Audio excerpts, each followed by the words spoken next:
Dear Summoners, the highly anticipated Honor of Kings Asian Wave Season 1 is coming on April 27th. As a brand new esports league, this KAW league will invite 10 teams from Malaysia, Japan, Philippines, and Myanmar to compete for a total of 500,000 yuan in 6 weeks.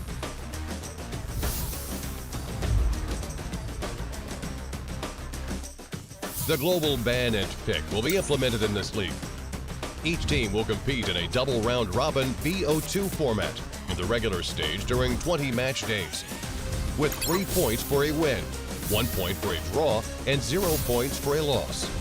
At the end of the regular season, the top 2 teams will be qualified for the winner's bracket. Teams ranked 3 through 6 will be qualified for the loser's bracket, and the rest of the teams will be eliminated. Right to take the kill. Lee goes crazy with a double kill, and it's going to be game! As the regular stage draws to a close, the more brutal playoffs will be reignited on May 31st. The 6 teams entering the playoffs will play BO5 double elimination matches as shown in the picture, competing for a ticket to the finals over 3 match days. Finally, the much-anticipated finals will be held on June 3rd. The grand final will be a BO7 single elimination match, where the first to win 4 games will be the ultimate champion. And this late spring, who will stand as the champion of the 2023 KAW League Season 1? Looking forward to the birth of the new champion. Alright, ladies and gentlemen, welcome back to the 2023 Honors of Kings Asian Wave Season 1, Group Stage, Week 1, Day 3. My name is Get. My name is Nora, and it comes to Day 3. Now, like all of those 10 teams has already showcased before, and today we will go for 5 rounds of best of 2. Yes, and I feel those action-packed rounds gonna be looking very forward to seeing those battles. And we have our first matchup. It's gonna be M8H versus RTZ. How you feel about this one? Oh, well, first RTZ already secured the first place, as so far they got 6 points in their hand, and all of those matchups they actually end up with quite a fast pace. And yesterday actually we didn't see RTZ because like KG they forfeit. So today I hope that RTZ they can bring us something new. Exactly. And for M8H, man, I feel like they need to get a little bit more serious, you know. Picking different kind of heroes, you know, it's kind of messy for them in the beginning. So I want to see them, you know, doing better in today's game. Even though they're playing against RTZ, the one who beat Nova, but Nova beat M8H, so it's a bigger challenge for M8H today. Yeah, we mentioned that before. Like the first day RTZ beat Nova, and yesterday M8H lost the gameplay against Nova. We really held a high expectation on this team on M8H, but it seems like it's not being so satisfied from yesterday's performance. But here's one thing, like they use mine in this event for the very first time. Exactly, and that's right. For May, it's a new hero that's out in this patch, so they haven't had a lot of practice with those metas yet. So they need to go hard or go home. I mean, I'm talking to you, like they need to, you know, be a little bit more than serious, just like Main's ultimate. You know, they should not procrastinate and try to get the game together. Yeah, I feel the same way. Like yesterday, M8H they chose a lot of heroes with requires high mechanics. For example, like Luna, Main, or Mai Shiranui, like these heroes. But the problem is, like those composition they selected wouldn't be that well balanced, and also they're not that skillful to master all those heroes. So that worried me a little bit. Yes, exactly. And also they lost 2 in a row to Nova, so you know there's still 0 points. And you know when I lose two times in a row in the ranked games, I feel pretty sad myself. But in the next game, I want to bounce back. I want to be more confident, and you cannot let that 2 loss set you down. Yeah, that's to walk up. For example, like Nova, they lost the game to Nova yesterday, but remember, like Nova lost the first game play against RTZ for the first day, but they just bounced back. So they're gonna set a really nice road for MNH to like learn something from Nova. Exactly. When I lose two game in a row, I always blame the system pairing me up with random teammates that don't know what to do. Yeah, I'm talking about you, Timmy. No, I'm just kidding. I love you, Timmy. Actually, I'm the same way. I feel the same way. But maybe it's because like we're not strong enough. That's why we're now doing cosplay rather than like being a professional gamer. Exactly. Yes, and big up to MAH. For competing in today's matchup. They're gonna be in their second round of matchup. So we're gonna see maybe they're coming back. They try to get that 3 point or 1 point. Hopefully they're not gonna go home with 0 points today. Yeah, if they go home with 0 point, that would put them into a quite disadvantage. And though we are doing like double round robin, but the time's still limited because like all those events gonna end up within 1 month. That's quite short. Yes, exactly. And right now we're gonna go into the BP stage pretty soon. But yeah, as you say, like yesterday's game was some of the game went super fast. Like I realized something, that you just can't do everything alone. Like if you try to go into the jungle, like that Musashi, he went into the jungle just to get some like those tiny little minions creeps, but he didn't even think about the consequences, and he just got ganked by the enemies. Yeah, like before 4 minutes, we mentioned it again and again. Like before 4 minutes, you would take great risk if you want to get invade into your opponent's fields, because like their field's gonna be under the protection. Your output gonna be decreased by like 15%. So if you alone get into like too deep into your opponent's fields, you're gonna pay for it. Exactly. And Musashi paid with his life, and that's gonna cost him.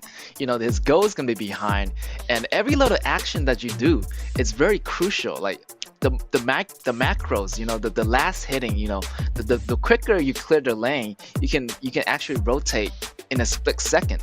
So every second really counts in this Honors of Kings mobile game.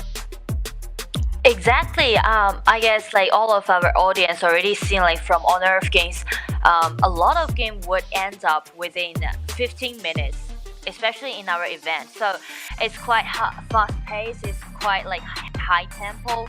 So you need to make sure that every second counts. That's right. All right, let's rock and roll. We got the BP stage, banning out Gunsheng Li on the first ban, and Shenmen Shi. Wow, that's pretty common because they both are really strong power play characters. Yeah, like in this patch, Shenmen Shi would be the only mage who can deal like a massive amount of damage in the early game, and also like won the priority of the mid lane cleaning. Yes, maybe we're gonna see a Joey pick. Instead of Shenmen Shi, maybe Joey maybe serve as a backup mage for Shenmen Shi. Yeah. But actually, it's quite rare from the blue side to ban away Gongsun Li, because usually if you're on the blue side, you definitely want to play this girl with umbrella, because with its high mechanics, you need to make sure that your farm lane's always going to be a winning rate. Yes, exactly. And with that said, Haiyue and Da Chao is going to be banned out, and maybe with a pick of Sun Bing, and he's going to lock it in. Great pick. Ooh. Pretty flexible overall, Sun Bing. Yeah. Yesterday, MNH still like stick to their own strategy. They picked Sun Bin as their first round, and also they paired it with KAW and also Luna. So let's see, will they do the same thing for today? Yes, RTZ gonna lock in Musashi. Musashi's ultimate maybe it's gonna cancel out Sun Bin's recovery. Yeah, so Musashi is always gonna be the counter pick towards Sunbin. And also Geya, I guess RTZ, though they didn't play yesterday, but they definitely watched all the games and did some homework on MNH because we mentioned like MNH they want Geya to pair with Sunbin, so RTZ just grab it away. Ooh, maybe we're gonna see a classic combo with Baichi and Sunbin. Oh, maybe not. They're gonna pick My Shinui.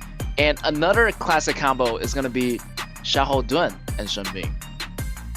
Yeah, it's something like Baichi paired with Sunbin. Like these two pairs, they can like wisely using Sunbin's second ability and try to make their tank even more tanky. Yes, and on the RTZ side we got Sakir. Maybe they're gonna go with that choice. And it pairs really well with Geya. Sangchi, Sangchi has such a great winning rate in this event. Because we can see like in this event a lot of teams they try to prioritize their marksman, try to make sure their marksman is going to be quite comfortable in the early game. So Sangchi would be the best choice for them to like provide HP recovery. Yes, for MAH right here, I feel like they need a little bit more damage. I feel like My Shinui's damage is not enough so far. So I want to see like what they can add to this, add some wombo combos. They already had the CC's recovery, so they need a little bit more damage. How about Direnjie in this patch or Garo? Garo would be Garo has been banned away. Direnjie will actually be a good choice. Because, Direnjie got that second ability to back them off a bit. Yeah, Direnjie will always have a dominating, would be dominating during the laning phase. But, like, first in this patch, Direnjie has been, his abilities, his damage out has been decreased a little bit. And also, Direnjie, it would be quite tricky for him to handle Geya, I guess. Yes, Geya with that long range auto attacks is gonna be on your face and he's gonna get away in doing the hit and run. So it's really difficult to target Geya like in range. You gotta have some range. Maybe like a Garo will work better, but it's banned. So we'll see like what kind of ADC MAH chooses. Yeah, that's gonna be a trap that RTZ set for MNH. Like we mentioned about a lot of teams want to prioritize their marksman, so that's the reason why they try to left some room for their marksman to do the counter pick. But once Garo and Mengya has been banned away, well, Lady Sun is gonna be the answer. Maybe Lady Sun again. I feel like they've already picked Lady Sun numbers of times in the previous game. And I remember like they had no protection. The ADC Lady Sun was left vulnerable all the time. So they might, change it to Marco Polo as, he can protect himself more. He has more mobility than Lady Sun. Lady Sun only have one mobility movement. Yeah, Marco Polo like has more mobility, but the problem is, don't you think like MNH, their early games won't be that promising. Like they're gonna be quite dominating, quite powerful in the late game, but all those heroes are quite item dependent. So how they're gonna contest RTZ in the early game? That's right. It's gonna be hard to contest because like in the beginning of the laning phase, Marco Polo is gonna be really weak against Geya. Yeah. So, yes. And they need to be careful, like they don't want to get steamroll in the beginning and snowball, from RTZ, invading their jungles. With that being said, the jungler for RTZ is gonna be Chang'e. Wow. Well, maybe not. Chang'e is actually going mid. Yeah, Chang'e is going to play the mid, but once Chang'e has been selected, that also means RTZ, they want to strengthen up in the early game. They know that MNH, they're quite item dependent. They won't have enough money to buy all those essential items in the early game. So once RTZ use Chang'e to do the counter pick, against Mai Lenui, and also he can rotate to the top and help Ata and also Miyamoto Musashi to take Lubu down. And that's gonna be the first thing RTG is gonna do. Yes, when I see Chang'e get picked, oh my god, she is scary. Like once she gets to level 4 or even level 2, like her second ability does so much damage in that AoE area, and she kind of absorbs your mana in a sense, and in a way like it deals damage over time. Yeah, like she can cause a massive amount of damage, right? And here's something changed in this patch, because before Chang'e, like he's one of those tank. As a main, she's also a tank. But the problem is she was so afraid of true damage before this patch. But from this patch, all those system has been rearranged, so she won't be afraid of Lubu right now. Yes, I heard that patch, I saw that patch, and she's a little bit more tankier now, and those true damage is not gonna hurt like before. So she is back, guys. Yeah. She is back. And also, like Chang'e will cause extra damage against those heroes without mana. And if we scrutinize those compositions that MH selected, we can see Mai Lenui without mana, Marco Polo without mana. So these heroes gonna take extra damage dealt by Chang'e. Exactly. The match is gonna be on the way. MAH on your blue side and RTZ on your red side. It's a beautiful day in the gorge, ladies and gentlemen. It's gonna be like sunny, partly cloudy with a slight chance of rainstorm, but those rainstorms won't come in after the Tempest Dragon. The Tempest Dragon is gonna bring the rainstorm, so better bring an umbrella. Yeah, the weather's gonna change after you take down that Tempest Dragon. Yes. All right, we might see an early invasion. Getting those tiny pigs. Getting those extra go. Well, by taking away those small monsters can help RTZ to like farm up quicker. And also, like, there's no way for MH to contest RTZ in the early game. Yes, early game RTZ has a powerful lineup, and they know that Xiao Dun is a really slow jungler, so they're gonna clear out that bear right away. Clear out those bears and kind of taking their resources one by one, building up the gold, and kind of get the early lead on the early games. Yeah, we can see like all those neutral monsters, they're quite limited. The numbers are the number is fixed. So once you take those neutral objectives away, that also means MAH won't have enough resources to help them farm up. Alright, we're gonna see a 3-man rotation here. Oh, Chang'e is gonna go back. Oh, maybe not. We're gonna see a big play here. Musashi is level 4 already. Oh, he is a really dangerous guy. Right now, we're just trying to see if Ata try to make something happen here. Oh, Ata, he's just being so bold because he won't be afraid of those damage dealt by MNH in the early game. Yes, exactly. MAA got Shunbin, so they could make faster rotations with that second ability from Shunbin, don't you think?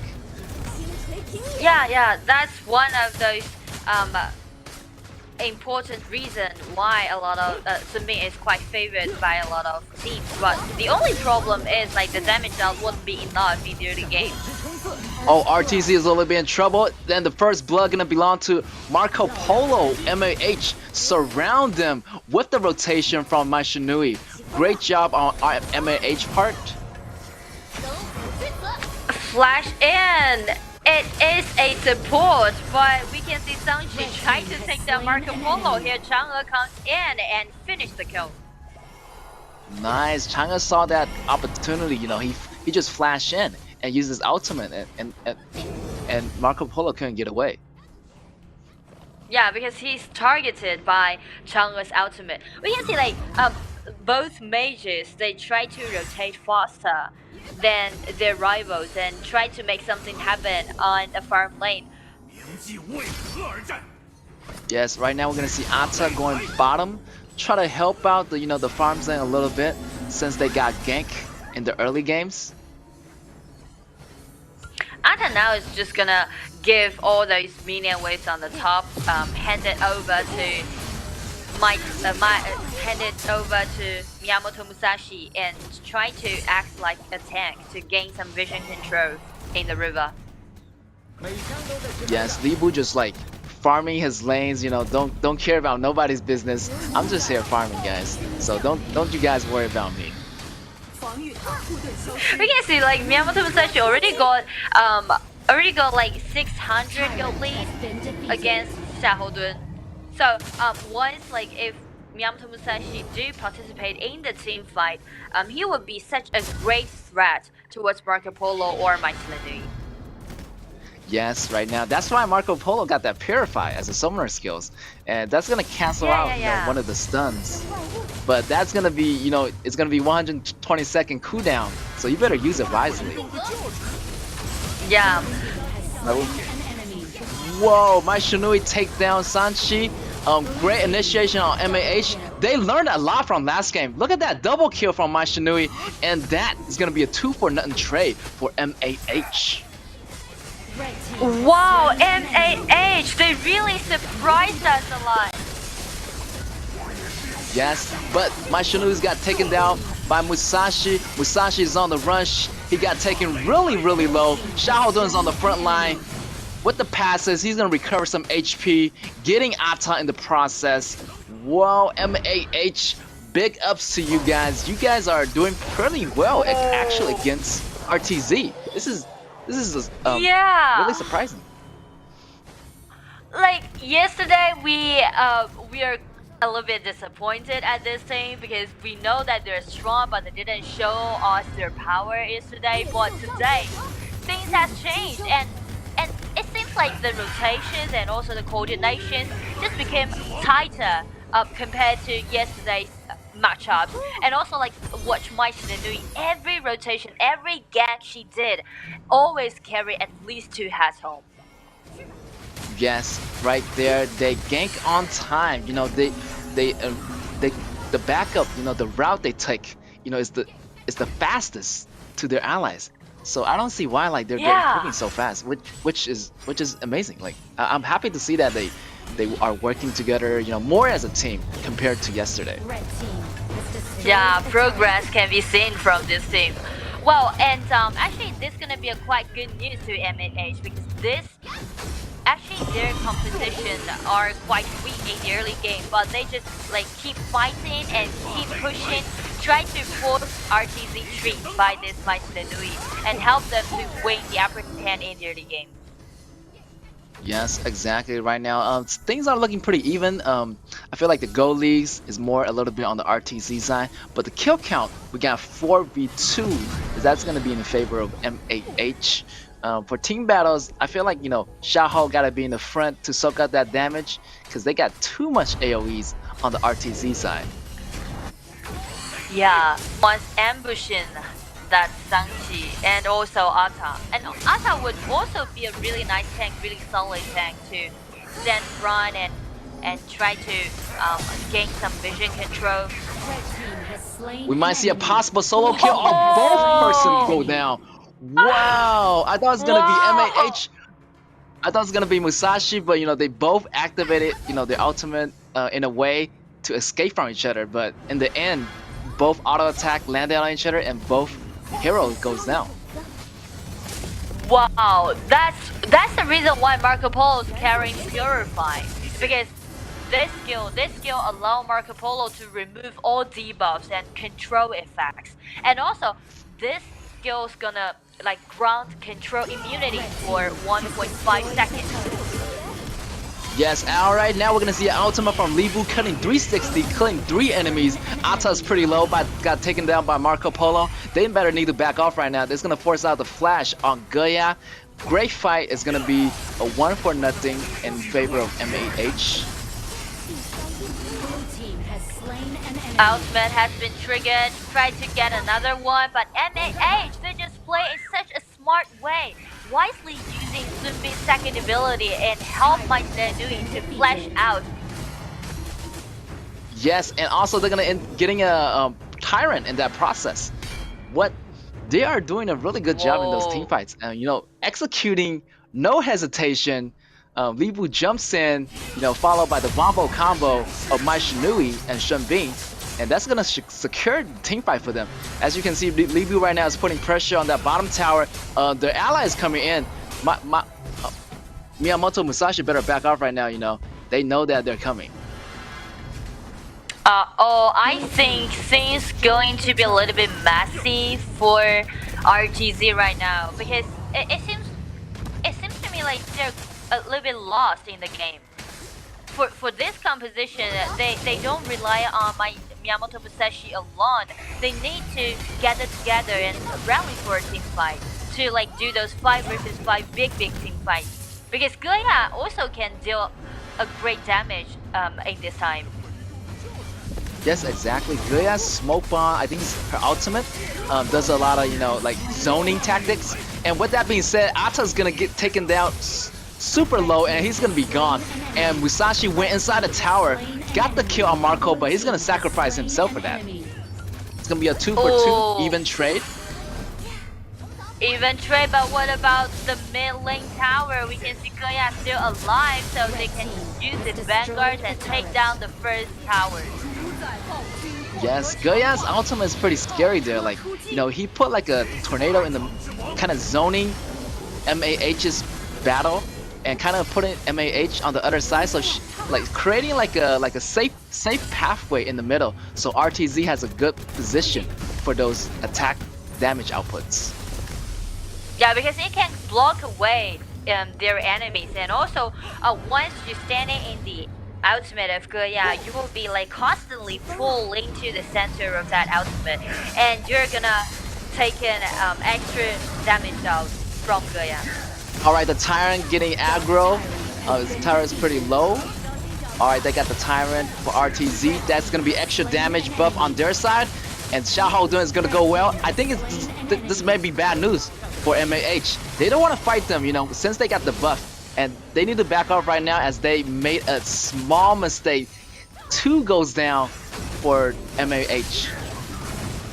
Yeah, RTZ, they're playing so furiously. It's because they are grounded by this Dark Tyrant buff, and now we can see KAW is just being so bad as his rivals.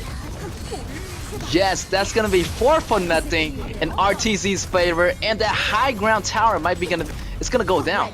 And Ata went inside the tank tower, but he goes down as well. But it's worth it, you know, getting the high ground tower in this moment. But they want to back off for now. They don't want to be too greedy, as they don't want to make any more mistakes.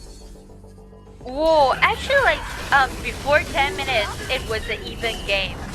Like RTZ, they take down a lot of towers, but they didn't like ace their opponents or take any neutral objectives. But from 10 minutes mark, by taking down that Shadow Tyrant, they just, you know, grant an extra damage, and also they try to push forward. That's right. RTZ is using the objectives really wisely, you know. Like, MMH has gotta be careful, you know, not to fight in a position like it is in disadvantage to them. And right now we're gonna see the Overlord getting taken down. The Overlord is like, you know, why are you guys hitting me? Like, you just took the Tyrant and you guys are hitting me?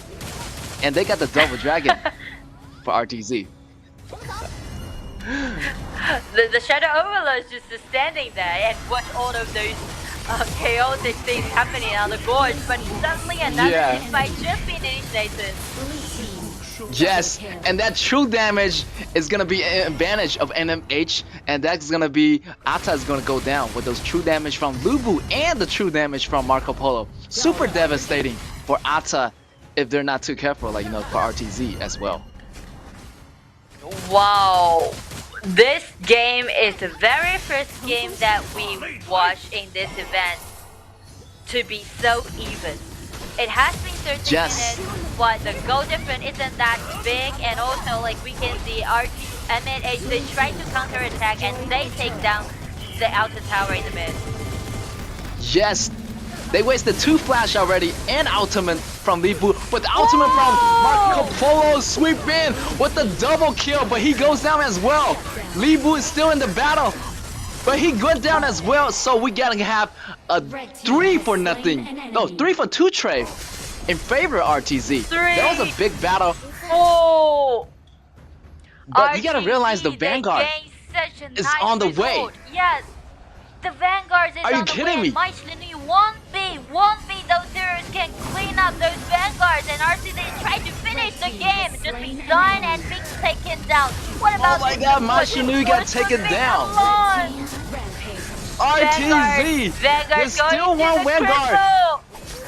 And Marco Polo is coming back, but it's got block going in with the ultimate, trying to clear the lane, maybe a triple kill. Only got Ata in the process. Oh, wow. What was that? Wow. What was that, RTZ? Amazing game. Wow. RTZ knows how to, when to fight, where to fight, and using the dragon, using the objective to the resource, and just using that to assert the force on the bottom tower, on the mid tower. And the mid tower is is gone, so the core is left open. So this game is looking better for RTZ versus MAH.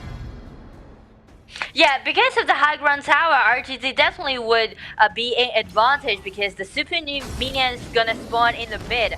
But we need to admit that this game is the very first time that we're watching this event to be so toe-to-toe. Like MAH, this Marco Polo, like he's insane. He saved the game twice, and now we can see what he's gonna do right now.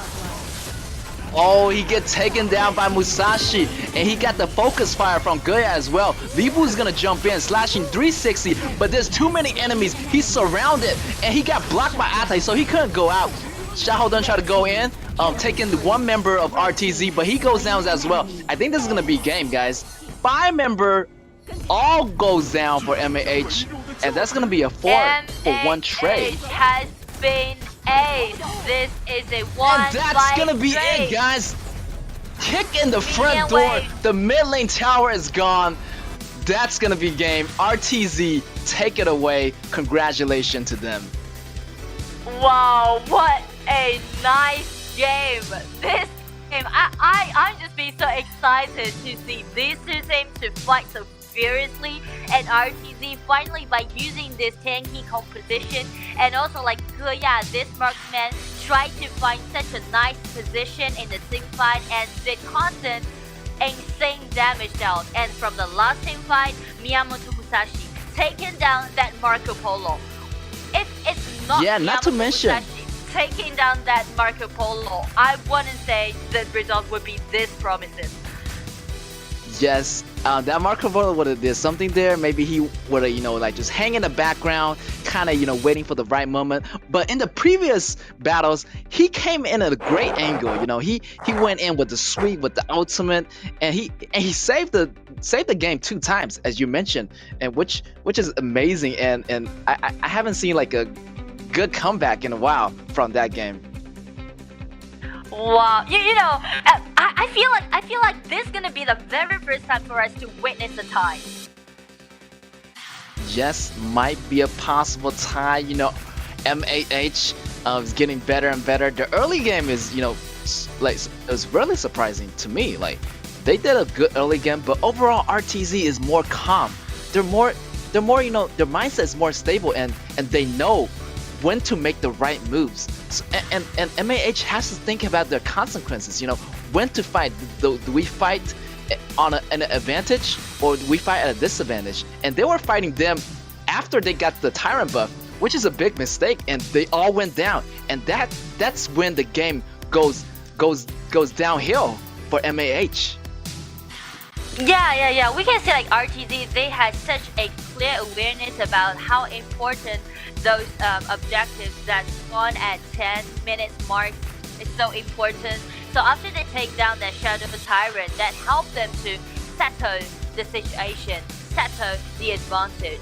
So like to me, RTZ, this team, they are not that like fast-paced play style, but they are just being so calm. Yes, exactly. And when Marco Polo saved MAH 2 time, I was just like putting my hands in the air, like, wow, great job. High five to Wow. Marco Polo. Yo, bigs up to Yeah, them. so stunning. Yeah, stunning. Wow. Now I would say like this run have the possibility to end the 10 with the tie. Like RTZ, I don't think like they're well prepared in the early game. Don't you think so? Like they don't realize that MAH would play in such a fierce way, like Might and Nui, right? Several ganks and end up with several kills and help MAH like kinda win the upper hand in the early game for the kills. But RTZ, after a little bit lost, they just refreshed and like regathered together and by using solo kills and try to close out the game.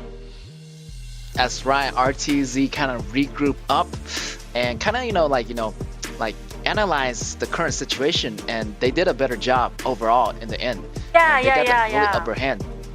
Yes, and as you can see, the skill caps here are pretty even, and the goals are not really substantiate. Like who got more go.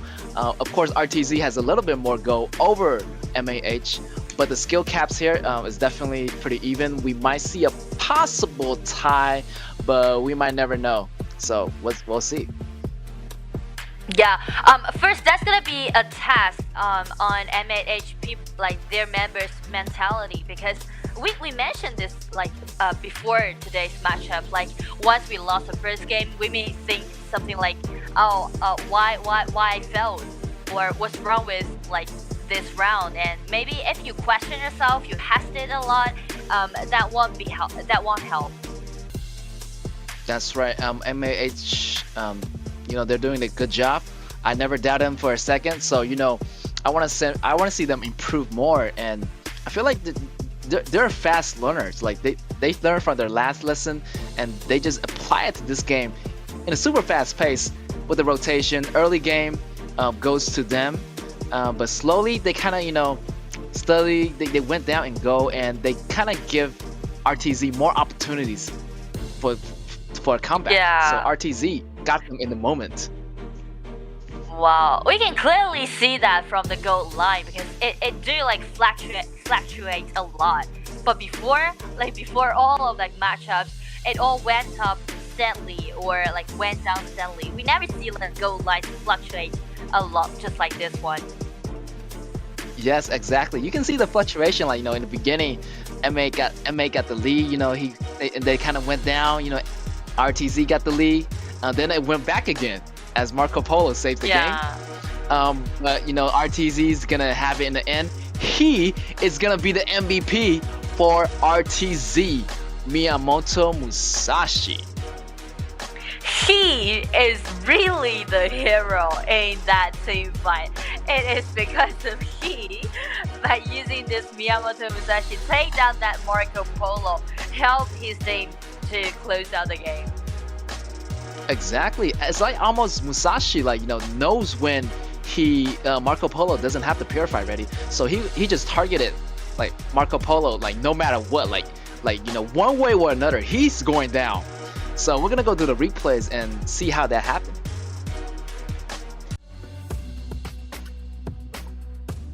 Well, in the mid game, I would say Miyamoto Musashi is a little bit like rush into do something, because they fall behind a little bit, but after they take down that Shadow Tyrant, he just dive right in and take someone down. Yes, with that damage, with that buff from that Tyrant, he just went in and clear everyone. Right there, Marco Polo came in with a save, but Musashi is still cutting the back row like crazy. And right there, he still has ultimate, and Shaho goes down. Right there, that was the turning point for that battle, and that's the last push. And overall, Musashi just straight up killer. No one can stop him. Like in the early game, we mentioned about Musashi by taking all those small like monsters, and he got like 600 gold lead in the very early game. Yes, and not mentioning for that item, Pure Sky. That's gonna have damage reduction even if you're in CC, if you get controlled, you can still use that item to activate it to deal to have damage reduction on your part. Yeah. Damage reduction by Pure Sky, and also for this item, its passive would be the first enemy that you hit, you're gonna slow down his movement speed for 30%. So that's gonna help him to to drag someone in, to slow them down, and to higher the possibility for him to do that hit. Yes, yeah, I'm sorry to see, Marco Polo in that last battle, he just went down first, I feel like he could have, hold it on for his team a little bit longer, but it was not quite. Musashi was there to cut him down, to target him. He couldn't do anything. That's what you mentioned about the Purify. We know that how Purify is important to Marco Polo, and at the last team fight, the Purify within cooldown is not available. So without 120 seconds, Marco Polo just needs to fall behind a little bit. Yes, but I'm still rooting for MAH. They're really ambitious.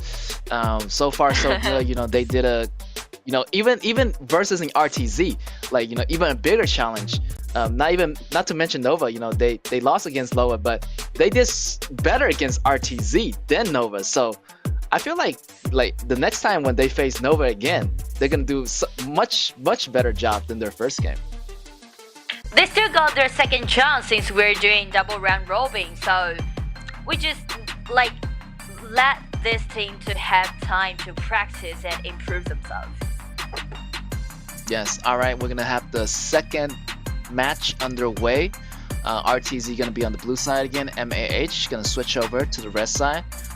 They're gonna ban on Musashi as RTZ already used it that round, so they know that they don't want MAH choosing Musashi. Musashi is gonna be the meta pick in this patch for those junglers, and the Shimongshi would also be the most prevalent one to those mages. Yes, MAH banned Shimongshi last round, I think, or RTZ, but Shimongshi is gonna get picked definitely. Super meta pick, and it's gonna have a great outcome on RTZ's part with Shimongshi. Yeah, I guess Shimongshi, he's been the classic one in this patch, because though the patch changed a lot, but Shimongshi is always there. Always be the first option for all those mages. Yes, the super popular pick. The Kitty Bomb always deals so much damage. In the early game, mid game, late game, so much AOE. Yeah. And with that, maybe they're gonna go with two mages. My Shinui? No, maybe not. They're gonna go with me. No. RTZ. If they chose my Shinui at the same time, that would be I guess they just have okay, you used my Shinui, you did quite a good job, and I'm just gonna tell you that I also have this hero in my hero pool. Maybe I use it for next time. Yes, kind of like teasing MAH. Look at that, I can still choose this hero. Are you gonna choose this hero? But in reply, maybe MAH gonna use War. Wow. 圣光丸 is Maybe not another assassin. Oh, I know. The first round they used my Shinui and did quite a good job, and 圣光丸 seems a little bit the same, play the same character in this composition to be an assassin, and also Min usually paired with some marksman who's immobile, and that would make this duel on the farm lane to be such an easy target for 圣光丸. Yes, I think RTZ really want them to choose my Shinui. That's why they kind of show my Shinui is oh, please choose my Shinui to fight against my Shimongshi, kind of in a way to respect MAH in the process. But MAH would be we are not choosing mine, we are choosing Sangwangwar. Yeah, that's something to do with our format, because the unique format that we are doing now is called global ban pick, which means every hero can only be used for once. They used my Shinui in the first game, so they'll not be able to use it twice. That's right. And with that being said, we're gonna have the ban out on Luna, and Alessio is being banned as well because RTZ, this hero is really popular ADC and does a lot of damage. Yeah, I guess Alexio now in this event has like 100% winning rate, and the first time he showed up, end up with a quadra kill. So I guess a lot of teams would be cautious to this hero. Oh no, man! The last time you say any hero with 100% win rate, they will lose in the next game. So maybe my Alexio. bad. So maybe nobody's choosing Alexio from now on after they hear Nora said that. So I'm not sure. Oh no. It happened to Zhao Huaizhen. Yeah, Zhao Huaizhen. The last time. Oh, my bad. Whoa, we might see a Tigress, Pei Qianhu in the pick, or this is still up in the air. Maybe see Yao as a jungler, and it's gonna lock it in for MAH. We can see like there's two assassins from MAH side, Yao and also Shang Guanwan. These two assassins with mobility and also flexibility allow them to, directly dive into the back rows and cut them off. So RTZ, in order to make sure that marksman wouldn't be that vulnerable during the team fight, they chose Fawn. Yes, exactly. And those two is gonna be standing together like Fan, maybe Fan and Ming. So I see why MAH they want to cut the back row with Yao and Shang Guanwan, and they also can cut the back row and back out at the same time. So dealing a little bit of poke until they can get like the short kill on those two. Yeah, so Lady Sun will take the responsibility to do some poking damage and to create a really nice site for Yao and also Shang Guanwan to come in. But as RTZ chose Fawn to be their marksman, I guess he won't be that vulnerable, but he needs to wisely use his second ability, help him to get a void to dodge their damage. Yes, and also MAH, I realized this match they're choosing better compositions and lineups today compared to last time. Like they got Jun Wu Yan, which is an AoE ultimate. It can petrify like pretty much all of the enemies on RTZ side. Yeah, that's something really interesting about Jun Wu Yan. She can petrify his enemies, but it depends on possibilities. Like you're not 100% be able to petrify your enemy. It's only 50-50. Depends on your fate. Yes, exactly. Yes, 50-50 is enough, that's gonna, have a little bit, hard CC on those heroes, especially Monkey and Shamanshi. If they can land those CCs and petrify them, Yao and Shang Guanwan can come in to finish the job. And I can see that Frenzy. Wow, he's going all damage. Yeah, Frenzy. Before this patch, a lot of Shang Guanwan would carry Flash.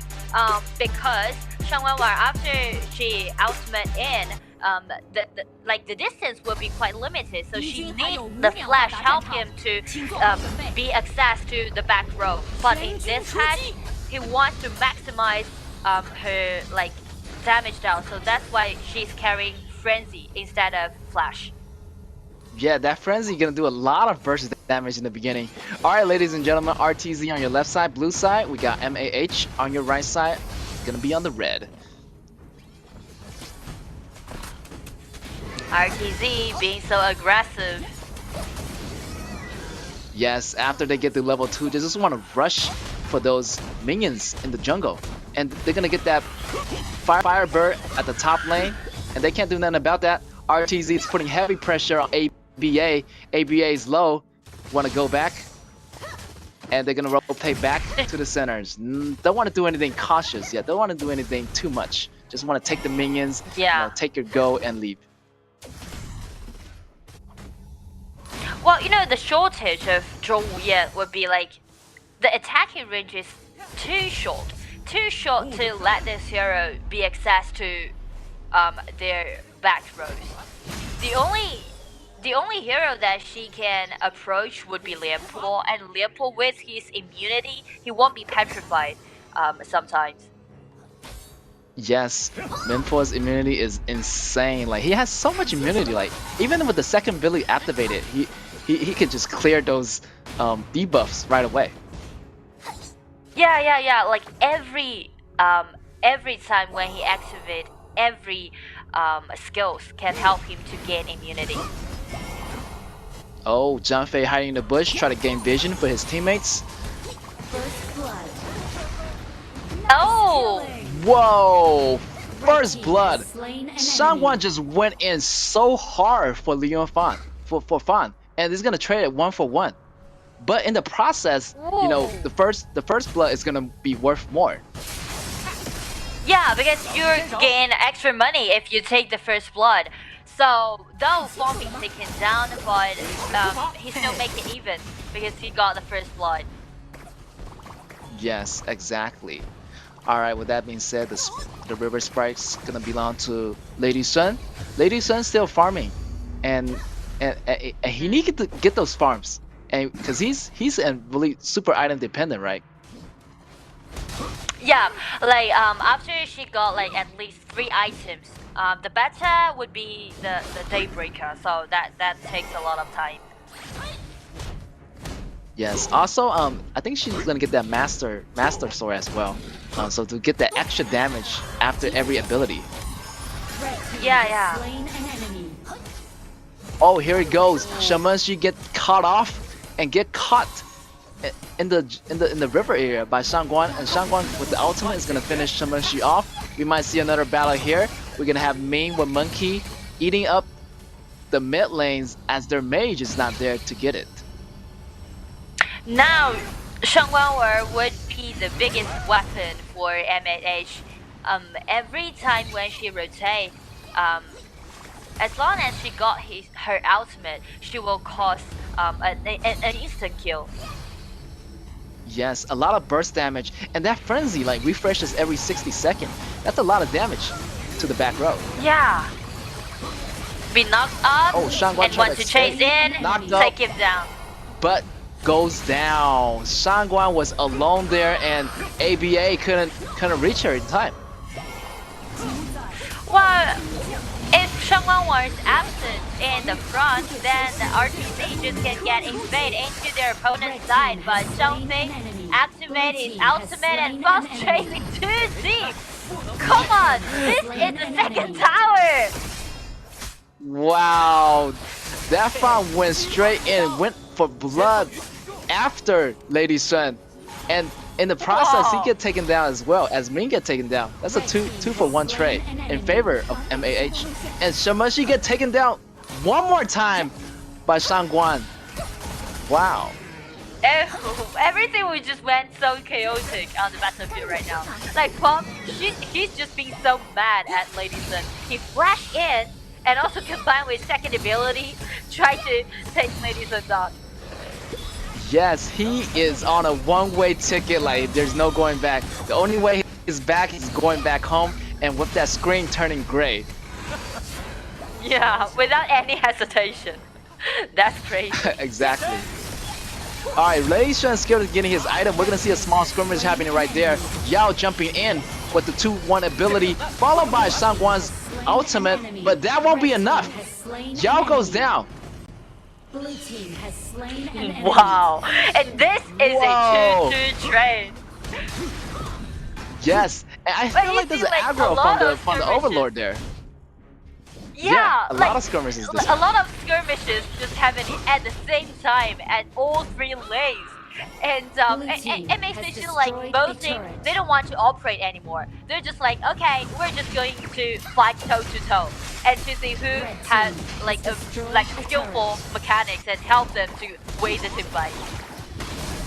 But you gotta watch out for the private air detective, Fan. He's gonna push those towers. There's already one tower for RTZ already, so you better watch out for that detective.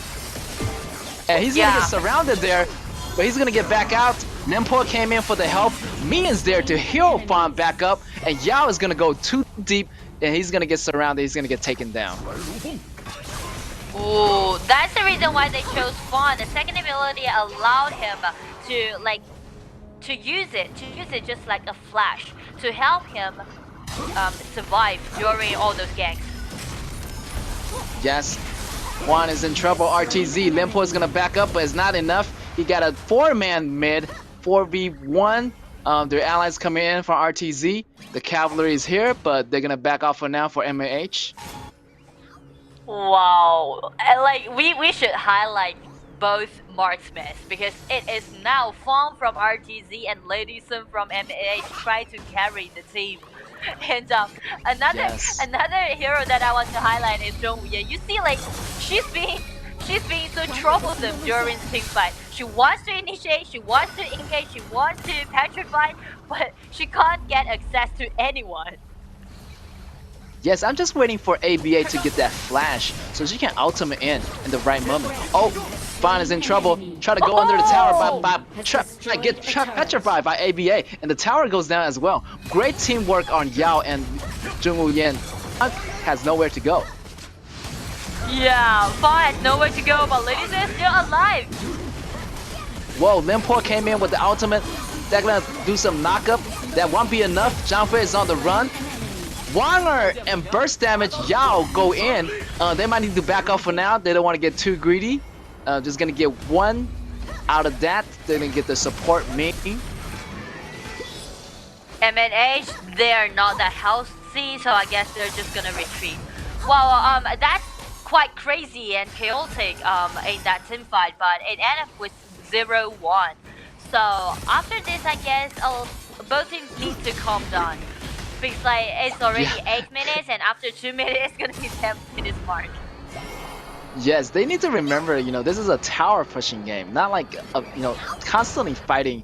Your mission is to get to your enemy's high ground core and destroy the core and win the game. They don't want to be too hot-headed and going to pointless fights. And those pointless fights, it might cost them, because if everybody goes down and you're the last man standing, and you can't really defend your core. Yeah, that's it. Like they should realize that doing team fight or just try to do some ganks could be one of those measures to help them to take down those towers. But it won't be their ultimate purpose. They should know like the reason why they try to take down people is to help them to create the circumstances to like take down the towers. So they do need to calm down. Yes, I think main right now is Pyro with Fawn. As I remember in the early game, he went with Monkey. I think Fawn's gonna have more damage in the later games. Yeah, and also Fawn can do burst damage. But the only problem is like RTZ, they're too hard to they can't contest the damage dealt by Lady Sun right now. Yes, exactly, and not to mention Yao and Shang Guang are just aiming for Fawn, and if they even standing together even a little bit, they're both gonna take a lot of damage, Ming and Fawn at the same time. So Monkey needs to get in that position, or Limpo need to protect them from all those pokes from MAH. Oh! Whoa, big knockup, but that won't be enough, because this is gonna be a number advantage. It's gonna be 4v2, but Ming and Fawn arrived a little bit too late. And those kills is gonna belong to MAH. I would say Limpo really initiates in such a beautiful way, knock up 4 members, but the key point is it would be useless because there's only Monkey alone with him. These 2 tanks, the damage dealt definitely won't be enough. Yes, and also RTZ, their ADC just came to the battle, and Limpo is already down, so they had to back off, or they're gonna go in 1 by 1, and they're gonna make some huge mistakes, dropping 1 by 1. Yeah. All right, we're gonna see a big battle right here. RTZ try to make a move for that middle turret. That middle turret look really delicious right now. Try to take it down for the main course meal here, but they're gonna back off. MAH still there defending But MAH got the dragon, got the Vanguard on their side, so the advantage is on their side right now. Yeah, they got the Shadow Tyrant from RTZ, and also like MAH they got the Shadow Overlord. So I guess MAH now they try to back off, they try to use the Vanguard to push forward. But since RTZ got the buff, they want to fight. Limpo went in with the ultimate, but got pushed away. Most members got pushed away by Zhang Fei. Oh, that last auto attack! Zhang Fei goes down. Shangguan went in with the ultimate, taking down Fan as well. It's gonna be a 1-for-2 trade in favor of RTZ. Oh, double kill! Oh, Lady Shun goes down as well. Double kill. Oh, that damage on Monkey is insane right now. What the link from me? That's extra damage. Yo, he's kind of unstoppable right now, Monkey. Another 1-for trade. Shomushi gonna go back home to clean up those vanguards on the top. But there's minion in the mid. Yo, alone. He himself alone. Will he be the hero? Will he be able to clean up all those minion waves? Zhang Fei revive again, I don't think then so. I guess they can Monkey guard it, is but going crazy right now. That lifesteal and that auto attack, that he probably got a lot of attack speed and he has a high amount of AD damage. yeah, like he's gonna be invincible right now. He's being so tanky and also can deal damage now, but he's just been shut down by Zhang Fei. Yes, wow. he's a little bit overconfident. Limpo is on the run. Zhang Fei is on the chase, and Limpo goes down as well. They should have backed up right there. Like, they got one tower, you know. They don't want to be too greedy. They just, like, kind of back off and regroup. But instead, they just want to, go all in. All in brawl. But in the process, all of them went down. This is crazy. Just feel like 28 kills happening in 13 minutes. Wow, this is an all-out brawl. Lady Shun's gonna take Fawn down. Lady Shun, got his item already. Like, look at that attack on Lady Shun, like pretty high. And with the anti-regen, Yeah. whoa, this might be a comeback for MAH. The bottom high ground tower is gone for RTZ. This might be trouble for them. Limpo take down Sangguan. Zhongyan try to go out. To petrify. Yes. Oh, Yao go back. What the clutch kill on main. Great teleportation skill back with the second, with the ultimate ability. Wow. And now they're gonna go for the Overlord, and they might get it in the process, and they might gonna finish it in the next final push. MAH, even though they first lost their high ground tower in the mid, but by keep fighting, by keep pushing back, they really just, flash back, and by taking down this like high ground tower on the top and also the Shadow Overlord. Well, I would say MAH, they're quite resilient and also fierce in this in this game. Yes, I have to agree. They're gonna trade dragons, and resilient, as you say, MAH is gonna team up with their members with that dragon. They're gonna assert their force on RTZ right about now, but RTZ has the Tyrant. They're not afraid. Limport going with the ultimate is a really chaotic, but in chaotic, you gotta seize the moment. Leon Fan takes down Zhong Wuyan, and there's a lot of battles going down. People are dying everywhere. 2-for-1 trade in favor of MAH, and they're gonna back off for now. They want to regroup and clear the minions first before going into any big team fights. Now RTZ is really under the pressure of all those vanguards. They need to first prioritize cleaning those vanguards and then take the next movement. But for MAH, they can wisely using those vanguards try to gain the vision control of the minimap. And we can see like Zhang Fei is trying to hide in those bushes, and combined with Lady Shun's burst damage, maybe they can push the lane on the farm lane and also maybe take someone down. Yes, after they clean out the dragon, it's gonna be more RTZ is more calm now. They can really regroup and clear their minds right now. Dragon's gone, and they're gonna make some smart decisions, better in the fight. So let's see what RTZ is gonna do.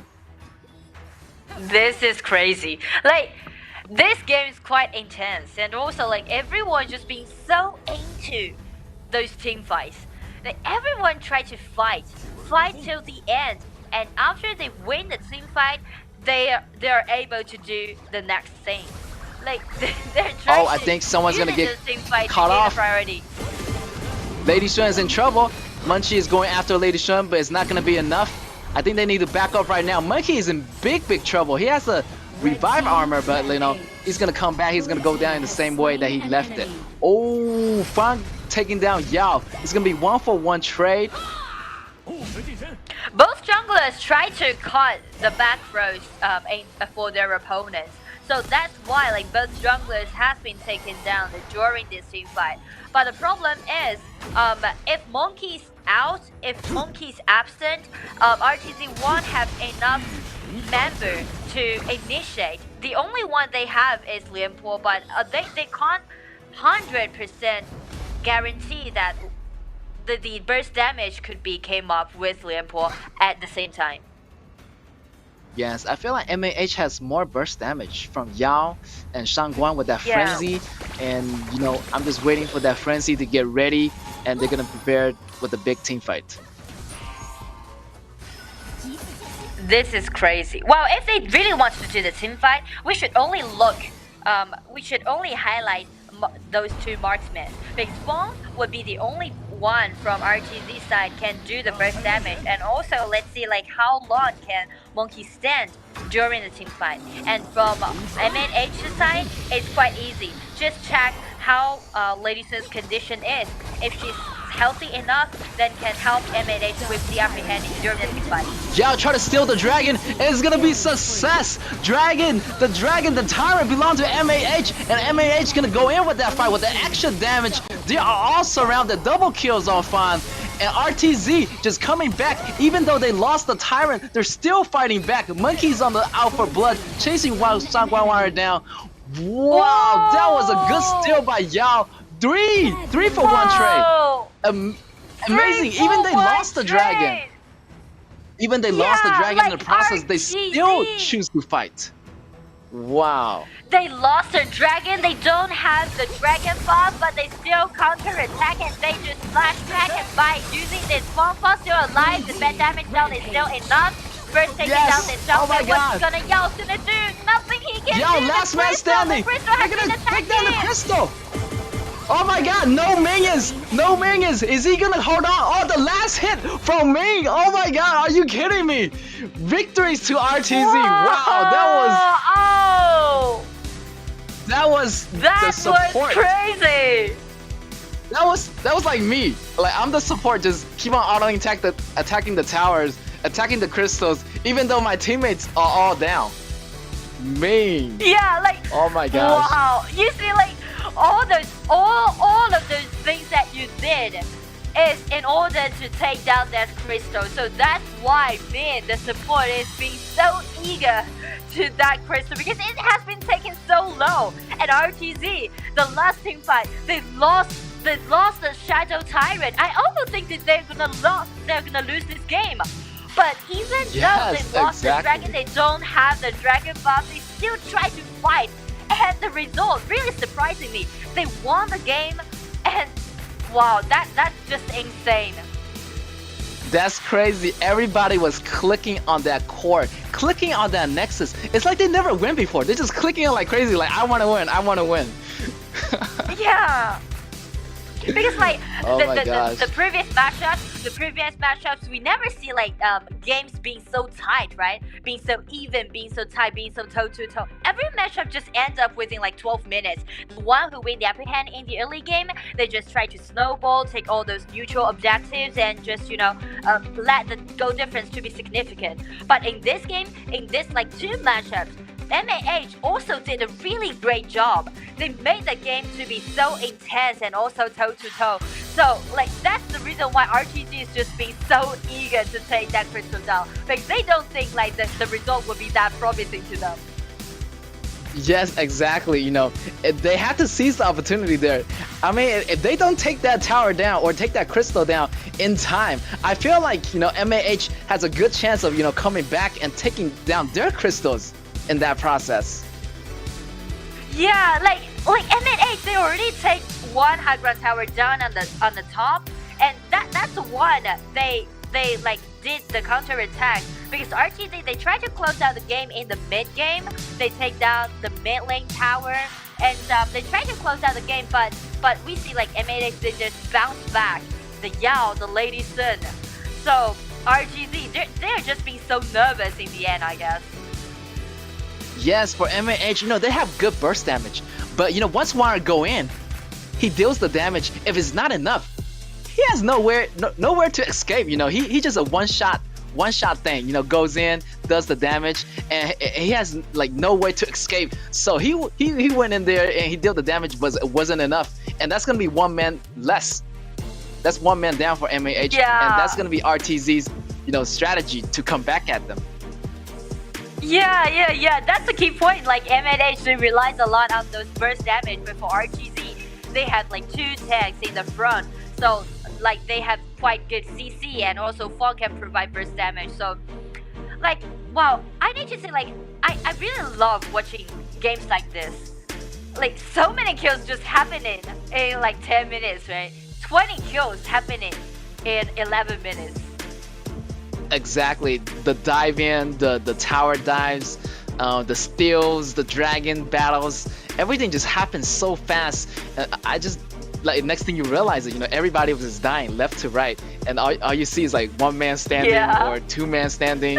It was like an action-packed match, but in the end, RTZ, win both matches. Big ups to them, and of course M8H. Congratulations for them for trying so hard. They improved so much, and even though they lost, they lose the battle, but the victory is in their hearts.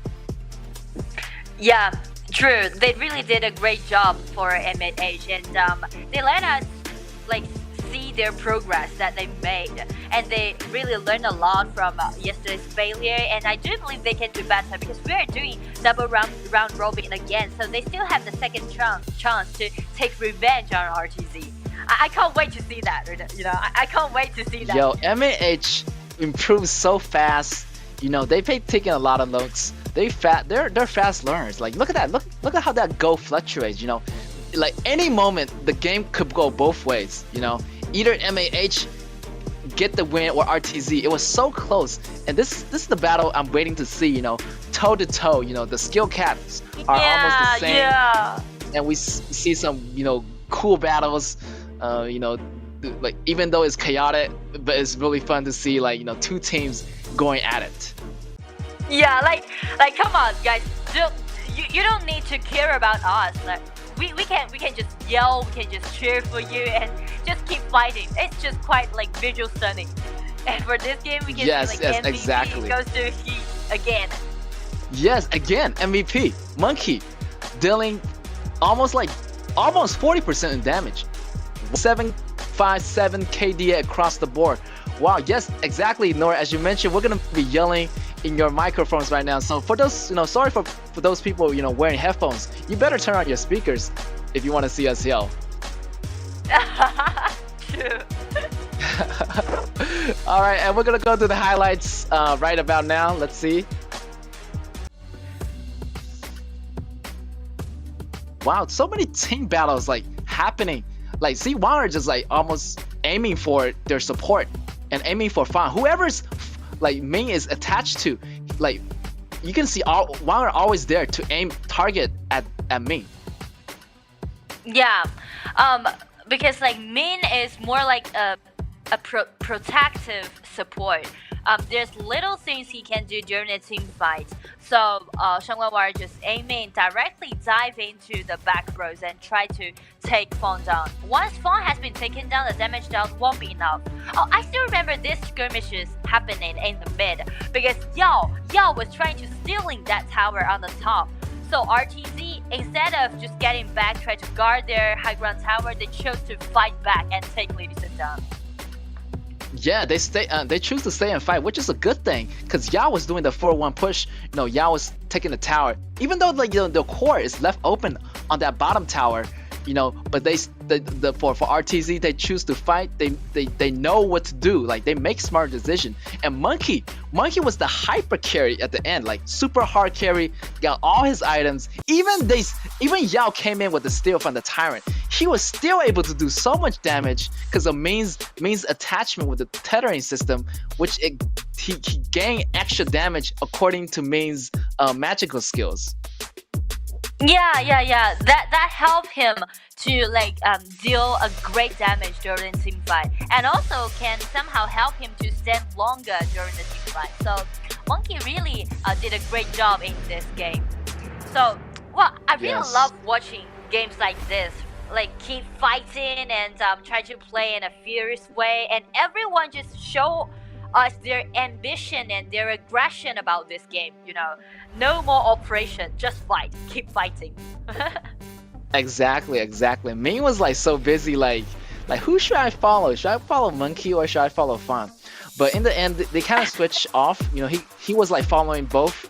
Whoever is doing better. I usually follow the MVP, but in this case, it's Monkey, and he made the right decision to follow Monkey. And so much sustain, the shield, and we got the ultimate from Ming. So Monkey is not going down anytime soon. Yeah, the choice needs to be made wisely, especially for support like Min. Wow. Anyway, this game is just so crazy, and actually it set such great opening for today's matchup. It makes me feel like the rest of the team, they definitely would watch this, and they would see how many progress those teams have made, how fast they're improving right now. So that somehow would pressure those teams who already secured the first or the second place, and let them to be more cautious towards their opponents. Yes, I can hear them, cheering in the microphone, just like the KPOs, where they have, players. You can listen into those player moments where they communicate with each other. I hopefully they show some footage of that in the international leagues as well, and that'd be crazy to see them yelling at the mics. Oh, come over, let's get this kill together. You see, I guess me from the last team fight, he must be stop killing, just take down the crystal, no more kills. Yes. Exactly. With that being said, we're going to have another match up for you next. So we're going to take a small break and we'll be right back.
Ladies and gentlemen, welcome back to the 2023 Honors of Kings Asian Wave Season 1 tournament. We got more upcoming matches for you guys today. We're going to go out to our match 2, Final against Nova. I'm your caster for today. My name's Get. I'm your caster for today, Nora. And last game we saw MAH play against RTZ. That was crazy, that was insane. And everyone just show off their progress that they made and also show us their aggression to this game. And for this round, Fano versus Nova. Well, both teams, they have like 3 points in their hand right now. They lost one game, but they also win one. For Nova, yesterday's game, that was quite good. Yes, exactly. Right now, Fano against Nova. Last match it was just your opening meal. That was just the appetizer. Now we're going on to the main course. We got Fano, who already win on the first day against Archive Esports. Next, we got Nova. They won against MAH yesterday. So we're seeing some, equal skill caps, kind of players against each other. So this is gonna be your main course meal, and we got more for you. We got desserts. We got more, main course meal after this match. So I'm excited for this match. Yeah, me too. Like first, like they're quite powerful and they have their own strategy towards this patch, which is quite characteristic.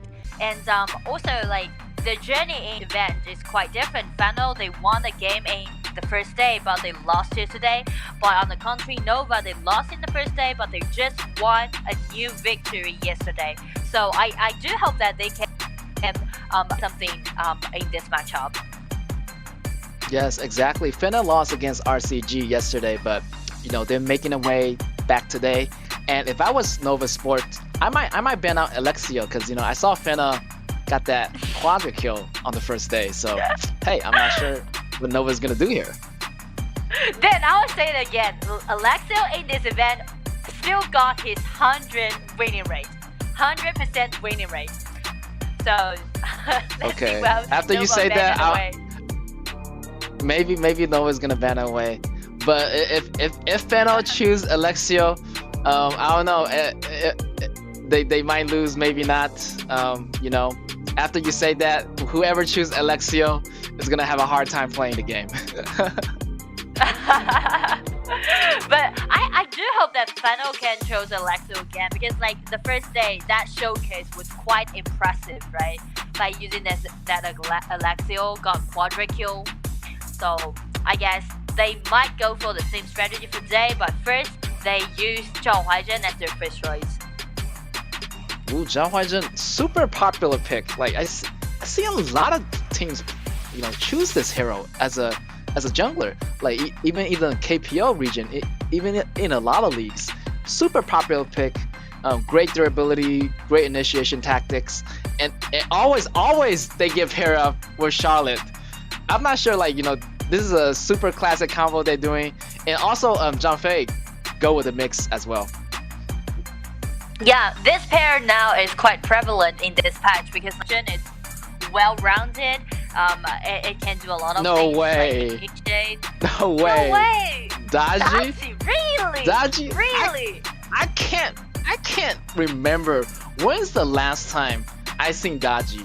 Maybe he just want to use that Ninetale skin he bought in the stores. Just want to show off that skin. Yeah, the last time I see it, because would be yesterday, because I played it with a new skin. But I don't think Daji would be very suitable during the match. Like you can play it when you're playing this game, but definitely not for a match. Yes, I mean I seen it in a KPO matchup long time ago, but it wouldn't be a prevalent pick in this match, in this current meta. So Nova was just kind of teasing us in the process. Yeah, we can see those players just get used in this pace, in this event. So a lot of players, they just show something but never choose it, just teasing their opponents and also teasing us. Yes, exactly. But I would love to see Daji, in any matchup. Super cute character, and I just like to see her like one-shotting all those enemies in the bushes in the end games. Yeah, clean and neat. So I don't know. Super. Well, they use it. In the next series, but this turn, I would say like heroes like Yingzhen or Zhou Yu would be better. Yes, exactly. And for that, Nova's gonna ban out Shaman Shi. Maybe Fennel have to go with another proper mage. 海月. Well, Whoa! this hero, Jin Chan? Jin Chen. Wow! And it's gonna get locked in! Wow. Oh my god! Jin Chan's making his first appearance in this matchup, in this KAW series. This is gonna be insane. Like his CCs are incredible. Like I have to tell you, like, and Musashi gonna be in trouble. Like how he's gonna cut the back row when you got Jin Chan, putting that circle around Musashi. Yeah, like Jin Chen, his first ability can just limit their movement.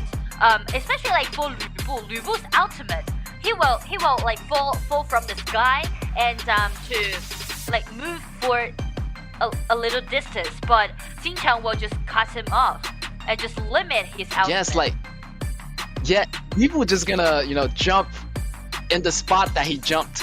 He's not gonna move anywhere. He's just gonna jump in the air straight, and when he lands, it's gonna be in the same position. Surprise, surprise. Yeah. So Jin Chan is quite annoying in the game.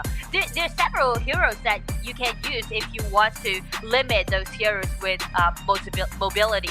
One would be Zhang Liang, one would be Donghang Taiyi, and another would be Jin Chen. Yes, exactly. I feel like Nova Sport, they have a good composition, but I'm feeling Fennel is doing a better composition this time. They have CC from Zhao Huaizhen and Jin Chan, and with the combination from the ultimate of Zhang Fei, they can do some really wombo combo situation, chain comboing, annihilating, immobilizing Li Bu and Tai Zhen in their place. So Fennel actually is have a bigger advantage in the bigger team fights. Yeah, like they have their own strategy. They are quite good at doing those ganks by using Jin Chan's first ability to initiate. So Fennel can rotate faster than Nova, and they can do a lot of things. They have the priority to engage, but that requires a lot of trust in their members to make sure that the burst damage would come up in like right on time. That's right, exactly. Alright, ladies and gentlemen, Fennel's on your left, blue side. Nova Esport on your right. It's gonna be the red. And for Nova, well, this composition would be more solid. They don't have enough. They're not able to like initiate or whatever, but they're quite solid and they can just push forward, just using those minion waves. And Mengya would be one of those marksmen who can quickly take down those towers. Yes, and Mengya, love to see you guys standing together, as every hit is gonna recover HP and it's gonna deal damage in a line. It's better for the enemies to stand together for Mengya. Yeah, his passive allow him to deal extra damage and also HP recovery. And also, I really like Mengya's ultimate. If everyone just gathering together, his ultimate would be landed on all of those members. Even you are like on the other side of the map. Oh yeah, even like on the minions, like it's like a big radius, and you just fire all these barrages of missiles, just landing on the enemies. They don't even see it coming. I mean, there's a certain delay, you can avoid those, but it's just so cool to see those missiles going out of Mengya. Yeah. Like Mengya's ultimate don't need him himself personally to do damage on those enemies. Even his allies landed on some damage to their opponents can trigger his ultimate. So that's one of those things that I really like his ultimate. Gonna meet Mengya in the river, but they're gonna back off as they have nobody close to them yet. We see a small skirmish here, initiation from Taiyi, but they just want to clear the creep and kind of back off around. They don't want to commit too much, you know. They don't want to go into fights that they can't win. Yeah, like Nova, they don't have enough measure to initiate, and for Fano, they need someone to do. The Xingchen and Zhang Fei won't be enough. There's nice CC, but they need damage out. Yes, I feel like they need to fight around Meng Ya. You know, Meng Ya has a lot of damage, and that damage is like AoE damage. So, you know, it's smarter to fight around Meng Ya, and maybe Haya can take away one of their threats. Vibu, maybe, you know, he can do protection for now, because if he engages, Jin-chan is gonna lock him down, and that won't be good news for Nova Esports. Yeah, Nova Esports, they try to avoid those big team fights. Because all those ultimate would be limited by Jin-chan, but they can just play around Meng Ya and try to let him to take down the towers. Arise! He did not see that. He's getting caught. They got the visions on Arise, the Zhao Huaizhen. He did not catch that Haiyo was hiding in the patch of grass, but he escaped no problem. So no big fight yet. Not a big deal. Try to get on Charlotte. Charlotte without flash. How she's gonna escape? First blood, Gabu. I don't know. She got the intimidation as a summoner skills, but she used it already. But that won't be enough. The damage reduction as they face 3-man ganks from Nova, and Jin-chan's gonna go down as well with that higher ultimate, pulling into him into the realms and, you know, finish it off with their teammates. And bottom 2, wow. It's gonna be a 2v1 kill on Diren. So looking pretty even right now in gold counts, but the kill is gonna be in favor of Nova Esports. Yeah, Nova Esports now has already won the upper hand, and Meng Ya is just gonna be invincible in 5 minutes. So they just try to initiate and his ultimate and combine with all those damage, take another people down. Yes, they're gonna snowball that, and they need to go back home right now. They don't want to make any more, you know, small mistakes. They want to, you know, go back and recover before the next fight instead of just, you know, pushing forward. But that bottom tower is almost going down, and that's gonna be trouble for Fennel, because their jungle is gonna remain wide open for Musashi to take those. As that being said, the Tyrant is gonna go over to Nova Esports. And with this Tyrant, they can gain the buff from this Tyrant and to have extra damage. So Meng Ya is gonna be quite invincible now. He's gonna, like, wherever he go, he can cause a massive amount of damage. Alright, Fennel try to look for a fight, but they got the buff. Fennel might want to back off for now, because they don't have enough damage. And Li Bu jump in with a flash and the kill, the 360 cut. Would that be enough? Charlotte goes down, Li Bu backs out, flash escape, and that's gonna be 1-0 trade in favor of Nova. Oh, and what's worse is that Nova, Yamato Musashi just sneak into the mid lane tower and take it down. So after this skirmish, Fennel not only lost one person, but all of those outer towers on all 3 lanes. Yes, you read my mind. Outer tower is all gone, and we're coming up at the 6 minutes mark, and the count is already 6v0 in the kills. Wow, big up to Nova Esports. They're putting the works in the rotation, you know, getting their opponent's weakness, and kind of, you know, fighting in the fights they want to win. Yeah, and Nova could easily snowball the game. Yes, as you can see here, Li Bu's ultimate activated, but Jin-chan is coming back, locking down Li Bu, but with the ultimate from Tai Jenner, Li Bu's gonna come back, and with that, Zhang Fei is gonna go down. Still, no casualty on Nova's side, and Fennel just falling 1 by 1, and they need to engage team. If not, one person is still reviving, and one person go down at the same time, so they're always fighting with one person less. Yeah, they always had one numbers in a disadvantage, and also like in this time, 7 minutes with like 5,000 gold deficit. I don't think Fennel can contest Nova right now. Like Meng Ya just being so outrageous. He's just being so overwhelming. Yes, exactly. So much damage from Longyan and so much protection too, like from Tai Jun's ultimate, and that Tai Jun's support item is gonna give him HP and mana, Red team like has anytime he destroyed a wants. turret. Wow, the same thing just happening on Thanos today. Like Nova yesterday, they won the game within 11 minutes and significant goal difference. And it seems like Nova tried to re-show the same thing for today. And Fano, this composition don't allow them to act passively. If you chose Jingchan, you need to initiate, you need to do something, you need to be proactive. Exactly, proactive. They need to do something right now. I want to see Phantom making something happen right now. They're gonna be proactive, getting that Overlord, but it might be too dangerous. We got Nova Esports coming in, even though, ooh, they got the Dragon actually just in time. Nova Esports missed the opening. They're gonna trade dragons right now. Wow, that's quite risky, but worth it. But like Nova didn't expect that you had such a goal deficit and you don't have the vision control, but you're still being so brave to take that Overlord down. Yes, and that's Overlord is not going to be enough because it's below 10 minutes. So they're going to have the Vanguards, but not the big Vanguards yet. So right now, maybe they're looking for a fight.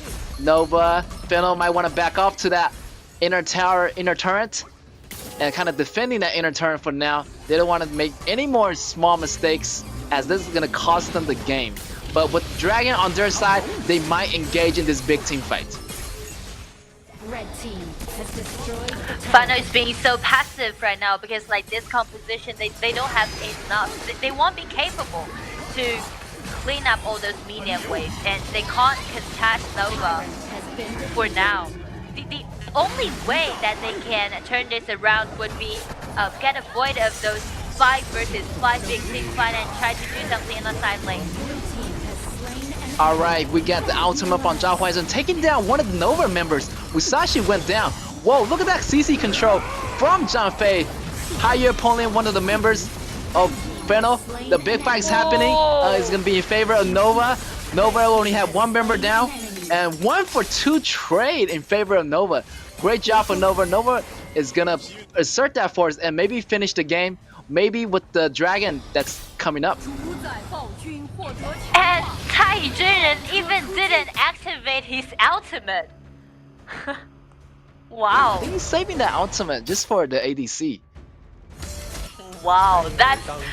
I'm gonna cry for Tai Jun. Luvu's been taken down, Miyamoto Musashi's been taken down, but Tai Jun didn't waste his ultimate. Just save it for his precious marksman. Alright, Fennel tried to attempt to get the dragon, but got caught in the process. Zhao Huaizhen is gonna get poisoned by Haiyue.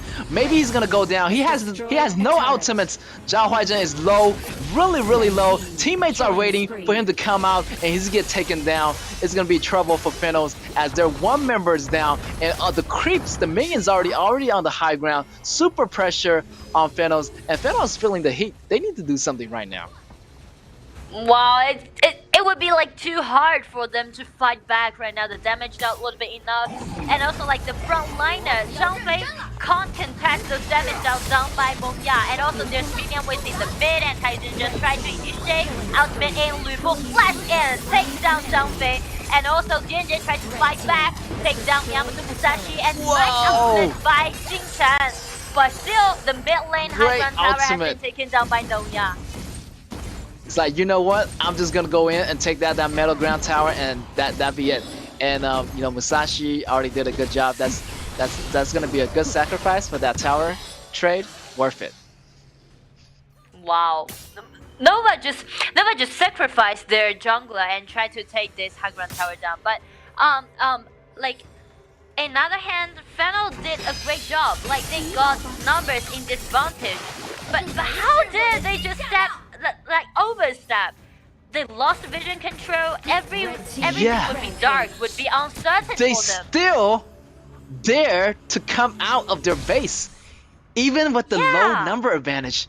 And Haya just picked him off, just pull in. Even if he manages to survive, when he comes out, he's gonna be surrounded by Nova members. And Fennel is already in the deficit right now, and they can't manage this. Yeah, like it would be too risky for them to step out of their fountain. But they like Zhao Huaizhen and Charlotte just being so oversnapped, and now they still got numbers in deficit. And I guess this is gonna be the end. Nova wants to use this Vanguard to close out the game. That's right. One way or another, they're gonna close out the game. Nova is like, you either go my way or you take the highway. And Phanos right now is feeling the heat. It's gonna be the end. Vanguard still alive, and this is on Vanguard spot. still in No the one back. can Two Vanguard. Nova. Big Vanguard is still pushing those creeps, and Vanguard's inside the core right now. Taijun active his ultimate, but that won't be needed. The core is gonna go down. 4 members of the Nova still remain standing, and that victory goes to Nova Esports. What amazing gameplay. Oh. Nova won the game again by such a high superiority. Again, like within 13 minutes, but got significant goal lead. 12k within 13 minutes, that's a lot. And also like every member from Nova, they just coordinate in such a tight way, and everyone just, by showing their high mechanics and did a lot of solo kills during the team fight, and also like those CC chain has been complete in such a nice way. Yes, those early laning tactics and those macros, they just gain the leads slowly, one by one, do those solo kills as you mentioned, and kind of snowball that game, getting the towers, bringing them, to the open, knocking down their towers, opening up the jungle, and kind of snowball the game all the way through the end. Yeah, like Nova, we know that this team, they failed. They lost the game when they play against RTZ in the first day. So the opening in this event for them, the opening of the journey in this event won't be that successful. But after the first day's failure, they really learned a lot from their opponents from RTZ. And yesterday they end up with 2-0, and today the same thing just happened. I think like Nova, a lot of progress can be seen from this team. Exactly. They won the game from M8, but they lost on the first day against RTZ, so they improved significantly. And also on the Fennel side, I don't really see Jingchan as a threat to most of the players on Fennel. I mean, most of the players on Nova, because Jingchan was there, and he was using his CCs, but it didn't affect Nova at all. Like, what happened there? Well, the problem is like if you want to play Jingchan, the key point if you want to play this hero well is that you need to do a lot of ganks. You need to have numbers in advantage. You need to avoid those big team fights, and also like you need gold. You need gold to allow you to combine with burst damage. But we can see like from the early game, Fano they lost 2 people on both sides. Jiren just been taken down, Charlotte's been taken down. Jingchan has nowhere to go to help them to like do a lot of ganks because they always have like numbers in deficit. Exactly, and Nova see that to their advantage, so they did a great job in those team fights.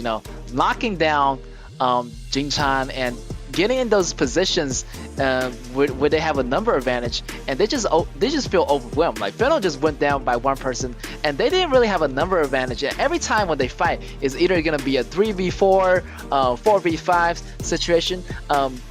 Not much of the time it's gonna be a 5v5 because they were losing in goal and they were in deficit so much. Yeah, we can see like from this game, Nova always move in a group. There's always gonna be 5 people together. So once they want to initiate Taijun's second ability, Lubu's ultimate, they just combine together and they just tear it up. They just tear Fano up. There's no way for Fano to like contest Nova when they want to initiate. Yes, and I like the Fennel, kind of went for that risk. Try to salvage the situation as they were falling behind. They went for the dragon first, and they almost got caught by Nova, but they ended up getting the dragon for that part. Yeah. I will give them to that action, because that's quite a nice play. When they fall behind, they try to trade for that dragon. That would be one of those great measure that you did if you fall behind in the game.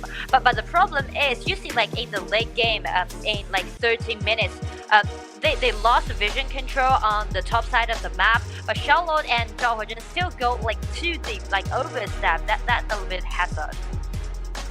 Yeah, and they got taken down, and that cost them the game. And as you can see, guys, ladies and gentlemen, Nova Esport, the MVP goes to KAW Taizhenren, locking it down with a KD of 109. Damage taken over 30%. Wow, great support. Yeah, I really like this sport, because like Taizhenren would be the only hero in our game that his passive can improve the earning, can improve the gold earning, and help the team to earn a lot of gold. Exactly, not to mention the extra life. And you can see a lot of extra life provided in this replay. You know, we're gonna go to the highlights, how he protect the back row so well.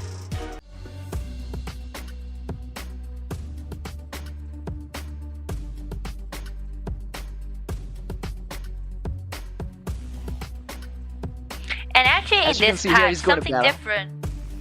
Yeah. Going like down. his passive, his ultimate, and also like he can activate his second ability once he landed on those heroes, like instantly.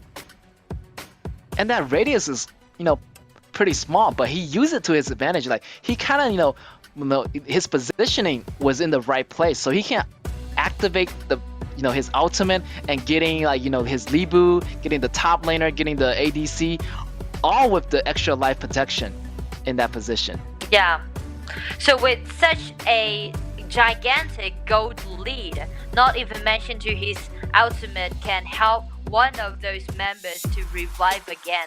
That let Nova to have the courage to just directly jump in without any hesitation. That's right. Even if they, like, you know, die in the process, they're gonna get the extra life provided by Tai. So no hesitation at all. You know, they went all in, like all for nothing there. And with that being said, we're gonna go into our match 2 pretty soon. First match is gonna go to Nova, so we want to see how Fennel gonna reply to that in the match 2. I would name one. Alexio, come on. they got Alexio. Alright, let's share with the quadra kill, but I Alexio. haven't seen it for 2 days. I don't know. Alessio was paired up with Ming last time, maybe, but Ming is already used already, right? Or I'm not sure. Oh, maybe they can like do that combo team, again. They paired Alexio with Guiguzi in the first day. Oh. I still remember. Do you remember like Fano? The first showcases was stunning, was insane. Like they end up within 12 minutes and they got like 16k gold lead when they play against Archive Esports, and they end up with 22 kills in their hand. So I do hope that they can choose the same composition again. Ata with Luna, Mai Shlenui, Alexio, and Guiguzi. Wow, yes, and not to mention like none of the members died in that game. It was like a clean KDA. Yeah. It was like, you know, zero death, which is super surprising. And I never, like, you know, the first time I ever seen in the KAW event. Yeah. So I do hope that Fennel can maybe by using those like same composition help them to bounce back, help them to gain more confidence. It feels like after they lost 3 matchups in a row, they're not that confident as they were. Yeah, Fennel, they need to get back on track, you know, get their mentality back, have the good mindset, you know. It's only the first round. They still have enough time to come back.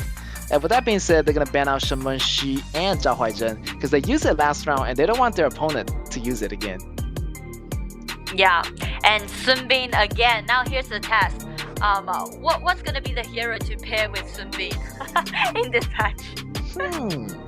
maybe like I would say Muntian. Like Muntian is super strong, good recovery. Or Xiaoho. Xiaoho is also another good top laner that goes well with Shenbing. Like those tanks with like recoveries, sustains, goes well with Shenbing.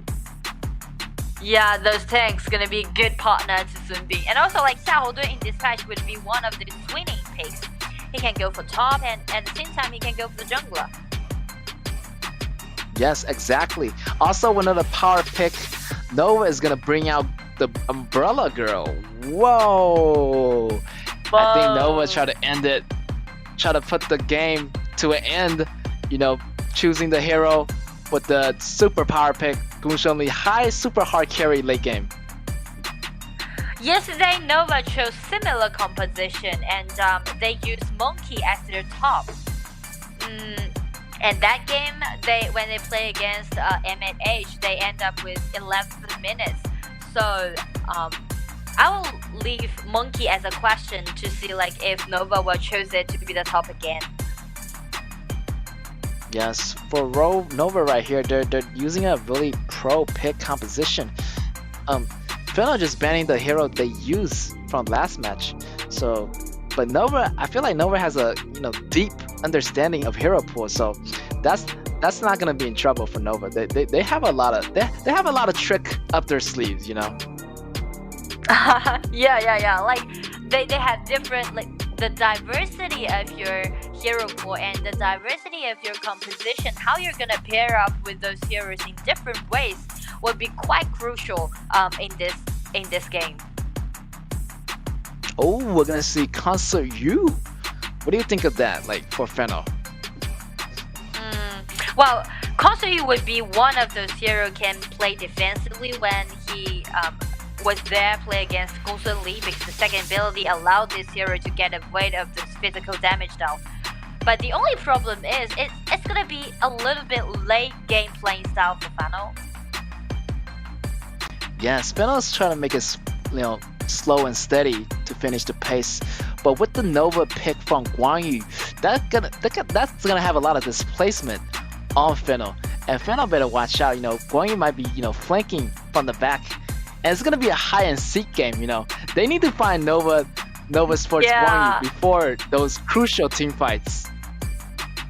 Yeah. Guanyu always gonna sneak in, and if he hide his position, everyone will be worried about where he is. Like his positioning matters a lot during the team fight. He can be the one to initiate, and also he can be the one to, bring something messy to the team.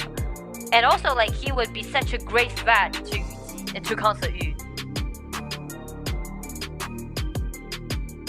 Yes, exactly. Concert U better watch that, because Concert U only have his ultimate can jump off one person, but he only can use it once in a while. So Concert U gotta use that skill wisely, to dodge some of the displacements from Guanyu's ultimate. Yeah, and also like one of those members from Fennel needs to pay attention of Guanyu's positioning when they are doing engagement. They need to make sure that Yuji is gonna be safe during the team fight, and also like Fennel, they need to hold on in the early game. They need to use Tai Zhen's passive and also his ultimate to help Yuji farm up quickly. And after Yuji at least got 2 equipments, and the Daybreaker would be the best. And that would be the time for them, that would be the cue for them to stand out and do something. I don't know about that. Fennel is gonna have a hard time, laning against Gunshen Li, Concert U against Gunshen Li in the early games, as Gunshen Li can possibly have a solo kill on Concert U if he's not too careful.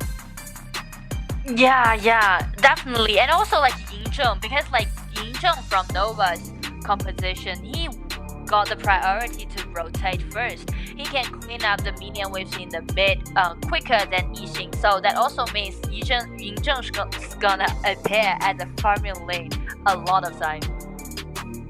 Yes, and with the help of Shenbing, he's gonna appear faster than usual, With that second ability, he's gonna rotate bottom, he's gonna rotate top. It's gonna be trouble for the clash lane, as well for trouble for the farms lane.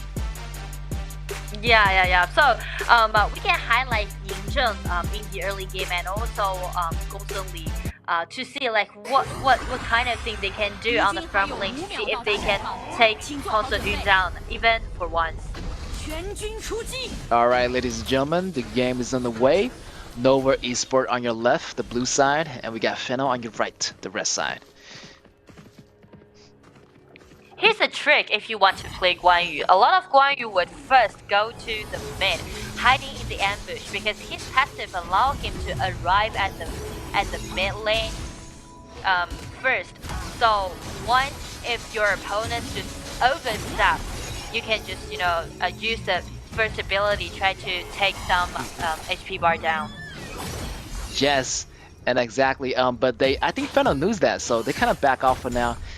Every time I play against Guan Yu, I knew in level 1, they're always gonna be in that middle patch grass. It's like playing hide and seek with your sibling. You know that they're gonna be there, and I just want to own them. I just want to own them later, So I know you're there. I know you're there. I'm not gonna come out. You got that sensation about Guan Yu.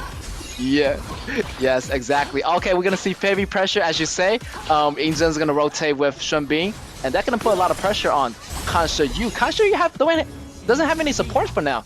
The support is coming back down, kind of rotating with the mid laners, with the junglers instead of helping out Kansha Yu. Yeah, because Tai Zhenren tried to help Yixing to clean all those minion waves in the mid and bring him down to help Kansha Yu. Yixing won't be able to clean up all those minion waves quicker than Yixing. Exactly. Alright, we're gonna see some fights happening, but the pace is moving slower than usual. First blood.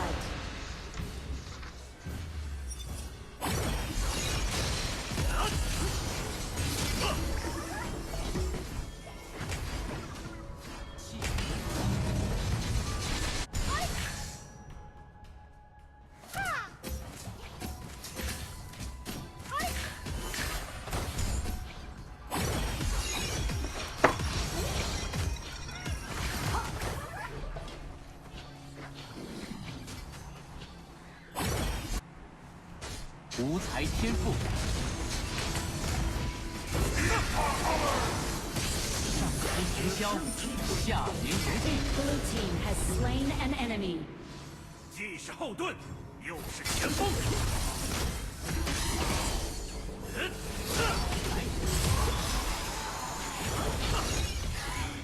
一击决胜。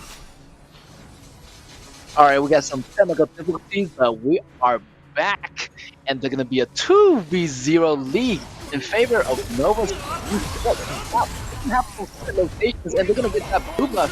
He's gonna run away for Fennel.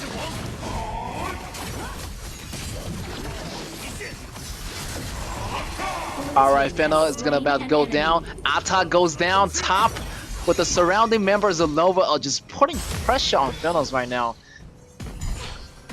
And Arise is having a tough time jungling. Red team has slain an enemy. Red team got the kills back on that. 3-man team versus 2-man from Nova Esports.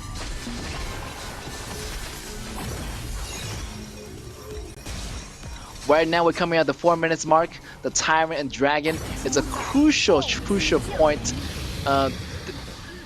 Whoever gets this gonna have an early lead over each other.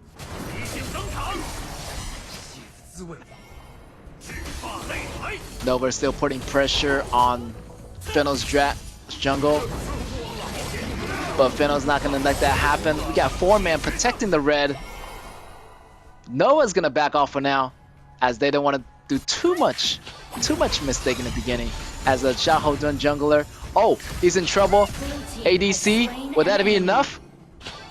Yes, ADC goes down. Kansha is in major trouble as he has no support. Tai Jun is all over the place, but he's not coming bottom. He's not coming bottom. He needs to come bottom and help out Kansha Yu. Their tower is gonna get taken down on the bottom tower, and Nova's just gonna come in with a clean sweep. Yeah, and we can see Guan Yu. Whoa! From now on, I would say Nova totally get over of this game. 5 minutes, they got 5 kills in advance, and also like there's 3,000 goal lead. They can just push forward. Yeah, exactly, and they're putting so much force, targeting, bullying Console U, and just putting a lot of pressure. Console U can't go out and farm. Every time he comes out and farm, he always gets ganked. Yeah, that's what we like analyzed in the draft. Like from Nova, they got the priority to rotate first, especially they got Yingzheng for their mid. So Yingzheng just constantly rotates to the farm lane. Oh, Why would wow! Why would Lan go in? Appear in this position? Blue team has Yo, his destroyed positioning the was turret. directly in the firing lanes of Injun's ultimate. He just get blasted. Like he is gone. Yeah, that's too much. Like Funnel already fall behind, and there's all the actually like from the last game happened, right? When they fall behind Zhao Huaizhen, Arise played Zhao Huaizhen last time, and he's the one just overstepped. But in this game, when time goes on, the last mistake should be committed. That's right, man. Like I'm telling you, like Fennel need to regroup and rethink about their strategy right now. They can't farm. Yeah. Like Console you can't farm, and they have a late game composition, so they make more smarter decision. Big fight happening. It's not gonna be well for Fennel. Fennel's member is gonna go down from left to right. They're all super low. One by one, they goes down. Theirs goes one. This goes two. Destroyed a turret. Can they make it 3 kills? Guan is still in that box, getting locked down, but he escaped. He's still healthy, and he's gonna go back. He's gonna make it alive. Whoa, but there's minion waves at the bottom. This is a 0-2 trade. We can see like how liberal Guan Yu was. Just step in, hurl in, and just totally ignore the existence of the mid tower. Exactly, and with that 7-minute being, like the bottom high ground tower is gone for Fennel, and that's gonna leave the core open. And there's a Vanguard marching into their high ground right now. They better take care of that, or it's gonna cost them later on. While 7,000 gold lead goes to Nova, and we can see Guan Yu is gonna be so liberal, and also like Yingzheng, they can just easily march forward by using this Vanguard. Exactly, Guan Yu trying to look for an opening. Yixing already uses ultimate, so it's a cue for Guan Yu to go in. Tai Jun is active his ultimate, but he's just gonna stay and he's not gonna go back home. Another kill, so that also means Fano's gonna have numbers in deficit. How they're gonna guard their high ground towers? Yixing won't be one of those mages who can clean up the minion waves. We mentioned that before. And also for Yuji, he would be so dangerous. Lan tried to ultimate in, tried to bring someone back, but he failed to do it. Successfully, he just cleaned up all those minion waves, but there's still minion waves in the mid. Blue team has That's right, so tanky. He tried to pull back that shot hold down, but it wasn't enough. They don't have enough damage. They're in almost like 8k in deficit, so things are not looking too good for Fennel. Now Fano really needs to rethink about their strategy, because they still need such a long time for Concert E to form up. It's definitely not enough, and also like the circumstances, the setting for Concert E won't be that safe. There's so many threats. Guan Yu, there's like Yingzheng, there's Gong Sun Li. It's too hard for Concert E to survive during the day fight. Xiao Houdun's kind of getting caught off, but his passive's already activated. He's gonna survive this game as he stalled long enough for his teammates to go. Wang Yi is going crazy right now, taking 1 kill, taking 2 kill, taking double kill. 4 members of Fennel goes down, and that's gonna be game. I think it's gonna be game. Last man standing for Fennel, and triple kill, taking the triple kill.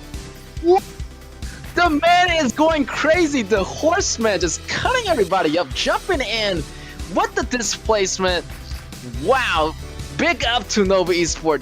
Here's your victory. Wow. Good job, guys. Nova. Wow. They just used a totally new strategy. This is their very first time this is the second time using this Guan Yu, and every time they use Guan Yu, they won the game. And we can see Guan Yu just became such a great threat to all those core players, to Yixin, to Kang Se-yu. The last team fight, he just threw in and again ignore the high ground tower.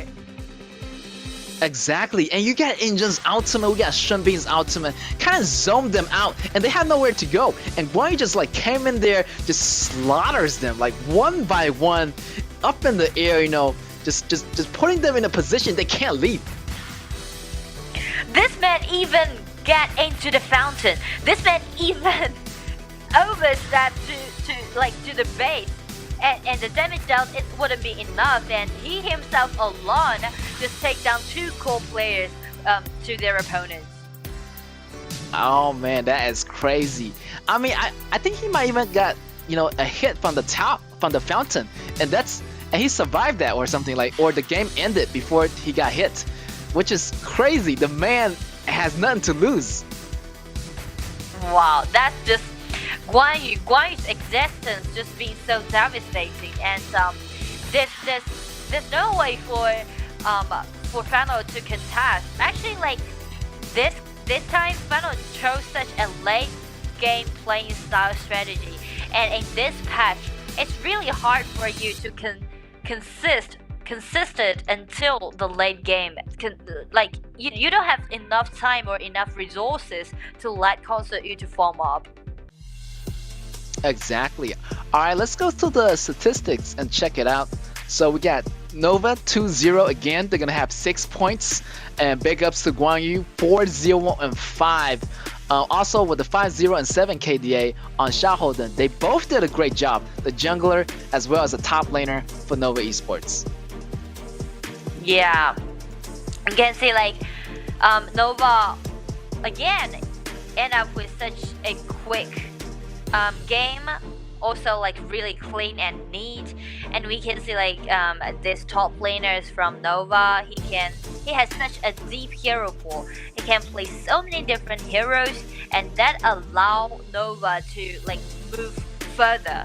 If like as the event goes on, we will first go for best of 2, but then we'll go for that best of 5. If you're doing best of 5, hero pool really means a lot. Exactly, best of 5, you know, it's gonna be harder. You better have a proficiency on most of the heroes, and more diversity, the better. Like, you know, as it's gonna be a global big rule, and you know, the more diversity, the better. And I realized like, you know, Kang Se-yu didn't go with attack speed. Like he went with damage in the beginning for this match. Yeah, yes, and also like Kang Se-yu, she's just being so weak in the early game. He would be a really nice counter attack against Gongsun Li, but he can't deal enough damage. Yeah, there was no help from Tai like in the beginning. Like, you know, Tai should have helped her out a little bit more, you know, help Kang Se-yu. But Kang Se-yu just like by himself, you know, on the bottom, and just like getting overwhelmed by the rotation of Injun and Shunbin and Lady Sun, or like, and it's crazy to see that happening. Oh, I mean not Lady Sun, but the Gongsun Li. Yes. And with that being said, the MVP gonna go to Nova Xuan, and with a KDA of 4-0 and 5. This man, this Guan Yu, he just, you know, riding a horse and ignoring all those resistance of the towers, just dive right in and cut Kang Se-yu off. Yes, and we're gonna go through the replays around now, and let's see how that happened. You know, I really want to see this Guan Yu with the, you know, motorcycle skin.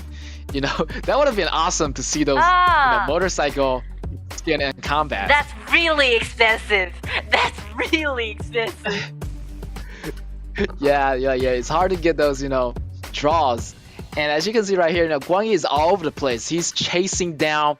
He's locking up the roads. You know, like he's blocking Ata. See, Ata tried to go escape, but he's just getting stomped in the face. Look at that. Stomping on 3 people.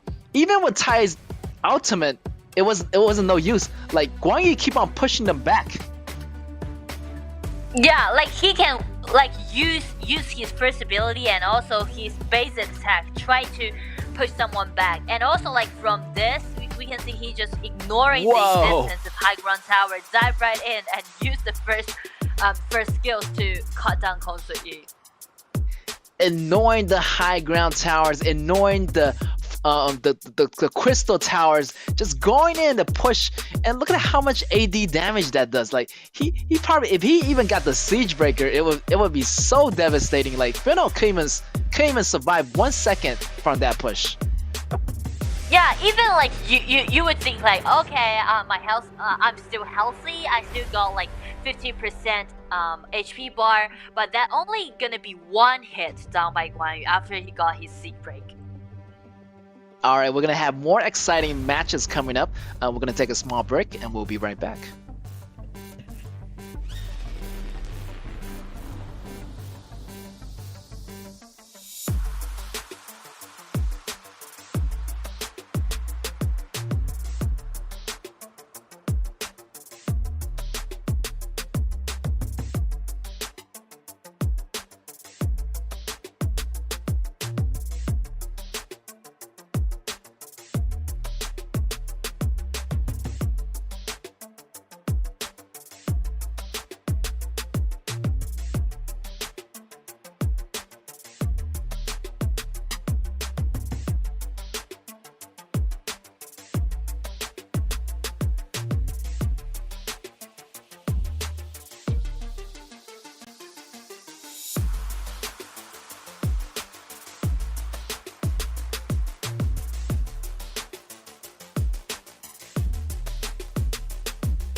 Ladies and gentlemen, welcome back to the 2023 KAW Season 1 tournament. And we're going to go into our next match. It's going to be KG versus Scars. I know KZ forfeited the match last time, but this time they're coming back strong. So I'm really excited to see KG versus Scars in this upcoming match. And I'm your caster today. I'm Git. I'm Nora. Just like you mentioned, like this would be the first matchup that's gonna show by KG. We never seen them play before, and I hope that they have their own strategy and they can show us their different understanding towards this matchup. And also, like for this round, they're gonna play against Scars. Scars are quite strong, actually. They're quite powerful in this event. Exactly. Even though they lost on the first day to Impunity, like they don't have no points right now. So like they really want get their first win in this first event, like on this third day pretty soon. Yeah, like Scars and Impunity, both teams are quite experienced since they've participated in KIC before, like last year. And also like Scars, they got 7 wins in a row when they're doing KIC wildcard qualifier. So like after Impunity took a revenge on Scars, I guess Scars are gonna be quite well prepared and learn a lot from Impunity. They also gonna show us something different today. Yes, exactly. I know that Scars face a lot of different KPL teams in the KIC, so I want to see what they improved so far. What can they bring to the table as far as the new meta concerns. So I'm looking forward to how Scars gonna compete in this third matchup. Yeah, last time they lost the gameplay against Impunity, but I want to say like that game was like overwhelmed by Impunity. They still got some highlights during that 2 matchups, but it seems like they would take that game, that matchup as a warm-up. And today, after take 1 day off as a break, I hope that they did some homework.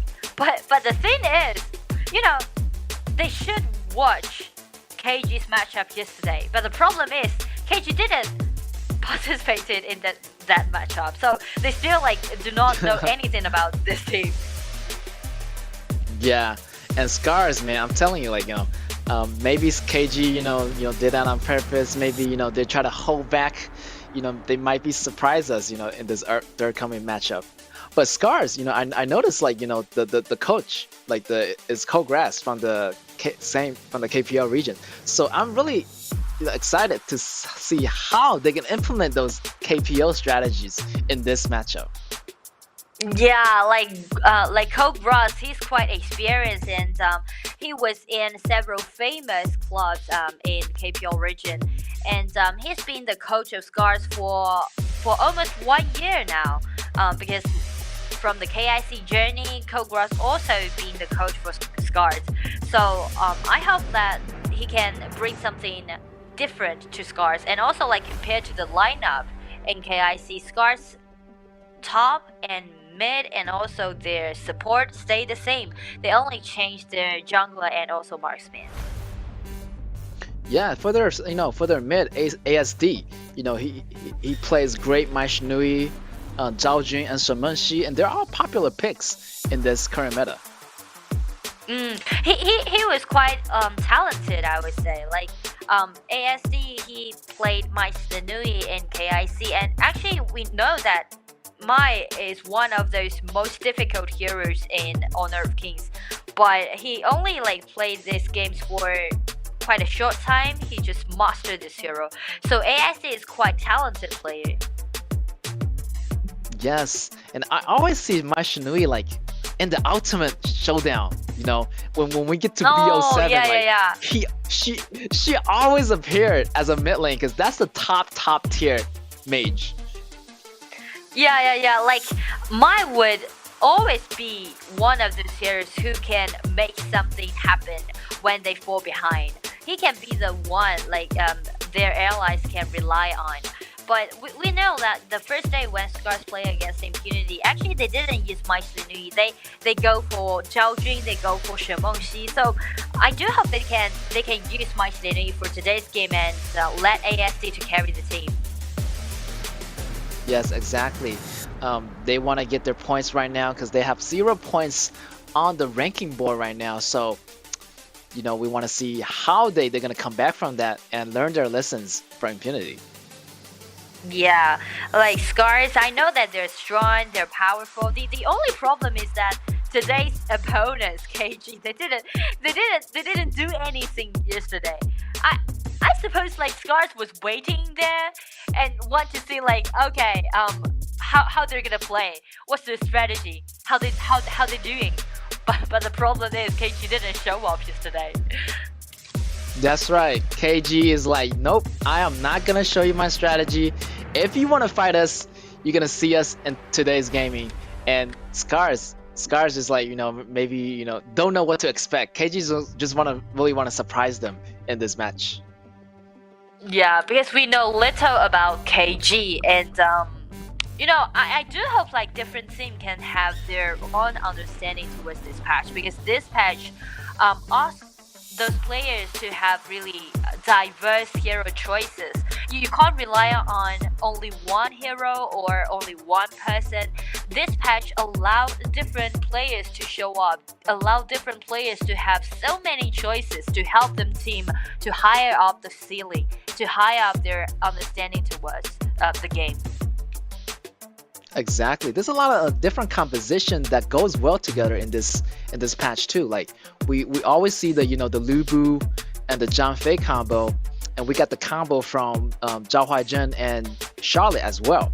And also we see some, you know, Yeah. Guizu combo recently too. And it's amazing to see all these, you know, different combos being used in this competition. Yeah, a lot of heroes can be a swinging pick, like Xiahou Dun, like Bai Qi, like these tanks, they can rotate to the top, and also at the same time they can be the jungler. So the BP strategy also means a lot, because actually before we talk a little about our BP phase, but there's a lot of things that we can discuss about the BP phase, because usually when you're on the blue side, you have the priority to choose what you want, because you're gonna have the first choice.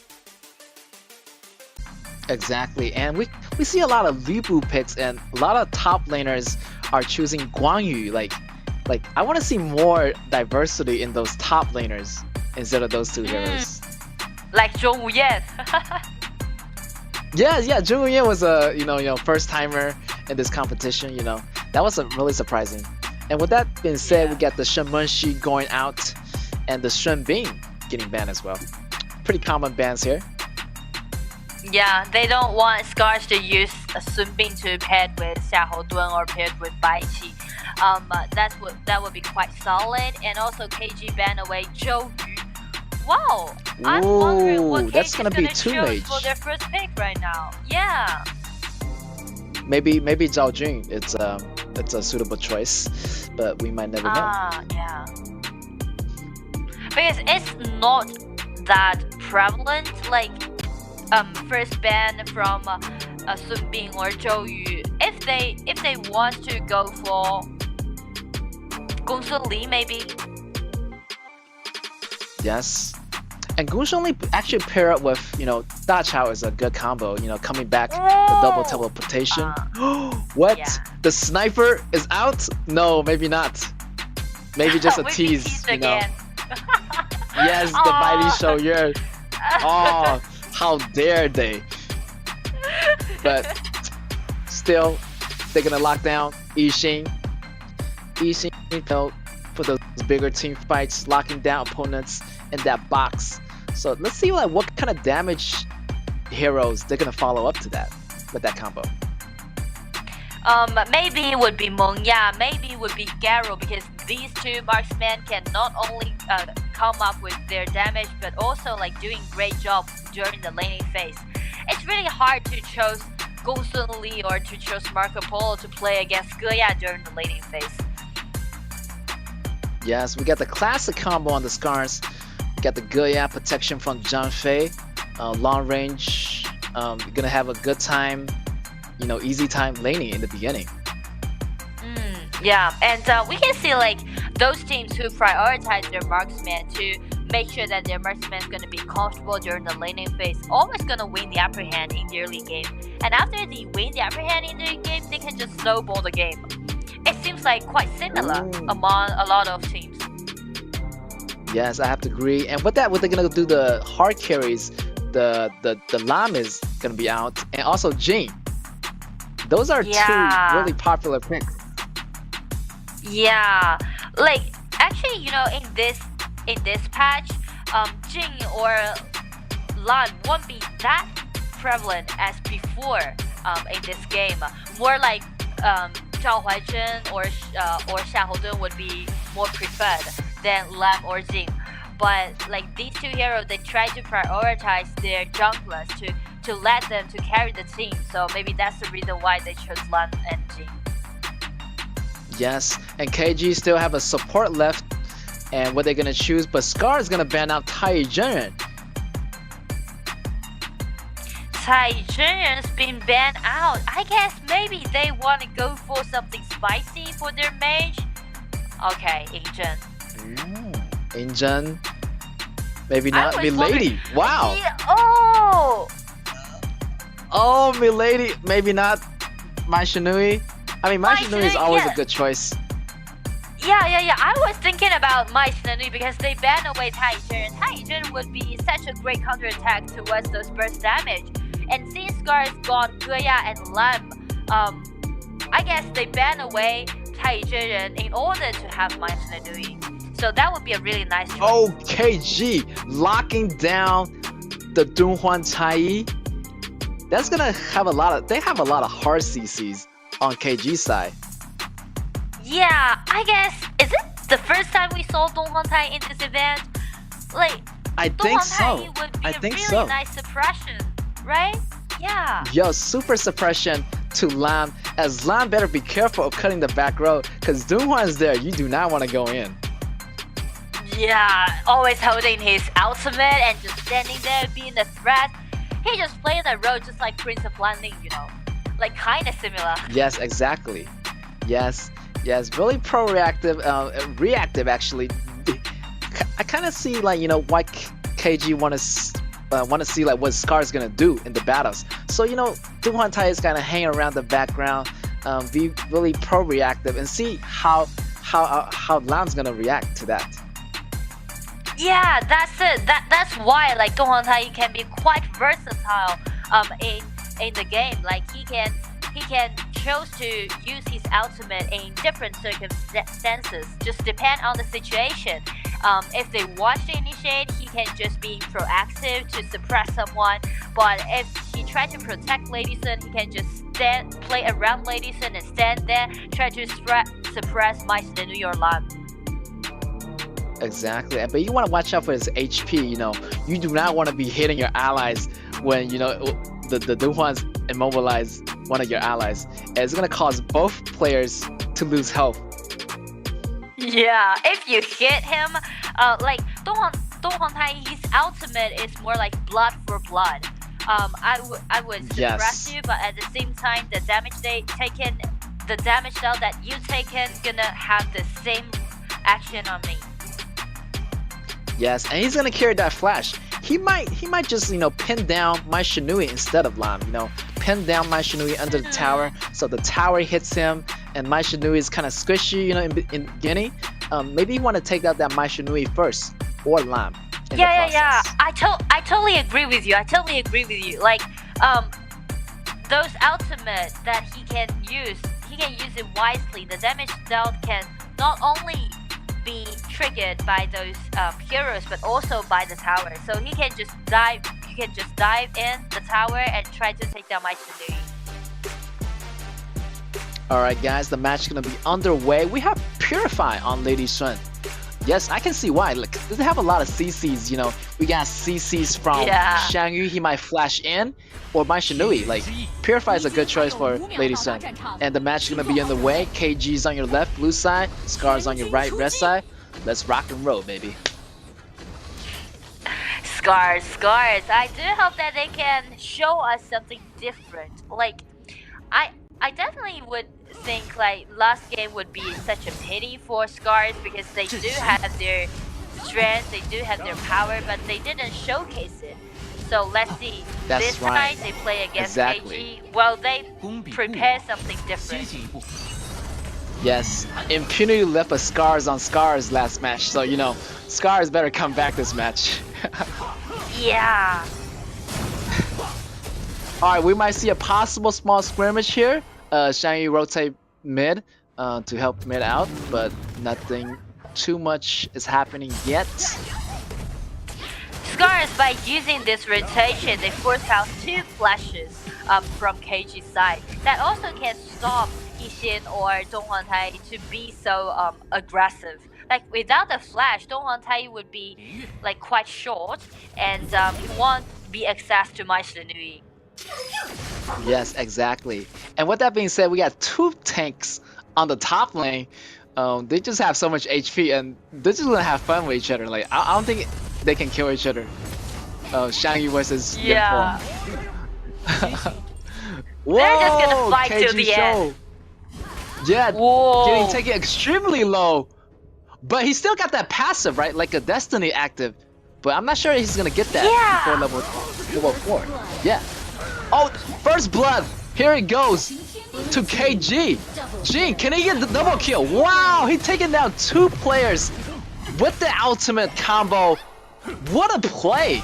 Jin just outplayed both players on the top lane. Yeah. That was a 2 versus 2, but KG ends up with 0 trade for 2.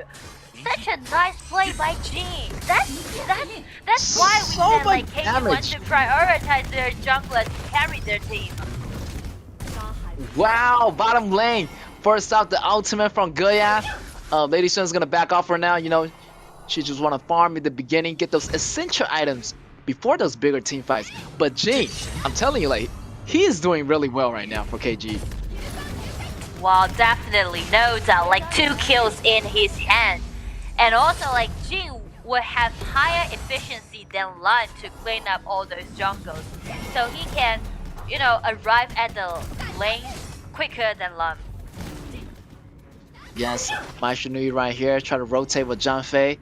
But as Donghwan Tai is going to be protecting Lady Sun on the bottom lane, so Lady Sun is pretty safe. And we're going to see a small skirmishing happening. Shang-Yi is on the run, 1v1 versus Jin, but they need to back off. They don't want to do too much overextending now. Yeah, it is because of Jin's like being so dominating in the early game because it's stunning performance. It forced Xiangyu to move, to rotate to the mid, to gain some vision control because they were too worried about Jin's ambush. Yes, and I realized Lime is like, you know, eating up the experience points on the top lane while Shang-Yi get the middle lane as the Mai Shinui and John Fei try to help out the bottom lane more. And they're gonna eat both lane at the same time. Yeah, they try to make something happen on the farm lane. So they want to gather together, they want to have number advantage and try to, using some skirmishes and try to, you know, even up the game. Or the TP from the Lam coming back bottom. Then Pors goes in, but he's gonna use that immunity to get out. There was just too many people there, and you know their junglers wasn't there, so Lempo has to get out right away. Yeah, you know, I highly recommend you guys to use Lianpo for your first like top laner hero, because like Lianpo's also, I play Lianpo as my first top laner. It's quite easy. And because if it's immunity, you can stay as long as you can during the team fight. Exactly, super easy hero. And with that being said, the bottom tower is getting taken super low. Jin is in the jungle, but 1v3, can he do it? He's still dancing around. His HP is recovering like crazy. He's showing off his skill, the high mechanics in this kit, but he got CC by Shang-Yi, and he's gonna go down. What a great show there, but he still didn't survive long enough until his teammate came to the help and it was too late. And Xing is going down, but that was high mechanic, high skill, crazy action there. That's crazy. Like that dancing was incredible. Like if I would say if Jin has got one item or two item, all of those opponents there would be killed by Jin. Well, this Jin, Yes, he's Jin really was- skillful. He's really sophisticated. Exactly. Like if he would have got like one or two more items, he would have just outplayed them. Look at that, 1v1, Yeah. level 9 against level 10 Lam, and he's still there.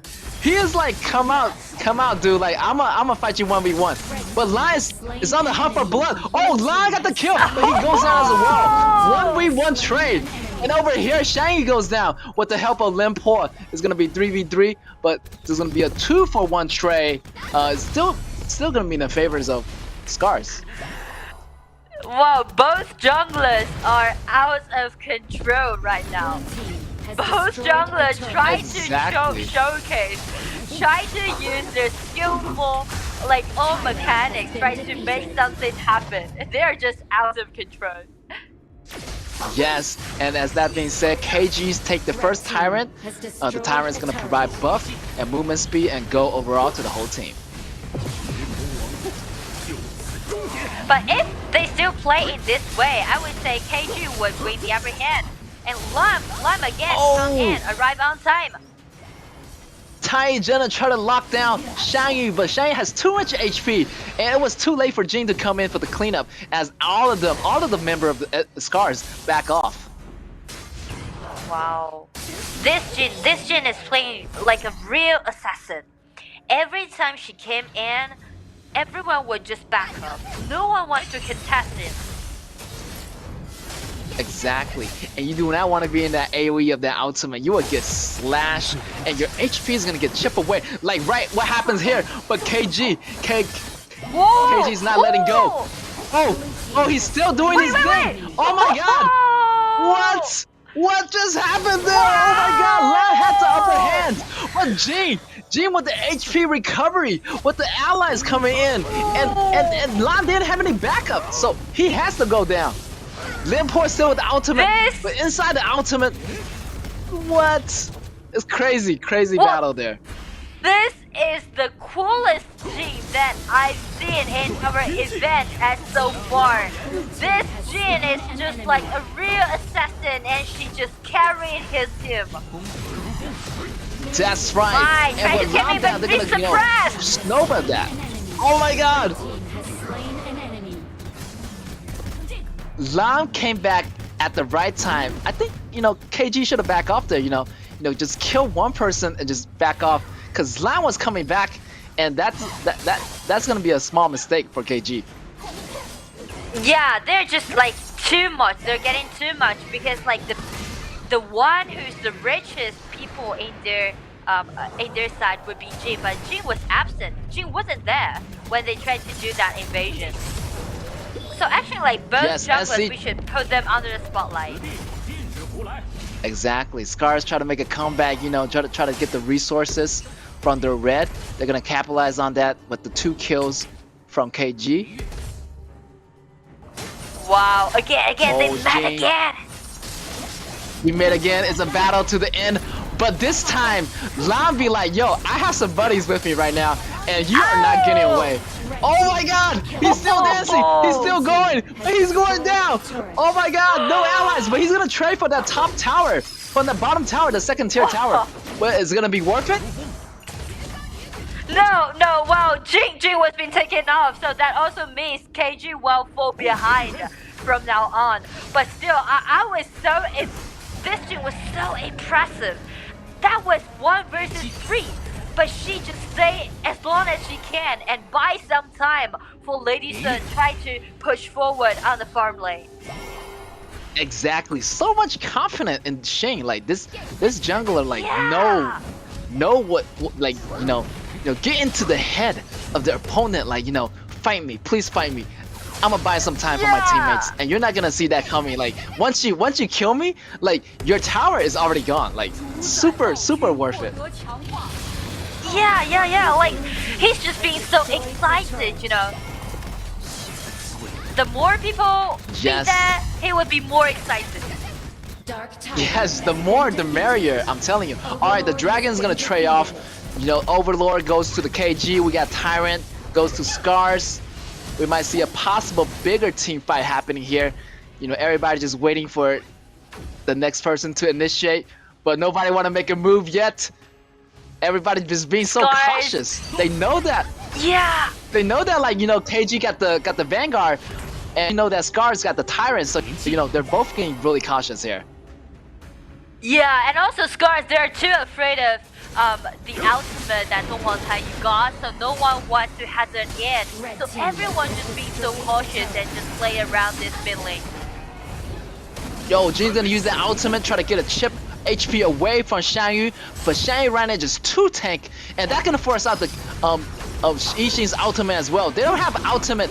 Hey, Duan ultimate goes down, but Zhang still has the ultimate. He's gonna use it to save himself. Also push KG back. Limpo is in trouble. Limpo is not gonna survive. Jing! Oh, Limpo still survived. Jing went in and is gonna make the save. 2 for nothing trade for KG. And Love still ambushing Lime, try to seize the moment, try to get in. Second ability, but that's Oh my under God. protection of the Lan tower. is too He's rushed. taken down. Lan is too rushed. Get taken down. He was a little bit Yeah. greedy. He saw, like, you know, a couple of guys under the tower, low HP, but it wasn't quite enough. You know, the tower damage still a lot, and that's gonna cost Scars, the top tower, as well as Lam. It's life. Yeah, I totally agree with you. We can see like the timing for both junglers to came in during the team fight are totally different. She really sees a nice moment, right? It was out of that tower and the HP bar was so low, so she just did a really nice gen. But for Love, he's just being so risky. He wait for such a long time. Minion within that tower, no one can take that damage down by that tower for him. So he's just being like too bold or like over committed to that. Yes, overcommitted and overextended right now. Right now, Scars really want to, you know, gather their thoughts right now, because they're behind in kill counts. And the goal is relatively the same. But right now, I feel like the map control overall is going to belong to KG.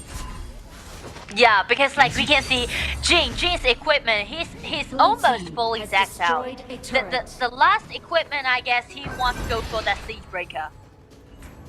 Yes, exactly. Once you get that siege breaker, oh my gosh, the back row is gonna go bye-bye if Jin's gonna get you on that. Lam try to, you know, get on that peak in that grass, but he's gonna escape as there's too much enemies there.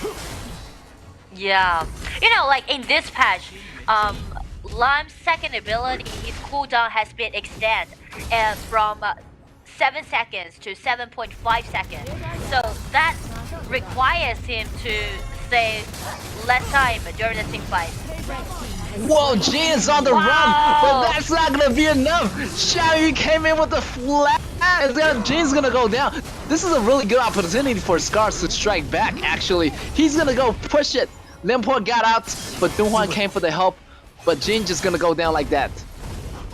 I really like this movement that Scars take. And wait. I guess they want to push forward, but the minion which has been cleaned up.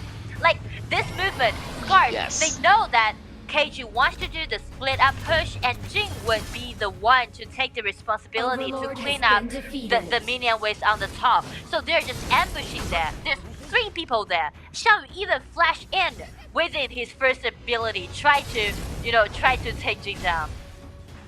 Yes, but the knockback, they're gonna get Jin. And I like how Scars is doing. Like, they want to gain map control first before pushing. Yeah. They're gonna get that Overlord. And the ball's back on Scars court right now too. Right now, possible skirmish going on. One get taken down. Zhang Fei get taken down. He had his ultimate. Jin taking down my Shinui. What the hell? Oh, Tai. What the hell with Duhan Tai? Oh my god, double kill for Jin. Oh. The ball might be back on KG's court again. That was insane! Like, Jin just, you know, aligning himself along being the hero and just get back, just dive right in and did a crazy job. Beautiful player so much has been damage. taken down. Shaggy trying to save that tower. I think it's gonna be game. It's gonna be game for Scars, and the victory is gonna belong to KG. Oh my gosh.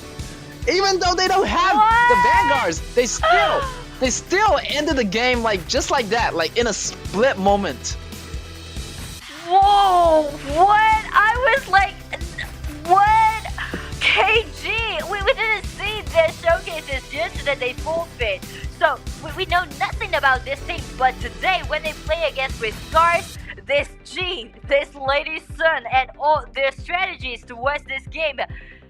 Wow, this team! I really have high expectation on this team right now. I would put all my money on this team. Wow, that's right. Jin is giving a run for his money. I'm telling you, like, he is the man with the plan. He's just so confident in his every ability, the micro, the details. Yeah. Like, he knows what he's doing. Yeah. He's buying time for his teammates to get down the towers, to make those smart decisions, to cut the back row. Overall, great gameplay, and he almost outplayed 3 members of Scars. Yeah, like the Jin, we saw like his highlights, he almost outplayed all the time.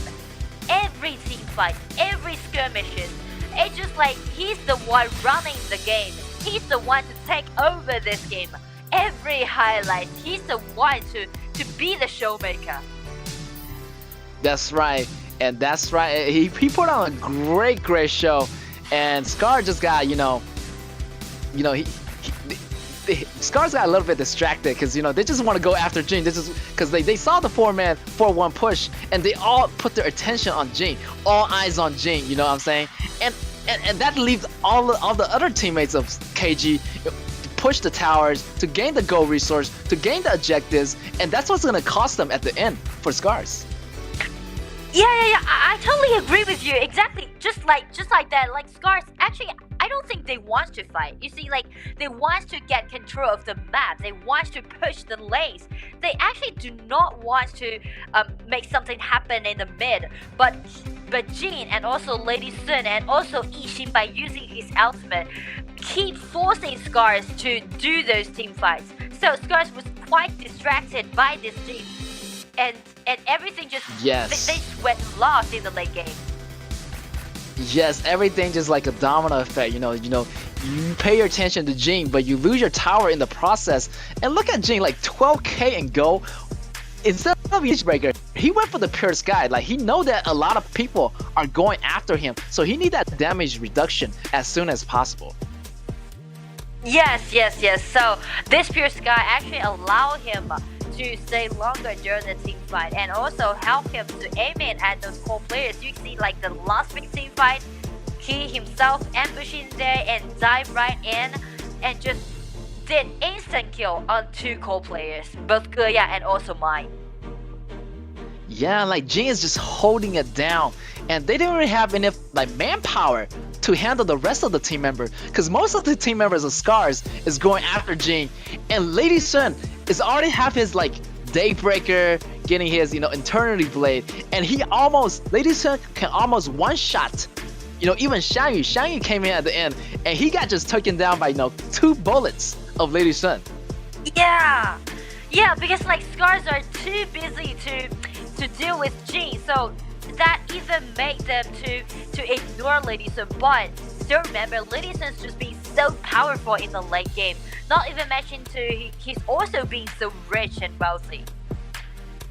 Yes, exactly. Even my Shinui, try to cut the back row, try to go after Lady Sun, but there's Dunghwan Tai, there's like, hello, like, did you forget about me? And Lady Sun just, my Shinui just get immobilized there, like, he couldn't activate his ultimate combo, Yeah, every time when he came in, he just instantly be caused by Dunghwan Tai, be suppressed, and the burst damage Lady Sun did just come up. Yes, but out of down here, MVP, Killer Gaming, Shane, KDA 642 across the board, 25% damage dealt overall. Great execution by this player. I'm looking forward to the next game. What kind of other junglers Shane might bring to the table. Me too. All right, we're gonna go to the replays. Wow, look at that execution. This Jin. And yeah. yes, and he's still going. He's still going. He's like dancing around like, like it's nothing. Wow. Wow. Look at that. Look at that. Wow. He's just recovering HP within that circle, and he just like playing them. Like, they're running back and forth, trying to see like which shadow like Jin's gonna pop out. Look at that. Look at that execution. That solo kill with the teammates coming over. Wow. Amazing. He's just react with full of confidence. I can see like how fast he was, twinkling his fingers on that phone, because you really need to like react quite quick if you want to play Jin well. Yes, you better have those fast hand speeds, fast response times. I'm telling you, those button clickings, they're not easy. You gotta go to boot camp to practice that stuff. Wow, this is the coolest Jin ever I saw in this event. I will call him the best coolest Jin in KAW. Best Jin the yet. Coolest Jin. Best Jin yet. Yes, Yet to come. Yet to come. Wow. Yes. But Such we'll an see. We'll see. Like exceptional job. Exactly, exceptional job. He put on a great show. I hope he can do the same with a different hero. Maybe another high mechanic hero. Like Luna, or a different kind of diversity hero. So I'm looking forward to this player, Shane. Oh, yeah. Like Luna or Yao, like or Lan. He can actually, give it back. You used Lan last time, I will use Lan for the next. And like That's all right. those heroes requires high mechanics. So I'm really excited to see what he's gonna show us in the next game. That's right. I'm really looking forward, and it's gonna be a great show. KG maybe choose Lan to pay back the respect. Scars choosing Lan. Maybe Scars gonna choose Jin. To pay back the respect to KG. Yeah, Scars. They actually they did a good job every time. I always say like they even it up in the early game, but they're just like they didn't expect that the jungler would be so dominating in the mid game. Yes, exactly. I'm looking forward, like maybe Scars need to have some kind of hard CC in order to control their jungler from KG. Like they need someone to stop this guy, like stop this man. Yeah, or in another way, actually they can choose Taizhen as their support to help them to get another life. So if like heroes like Jing or Lan get in, take one people down, they can use Taizhen's ultimate to let his core player, at least one of them, to have a second life. Exactly. Taizhen is gonna reset the lives on those members of your own team. That's gonna give you guys, more advantage in bigger team fights. You come back. It's like almost having like, 2 life in 1 battle, almost. Yeah. So that can help them to contest Jin. Even if Jin didn't insecure, they can just use the ultimate to let him went back. So I guess like Taizhen would be one of those choices for Scars for this round. All right, I hope Scars did their homework. Now they see KG, performance in the first match. So they need to rethink their strategy right now. Like, what can they do to have better picks or get less distracted by their junglers? Yeah. So there's 2 things that we want to see during this draft. And KG, they ban away Mengtian. Ooh, Mengtian would be quite a solid front line, but if they want to ban away Mengtian, usually they would go for maybe Luban number 7, like these heroes. Oh, KG ban away Jing. KG does not want Scars to use the Jing. Yeah. What? Usually, like junglers who can play Lam well can also play Jing well. So KG must predict it. Like Lam, well, I would give it to like 90 score. So I just ban Jin away. Maybe KG is gonna pick Lam, but Scars haven't banned Lam yet. So that gives the opening to Lam for KG. But Dian Jet and Zhao Jun getting locked down. Nice combo. Yes. Like Yes. Kunshan Lee. the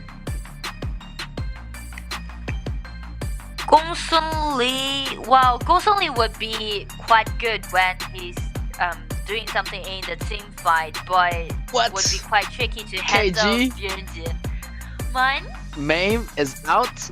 No, no, no, no. Hold up. Main didn't do so well in one of the matches from the previous days, but I'm not sure what KG is doing here. A new meta? Main would be so dominating when she upgrade to level 2. They're still Yes. hesitating. Yes, they're still hesitating. It's like, yo, May is not doing so well in this. I haven't done so well in the previous day, so they gonna hold it back for now.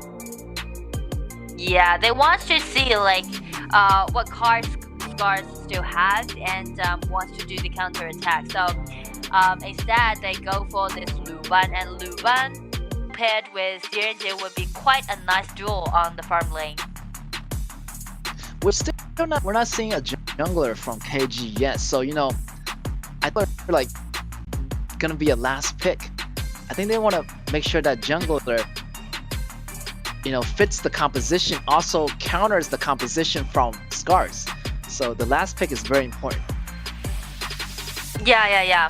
So I guess it is because like they're trusting their jungler, and also they do believe their jungler has enough hero pool to do the counter pick, so they will just let Shin to choose at last. Maybe they will have their top. Yes, Lams goes out and Nakarulu goes out. Like what else? Wow. What else could Shin choose? Those are the top junglers. Now I'm really curious to see what Shin gonna be for the jungler for KG.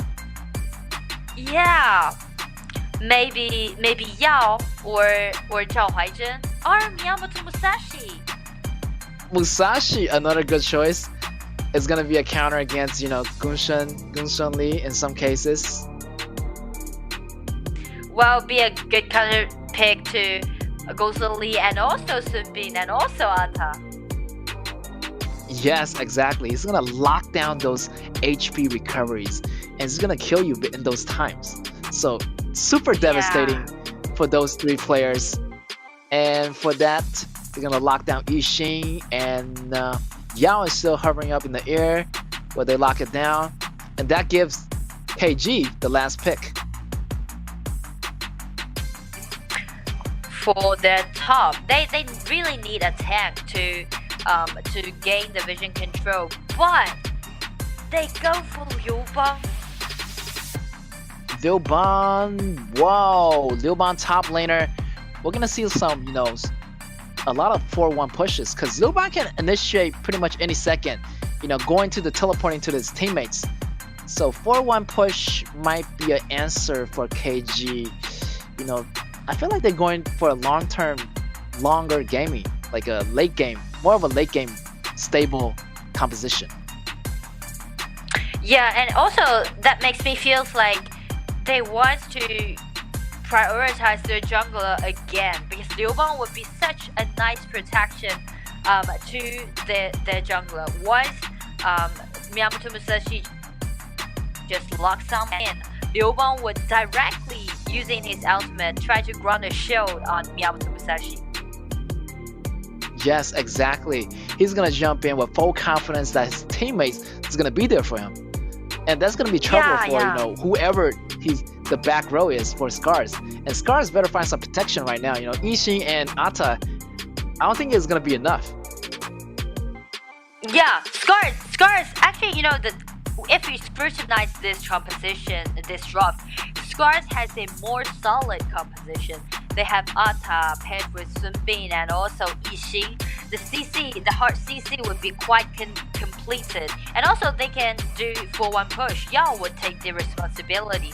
So Scars would be quite solid, but the only problem is they are really afraid of Miyamoto Musashi's ganks in the early game. Yes, exactly. And Wang Zhaojun's, wave clearing abilities in the beginning, and with the rotation, with the help from Liu Ban, wow, Gunshan better watch out for those early ganks. Yeah. Well, this is the first time for me to see such a even drop, to be honest. Like, they had their raw strategy, they're quite featured. We can see, like, Scars, it's because they have coaches from KPL region, so their composition is quite solid and they're quite experienced. On the other hand, KG, their strategy is just to protect their jungler and try to let him to have the stage to showcase. Yes, and showcase it is. All right, ladies and gentlemen, this is gonna be your match 2. Scars versus KG. Scars on your blue side and KG's on your red side. Small skirmish here, but not much happening. KG would back off in the early game. They need to wait Yamato Musashi until he upgrades to the level 4. You know what's interesting here? They put Gunshan Li mid, so she can gain the early level 2. I feel like they're gonna fight around Gunshan Li and putting that Yixing pretty much as a tool for the entire team. Yeah. Do you remember when we were analyzing in the drop, we said like Scars, they lost the priority in the mid, they can't rotate faster than Wang Zhaojun since Yixing can't clean up those minion waves quicker than Wang Zhaojun. So that's one of the reasons why they put Gongsun Li in the mid. And paired with Sun Bin, they can rotate fast. Yes, they can help the top lane anytime, pretty much, with Sun Bin's help, quick rotations, and that's gonna put Yixing in a defensive position on the bottom. So Yixing's pretty much left on the bottom by himself, and while Gunshan Li is gonna get all those goals, and hopefully Gunshan Li is gonna carry the game for Scars. Yeah, now they rotate on the top, and this versus Whoa, Musashi's in trouble. Musashi wasn't level 4. He just got to level 4. Oh, and he gets taken down. And Kuro gets taken down as well. Quick rotation. Great job on Scars getting those kills top. It's going to be 2 for nothing Trey for Scars. Scars definitely has read their opponent's composition. They know that, okay, you try to stress on your jungler, you try to prioritize your jungler, then you definitely would arrive on the top around like 2 minutes. After you got the ultimate, you try to kill Alta and make something happen on the top. So Scars, they take one step further, they take one step earlier to ambush there. And it's because Yamato Musashi didn't got his ultimate, so they just take them down. 0 trade for 2. Such a nice play. Yes, such a nice way, as you say. Gunshan Li is already 1 level ahead of Wang Zhaojun, and Gunshan Li is getting really scary.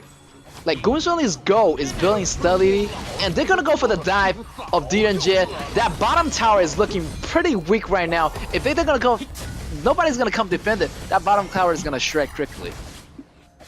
Wow, to be honest, I guess we're gonna see the very first tie in this match. Yes, I am expecting to see that.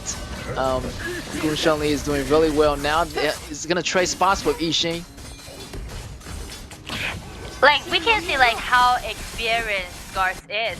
Well, we mentioned like their coach is quite experienced. He has long time coaching in the KPL region, so he know that how things gonna execute, how things gonna happen during the game. So it's under the guidance of their coach. Scars, they have their directions, they read the play, so they know how to react. Exactly, ambush from Musashi. Would that be enough? But with the ultimate coming in from Liu Ban, he's gonna hide into the tower, he's gonna bounce back. He's gonna stay alive! Voila! Crazy ultimate, and those damage reductions from Yao is incredible. Like it's crazy. Wow, ultimate that Yao has allow him to have like 40% damage down taken lower. Like he can get avoided 40% damage down by his opponent. Yes, and those damage is gonna take taken in later on. Like it won't be like in an instant. Yeah. But so he has like a shield almost, and to take those damage later on, and while he recovers those HPs in the process. Yeah, what a nice escape. And that also blocked away Yamato Musashi. She really wants to have something happen. He just alone dive into the field and try to do a gang ultimate in. Yao's kind of in trouble right here. 1v3, it won't be enough. Everybody's bottom. Everybody of the members of Scars is bottom. He putting that heavy pressure on D3. D3 goes down. So that's gonna be a one jungler for one ADC trade with the tower. I feel like that's gonna be in favor of Scars because they got a tower out of that. Yeah, they got an outer tower and they even want a tyrant in their hand. Wow, things look quite good for Scars. But also like this gang, this Miyamoto's movement kinda scared Scars, I guess. Like from now on they would be really cautious about the jungler. Yes, and for Scars jungler, he's looking really confident too. Remind me of how Jane played in the first match. He's really confident in this hero. I can feel it. Yeah.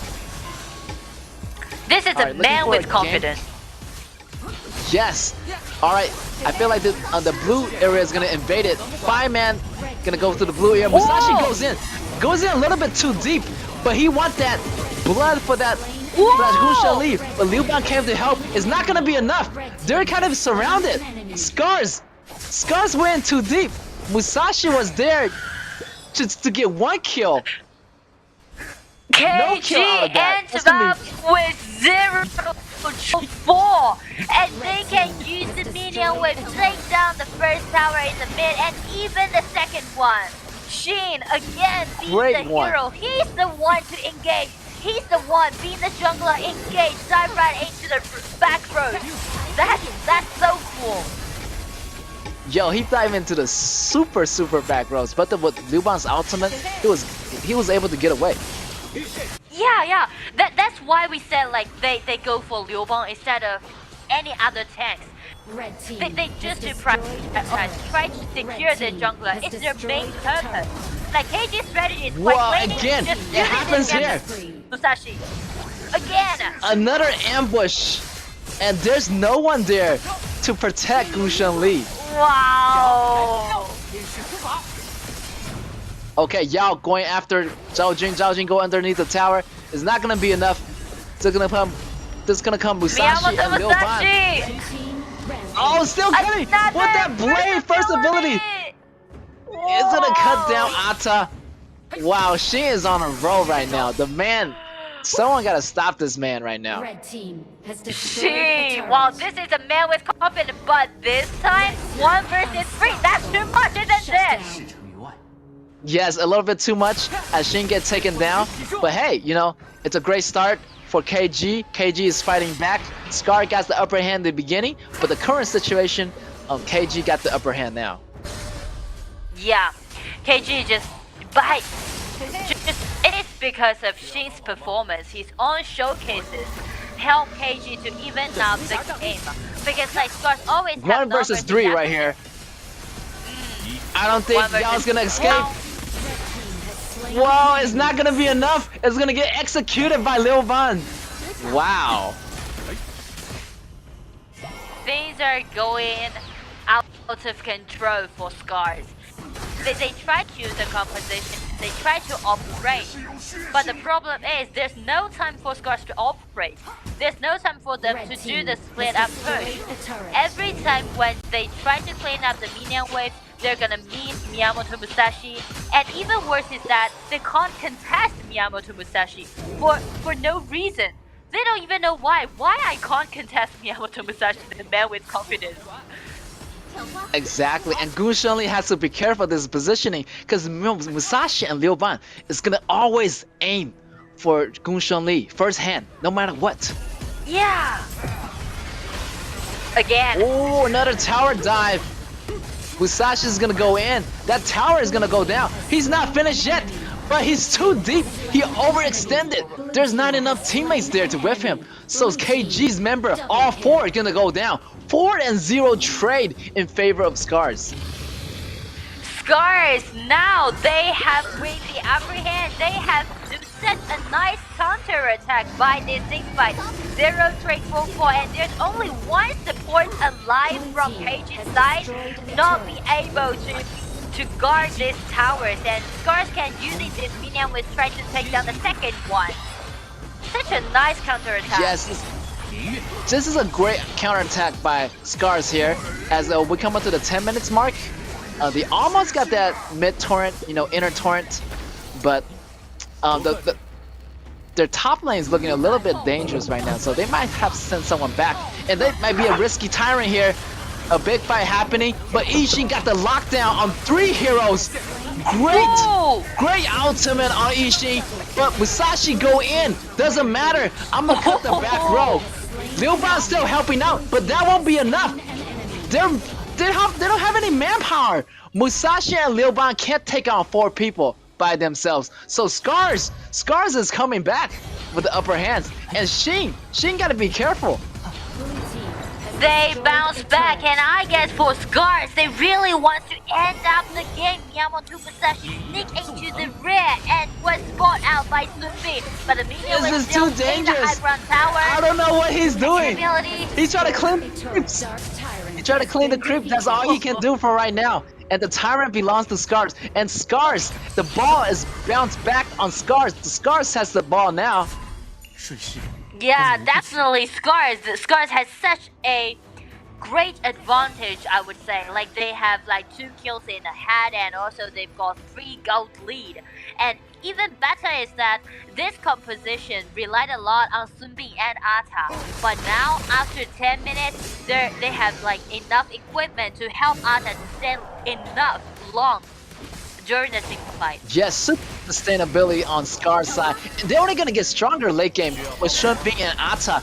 And with Ishin's ultimate, it's gonna be scary, like, to have those combos, activated at the same time. Even with Shin's and Kuro's ultimate, they only can cut down 1 person. And for the bigger team fights, I feel like Scar's gonna have the advantage. Yeah, that's why we said like Scar's composition is much more solid compared to KG's one. The only way for KG to stand out or to turn this table around is that Miyamoto Musashi would see the really nice timing to aim at Gongsun Li and did an insta-kill to take Gongsun Li down. If Miyamoto Musashi didn't do that, it will help KG to turn this around. Yes, and KG is doing a good job with the 4-1 push right now, but Liu Ban has to teleport back, but that won't be enough. Shin goes down, Zhao Jin goes down. This might be it for KG if they're not too careful. They want to close down. Liu Ban's still going. Liu Ban! This is gonna be a race. Still trying to push forward. Somebody gotta go back, and that's gonna be out. Yeah. This is gonna be a race to the core. Who's gonna backdoor? But still, Liu Ban's coming back. Liu Ban's coming back. Maybe not. He's still trying to push the towers, but there's no one to defend the base.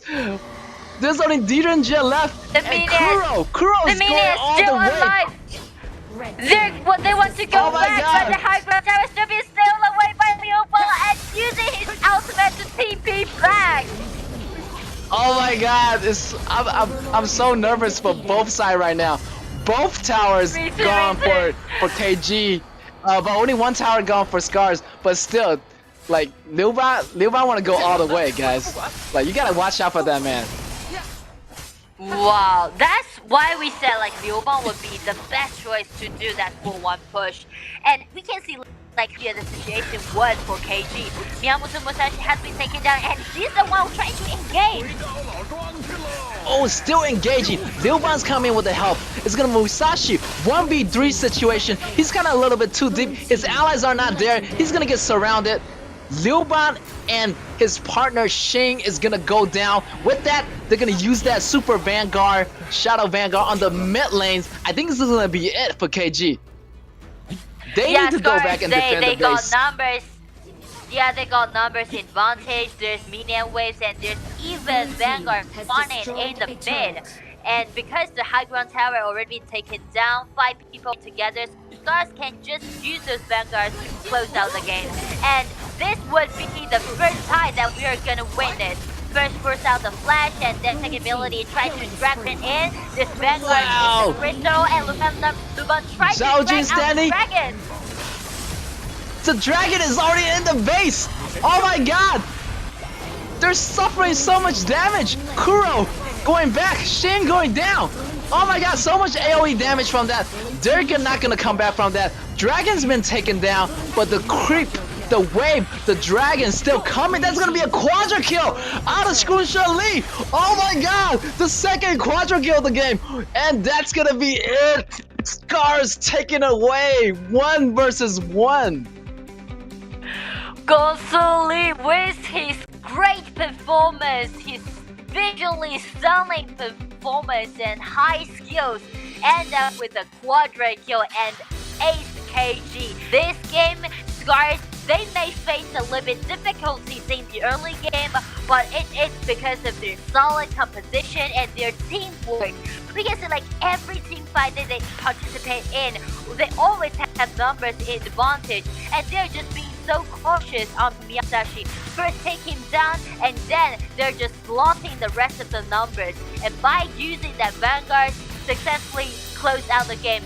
And this is the first tie that we witnessed in this event as so far. Congratulations again to Scars. Yes, congratulations to both teams actually. They're trying so hard, you know, with the incredible Jing from the first game and super hyper carry from Gunshan Lee. I predicted that Gunshan Lee is gonna carry the game, and he does it so well. And Scars, what that quad at the end, incredible.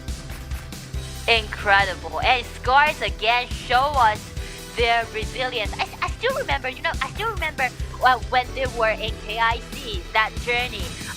They bounced back a lot of time, maybe 3 or 4 games. They bounced back after they lost all three high bronze towers, but they just guard their crystals and fight back. This is the team. Scars is always been known of their resilience. Exactly. No matter the obstacles, no matter how far you fall behind, you know, Scars always find a way to bounce back, and that's how they exactly show it in this game. With Gunshan Lee, with Shenbing, with teammates from Atta, with the AoE damage from Yao and Yixing, incredible. Like, just great amount of teamwork and coordination. Yeah, incredible. Like Scars, they do have their teamwork. Like their play style is just so-called teamwork. They have really solid composition, and their play style is quite KPO region style. Like that makes them to have a really nice. They never make some mistakes when they win the upper hand. Exactly. I saw some KG, you know, they were really good in the beginning, you know, Shing with Kuro. They have a kind of like a partner duo thing going on, but when Shing falls, you know, Kuro is likely to fall as well because they're always together all the time. Yeah. We can see like KG, they really surprised us a lot, right, from their first showcases. Like the jungler Shin really did a nice job, but it is because their featured playing style. They're only one core. They only have one single core that will be Shin, that will be Miyamoto Musashi or Jin. So it would be really hard for them to bounce back as long as Miyamoto Musashi has been taken down. Exactly. I saw those moments, you know, when KG got the upper hand, but they still kept fighting. Like, you know, they were going really deep every single round. They just never had a moment where they want to, you know, back off and cool down. They just want to keep on fighting and just keep on pushing that aggressive playstyle. But that's gonna cost them at the end, where Scar is gonna take over when, you know, your damage is not gonna be enough. Yeah. I just feels like when KG fall behind, the only way that they try to solve the problem, they try to turn this around, is keep fighting. But sometimes this measure won't works all the time, especially like their single core. They really relied a lot on their jungler. So when they're just too into keep fighting, sometimes they will lose a lot of chances. Oh, and the game MVP goes to Infun from Scars. Congratulations to him. 11, 2, and 7 across the board. Great damage out for almost 40%. Great job. 11 kills in this man's hand.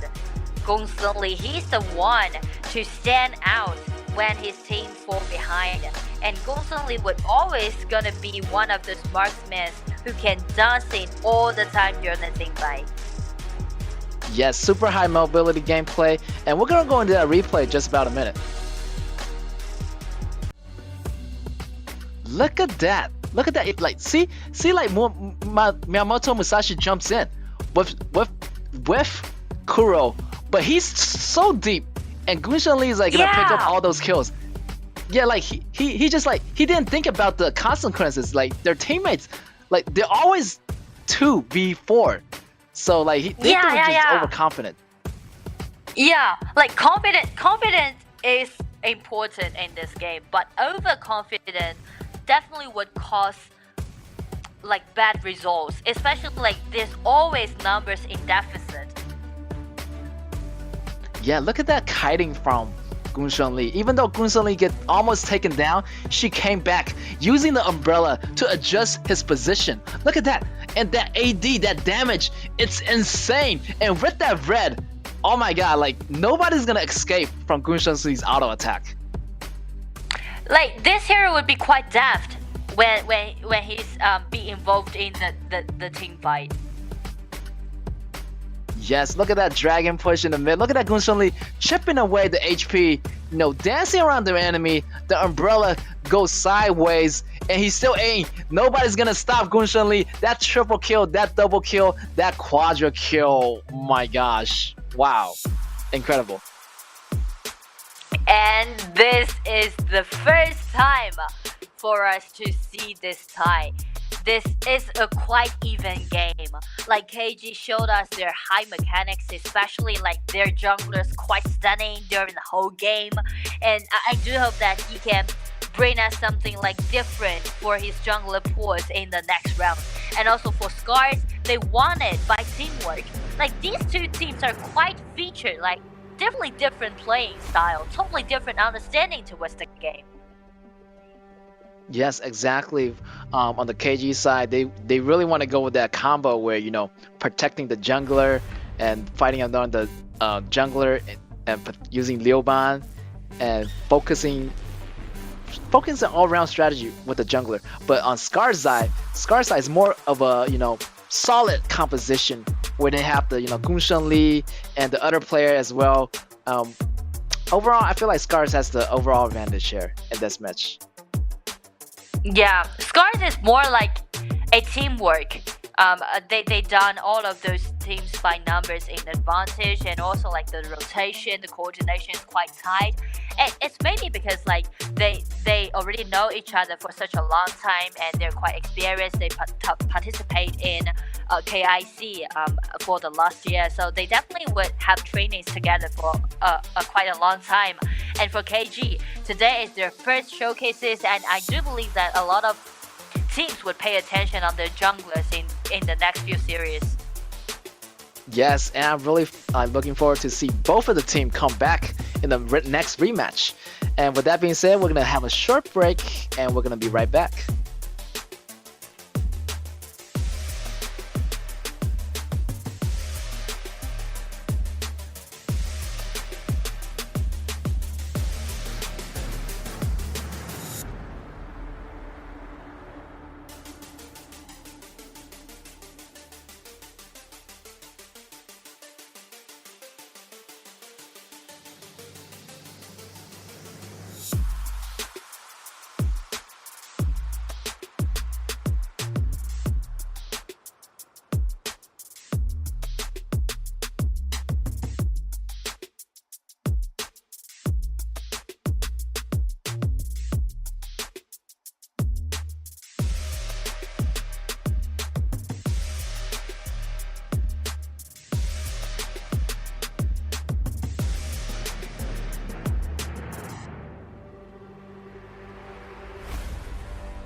Hello guys, ladies and gentlemen, welcome back to the 2023 KAW, and we're gonna have your match 4 of the day for today. It's gonna be Impunity versus Alpha D.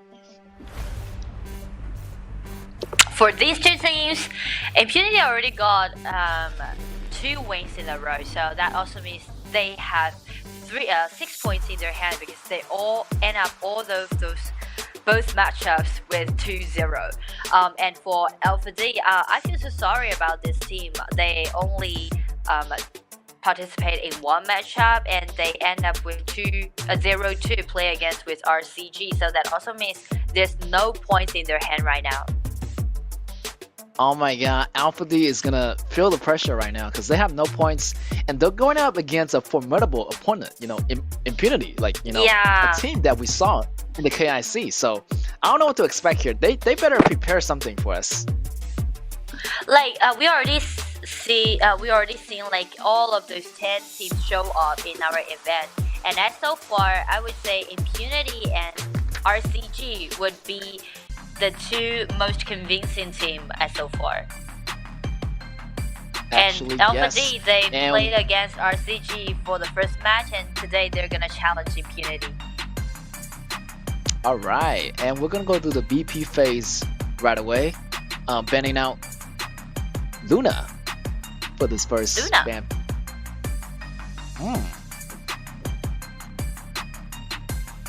Alpha D, actually, it's quite interesting that when I review their compositions that they chose when they play against with RCG, they chose twice tanks as their junglers, 1 for Kai and 1 for Xiaohodun. They never chose like those assassin junglers in their composition. Yes, they might go for a longer, late game composition. More likely, because from those compositions that they choose in the past. And with that being said, we have Impunity taking down Gunshan Li, a power pick. We're gonna see a Mingyue coming out of Alpha D. What? No. So early? No. Again. So early. I love Mingyue, this hero. Their clubs and ask them why. Why always teasing us? Why? That's right. Why you choose a hero that's not seeing in a long time? Yeah, oh but I just leave that as a question because like Alpha D's top player, he played Magnus, he played Fuzi for the previous game, so maybe Mingyue would be one of his choices. Yes, Mingyue is one of my favorite top laners. Oh, really? Why? Super sustainable. Cause he don't need to go back home. He can just stay in the lane, and he never needs to go back home. He can use the creeps as a recovery, absorbing. Cause he got a lot of life steals and really sustain overall in lane. He just like slowly draining the health bars of the enemies. Yeah, so he can stay as long as she wants. She can stay as long as she wants, and also like his ultimate sometimes could be quite annoying.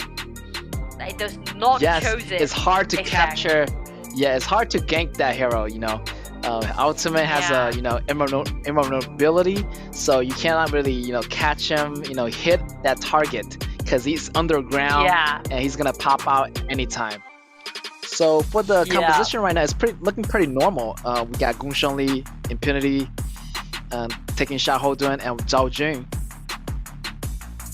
And Impunity, they're also quite solid. Nakruru, okay.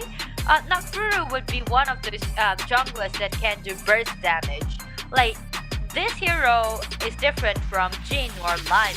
This hero is quite item dependent, active tournament, and also Siege Breaker would be the best choice for this hero. Yaria! Oh, Yaria's gonna be out. Maybe not. Oh no! So Yaria. Why? No, I love Yaria. Yaria goes pretty well with Gunshan Li, or Yao, But they're gonna tease us again. Yeah, and also Yaria, if you guys want to play support, I would highly recommend Yaria. first it's quite easy, right? And also if you're quite new to this game, if you play Yara, you can use her ultimate to just jump on some other allies and watch how they're gonna use their own heroes. So he's gonna be one of those heroes can just stand there and watch how they're gonna react. Yes, exactly. And I like to play, Marco Polo or Yarria. Those are like the best duos, in my opinions. Yarria is like just chilling on the top, and Marco Polo just doing his thing. Super great combo out of those two. Maybe we can see Yarria's later, but like for this round, Impunity just go for that Tai Junjun, which also means like Impunity's competition is quite solid, and also like they're really good at doing those ganks. Like Yao Yes. compared to Nakuru, Yao don't need any items actually. Yao, after he upgrades to level 4, he can just directly go to the top and try to make something happen on the top with Xiaohu. Yes, we're definitely gonna see more of those Yarria, maybe in the later on BO5, BO7 stages. But right now, BO2, they're gonna use the best heroes they can, try to end the game early. It's gonna be Impunity versus Alpha D. Let's go. Impunity on your left side, blue. Right side is gonna be Alpha D on the red side. Let's kick things off. Kick it off, and what actually you just mentioned about like end it quick, and that's one image that I have on Impunity on this team, because from the previous series, Impunity ends up all the games with 12 minutes, even one within 8 minutes, and a 10k gold lead. So Impunity Whoa, would this be might one be of trouble. those really good. Wow. Well, almost goes down. He's been taken solo. Oh my god, he needs some help right now. Shaman, she better go help, and he needs to get that crit. Oh my god! Oh my god! Those minions just look so tempting, and he just want to get to level 2. But Gunsha Lee popped the auto attack, and he's gonna get first blow out of that. Wow, Gongsun Lee, just by using his high mechanics and just to like showing off. It's just like Gongsun is trying to showing off, like take down that river sprite and will never let you go home. I take down your HP bars and I'll finish my kill. Yo, Alpha D is in deep trouble. That early first blood could be trouble for Alpha D. Another one. That's 2 kills for Gunshan Lee. Gunshan Lee has so much damage right now with the passive from Tai Junan. You're gonna see Gunshan Lee getting those items a bit faster than the previous games. Yeah, and once he's fully like decked out, or he has got gold lead for this hero, he's gonna be quite invincible. He's gonna dominate the game. Yes, you do not want to feed Gunshan Lee. Once he gets fed, and he's gonna like dance around you with those umbrellas, and you're not gonna see it coming. Yeah, like it might be good for Kosa Yu to use her second ability to get a point of some damage down by Gongsun Lee, but he cannot rely on the second ability just like Whoa, look at that teleport back! But he's too deep. Shamanshi is here with the ultimate, and they gotta back off right there. That was a 3v2 situation, and if they go any deeper, Gunshan Lee would have lost it. Thanks to Zhang Fei's summon skills, like he's carrying this heal, help them to like take a deep sip of HP recovery. Exactly. All right, I'm telling you, bottom lane is facing the pressure. Concert U is facing constant pressures, and Zhang Fei is not gonna. Zhang Fei is gonna go down to protect him. It would be quite difficult. It would be quite torturing for Concert U. And also, once Impunity take down those outer towers, the rest of the game would be quite torturing for Alpha D, I guess.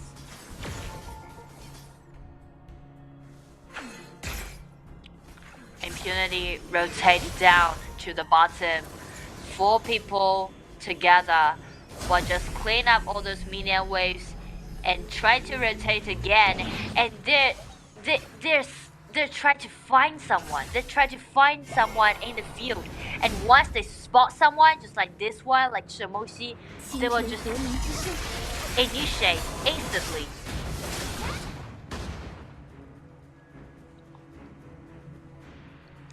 And now it comes to 4 minutes. We can see they rotate down again, and Yao was the only one to take the responsibility to clean up all those minions without the top. And the rest of the team members, the rest of his allies is gathering together and trying to get invade into Alpha D's field and just steal away this blue buff. Even worse is that, you know, like blue buff matters a lot. Blue buff is so critical to Nakamura because blue buff can provide Nakamura an extra CD reduction and also help him to recover his mana. If the blue buff has been taken away, that also means Nakaruru's farming out place has been disrupted, so Alpha needs to retreat. But so far so good. We can see Impunity try to make a lot of things happening on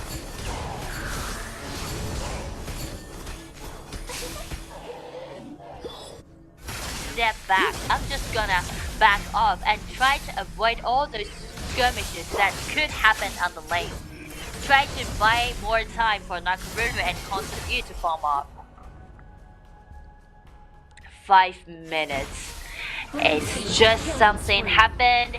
And let's see, ultimate has been forced out. Zhang Fei tried to escape, and Xiahou Dun tried to launch him up by using his second ability. Zhang Fei just smashed out. But the problem is, without Konsu already rotate on the top, how they're gonna guard the mid tower? His ultimate isn't being available, and the ultimate has been triggered out by Wang Zhaoxi. They successfully take down the melee tower, even want to chase another kill down by Gonzali. Double kill again! The ultimate has been triggered, trying to provide another life, and we can see Yao Kim and take down Nakamura, and another kill down by Gonzali. This is a 2 trade 4-3, and the triple kill gives to Gonzali. Gonzali was the hero to initiate, to engage, and he's also become the one to stand for the team fight and got a triple kill. I would say with the 6 kills in Gonzali's hand and also the 3 gold lead goes to Gonzali, this man's gonna be quite dominating in the mid game. Yes, exactly like you said. It's 4 point of 6v2 right now. Oh, Impunity is doing pretty. Like Impunity, they already got like 6 gold leads, and what's worse, like Gonzali is gonna be the nightmare because all those 6 kills were in Gonzali's pocket. Wow, Gonzali is already 6-0 and getting those essential item Doomsday. Shadow Ripper, another kill on Nakamura. What? He is on a roll. Nakamura has no way out. Like the first blue buff has been stolen away, the second red buff has been taken away again. So Nakamura's farming pace has been disrupted, has been impeded, and now Impunity once more, they're just being so greedy. Take down the Concert U's HP bar has been taken extremely low. Forced back to the fountain again, Alpha D. Alpha D, things are gonna be so difficult for them. Exactly, they don't even make something happen here. Look at Gonzali, double buff from Nakamura. At 1 level ahead of everyone, like almost 2 levels ahead of Concert U in that case. That also means Gonzali gonna be shut down. Gonzali has to be shut down by Xiao Yu just smashed in. What a nice counter attack done by Alpha D. Nice, that's gonna be a lot of goals from Gonzali. You know, he got a lot of kills, but once you get that kill, you know, from Alpha D Sports, he's gonna get a lot of goals out of that, but it won't be enough as the gold league, they're still in deficit of 6k. Yeah, the goal deficit is just so significant, but even though Alpha D fall behind, but they still want to fight, they still did a really nice job and see the time to take down Gonzali and buy more time for them to farm up. Yes, and they're just waiting for Goonsun Lee to come back to engage in those bigger team fights. As you see, Kanshu Yu got his Shadow Ripper and the Eternity Blaze already, so Kanshu Yu already have enough damage, but will it be enough to take down Goonsun Lee? Things will be much more difficult for Alpha D to deal with because Goonsun Lee, after she's been taken down, I bet Goonsun Lee is gonna be really mad and really furious, and at the same time more cautious. Yes, Goonsun Lee, you know, you just destroyed my perfect game score. I'ma come back for you. You know, that's his attitude right now, I'm guessing. Yeah, you see, like Goonsun Lee still got like Blue team such has a destroyed the gigantic turret. lead. She like herself. Oh my god, what the frenzy! What the frenzy! What those auto attack, what the rep of slow! That's gonna take down Shangyi, almost taking down Shamushi as well. There's no one to stop this Goonsun Lee. And look at that AoE zoning from Wang Zhaojun, and that tower's gonna go down. That may be it for Alpha D. The creeps are inside the base. Alpha D. Red team. And look at Wow, Nakaru's what- position. Ooh! Nakaru tried to ambush, but Yao is trying to seek him. Yao tried to fight That's right. Nakaru out, and Nakaru just beat me back. Wow, that's gonna cost them the high ground tower, and they're looking for another push. Impunity getting the Tyrant again. Before that, they need the Tyrant to prepare the next push. And as long as they got this Shadow Tyrant to let them have extra damage down, and also relying on their significant gold lead, I guess Goonsun Lee is just gonna show up, Wow! take down this Nakaru, and Shred they're still those chasing. HPs. One more. Still chasing. Nakaru just went down. Like Nakaru just disappeared off the map in like 1 second. Yeah, she just melts. She just melts during the team fight. There's no room left for this hero to come in or do some burst damage. And you know, they're just being so proactive and they're just playing so aggressively. They try to close out the game. Because they already got like almost like 9k gold lead. So there's nothing for them to hesitate. Yes, Goonsun Lee is gonna target the mid tower first, and it's gonna melt Shangyu. And after the Goonsun Lee got that Daybreaker, Shangyu's armor does nothing. It's gonna be armor piercing, and Shangyu's gonna go down in seconds. Yeah, Xiangyu, the one who break Goonsun Lee's really nice playing record, and Goonsun Lee just take revenge on this Xiangyu. Yes, as you can see right now, the map is always blue. Like, there's no red on the map. So you know, like, Blue's team, Impunity, is gaining control of the whole map and kind of like clamping down on the win. All 3 towers gone for Alpha D. Alpha D is in big trouble. This might be it for Alpha D. While Impunity, they're just being so monstrous. We can see like every game that Impunity give it to us. They're just like every moment when they see some chances, they just dive right in. And they can easily snowball the game. Yes, and Lucky right now, he has no way to come back.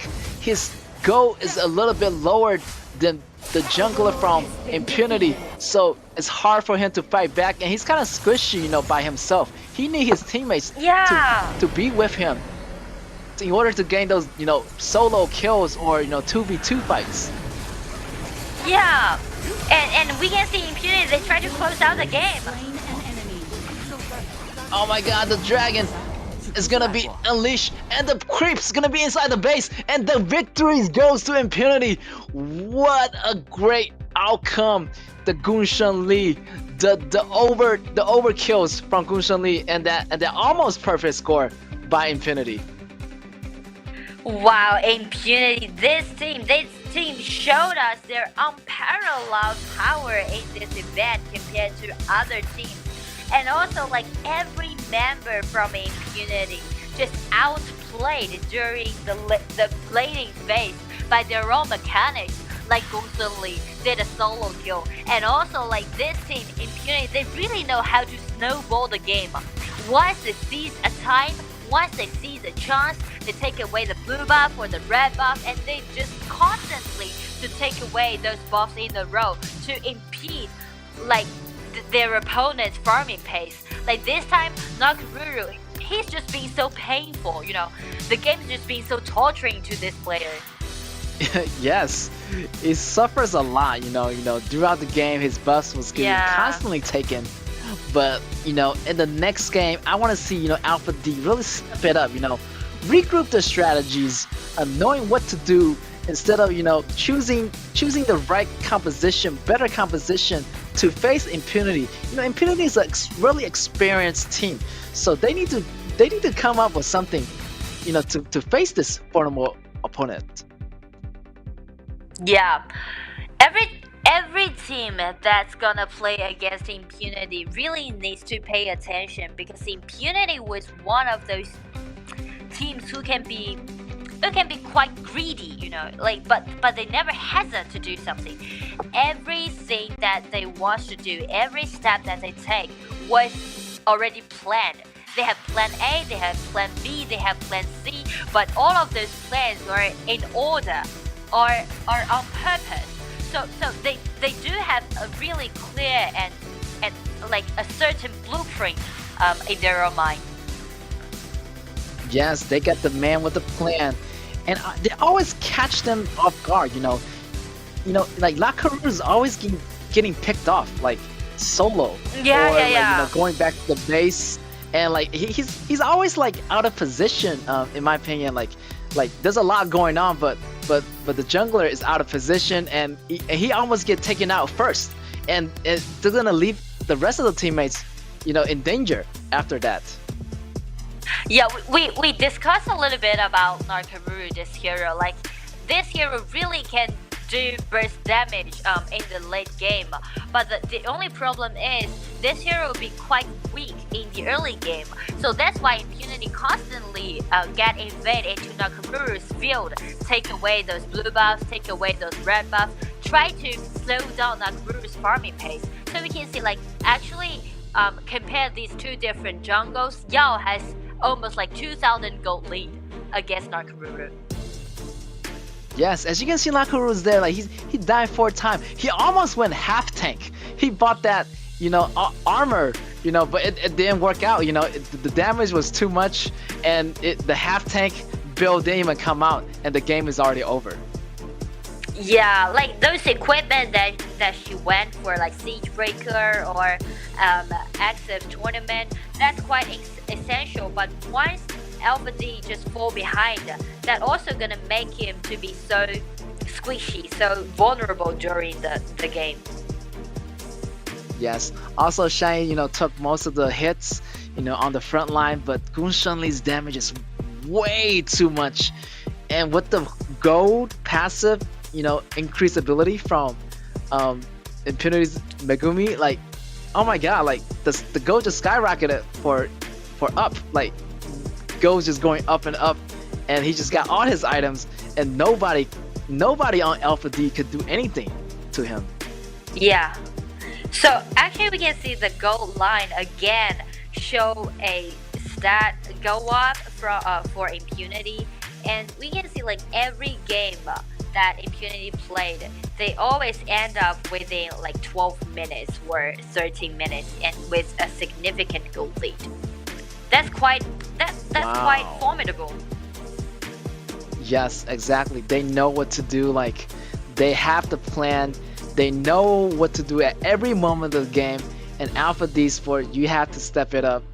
Like, do not fall in a quick 13-minute game. You want to drag it out if you want to have a late game composition. Because Impunity is coming out for blood. Like, they want to end this game super quick. So you want to drag this game as long as possible to have a chance, to have a shot coming back, and the MVP belongs to up.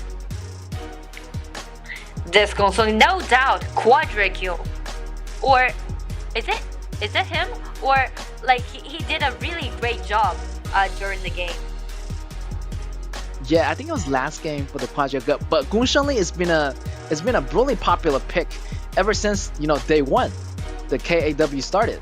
So super popular pick, and big ups to Up for getting the MVP with 40% damage output out of the whole team. Like Up, Up is the one that using this constantly to gain the winning lane during the laning phase and take down Console Yu and really showcases by his mechanics and just dancing around by using this constantly. We can see all of those marksmen, all of those players. As long as they chose Gongsun Li, that also means they're quite confident with this hero. Yes, as you know, this player is super confident, and we're gonna go to the replays and take a closer look at what he did.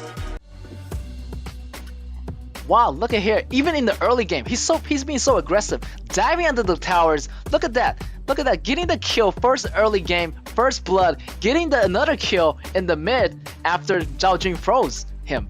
Wow. Yeah. And this time they just gathered together for this team fight. And I guess she really complete the quadra kill, I guess. Rewatch it again. Triple kill. Yes. Oh, that triple kill. Triple kill. Yeah. And yes, I think that triple kill is followed by the quadra kill. And again, look at that. Always getting picked off Nakaruru. And he just like knows where Nakaruru will go. Like he Gongsun Li kind of predicted, and the whole team kind of predicted by impunity, like where the Nakaruru is gonna be, taking him down first before engaging the team fight. Yeah.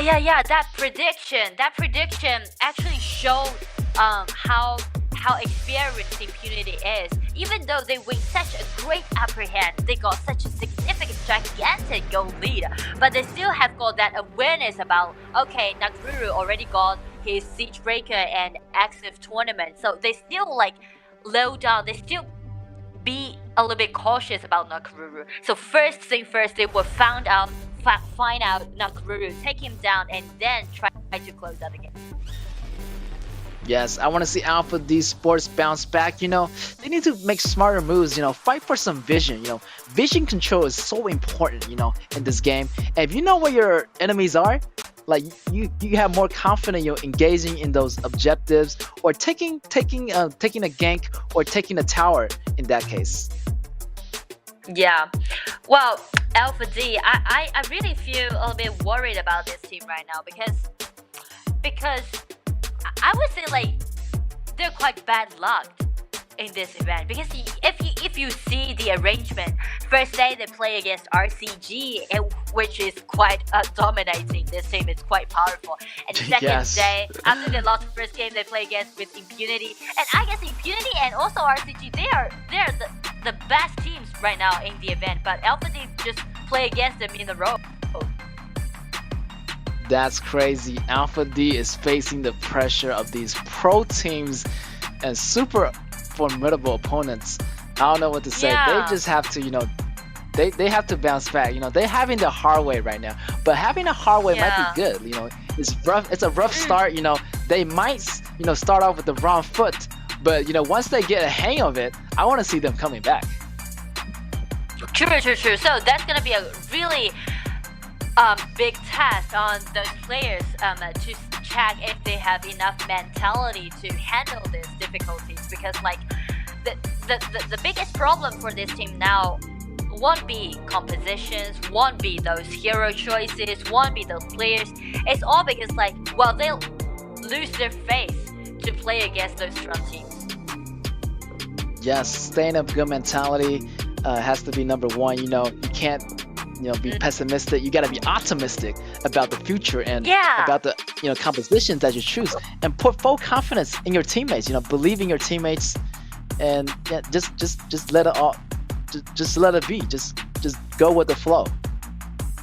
Yeah, and we can see like from those three picks that Alpha D chose, like KAW and also Xiahou and also Yingzheng, these three heroes has the same character that will be, they have their winning lane. KAW would be quite powerful during the laning phase, as the same Yingzheng or Xiahou will do. So Alpha D, they have their own strategies to play against Impunity. That would be, I will play defensively because but I won't let you to win the upper hand during the laning phase. Alright. As for the Impunity side, we got Shamanshi, the popular pick overall, and the combo by Zhang and Lady Sun. Wow, it's gonna be an all-out brawl.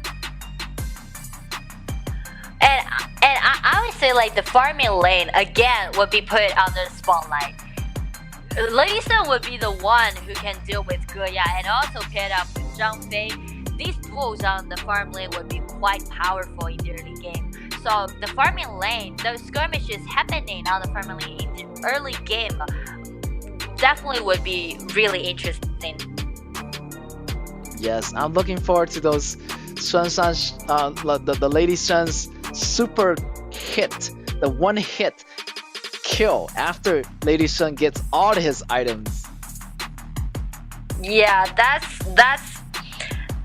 would cause like incredible damage, like that one hit, and also like it really relies a lot on those sensations that this player has, because Lady Sun's only ability that allow her to get away of those control abilities would be her first ability, right, to tumble lane. So she really needs to be careful in the team fight. Exactly. We might see a Xiaohodun jungle here, or a Charlotte jungle. I think it's Charlotte. I think the Charlotte is gonna go top. It's Xiaohodun. Yeah, Charles will go for the top, and Xiaohodun will go for the jungle. Oh, what is this? Impunity is gonna lock down Nakaruru, and Impunity is gonna show them how to play Nakaruru, as Alpha D Sports didn't do so well in the first game with him. Every time when I see those players doing those tricks, you know, after you, I play the same hero, and to use it to win the next game, that's quite torture. Yeah, it's quite torturing. It's like a slap in the face, like, you know, in my opinion. Like, you playing the hero I'm using last game, and you're gonna own me with it?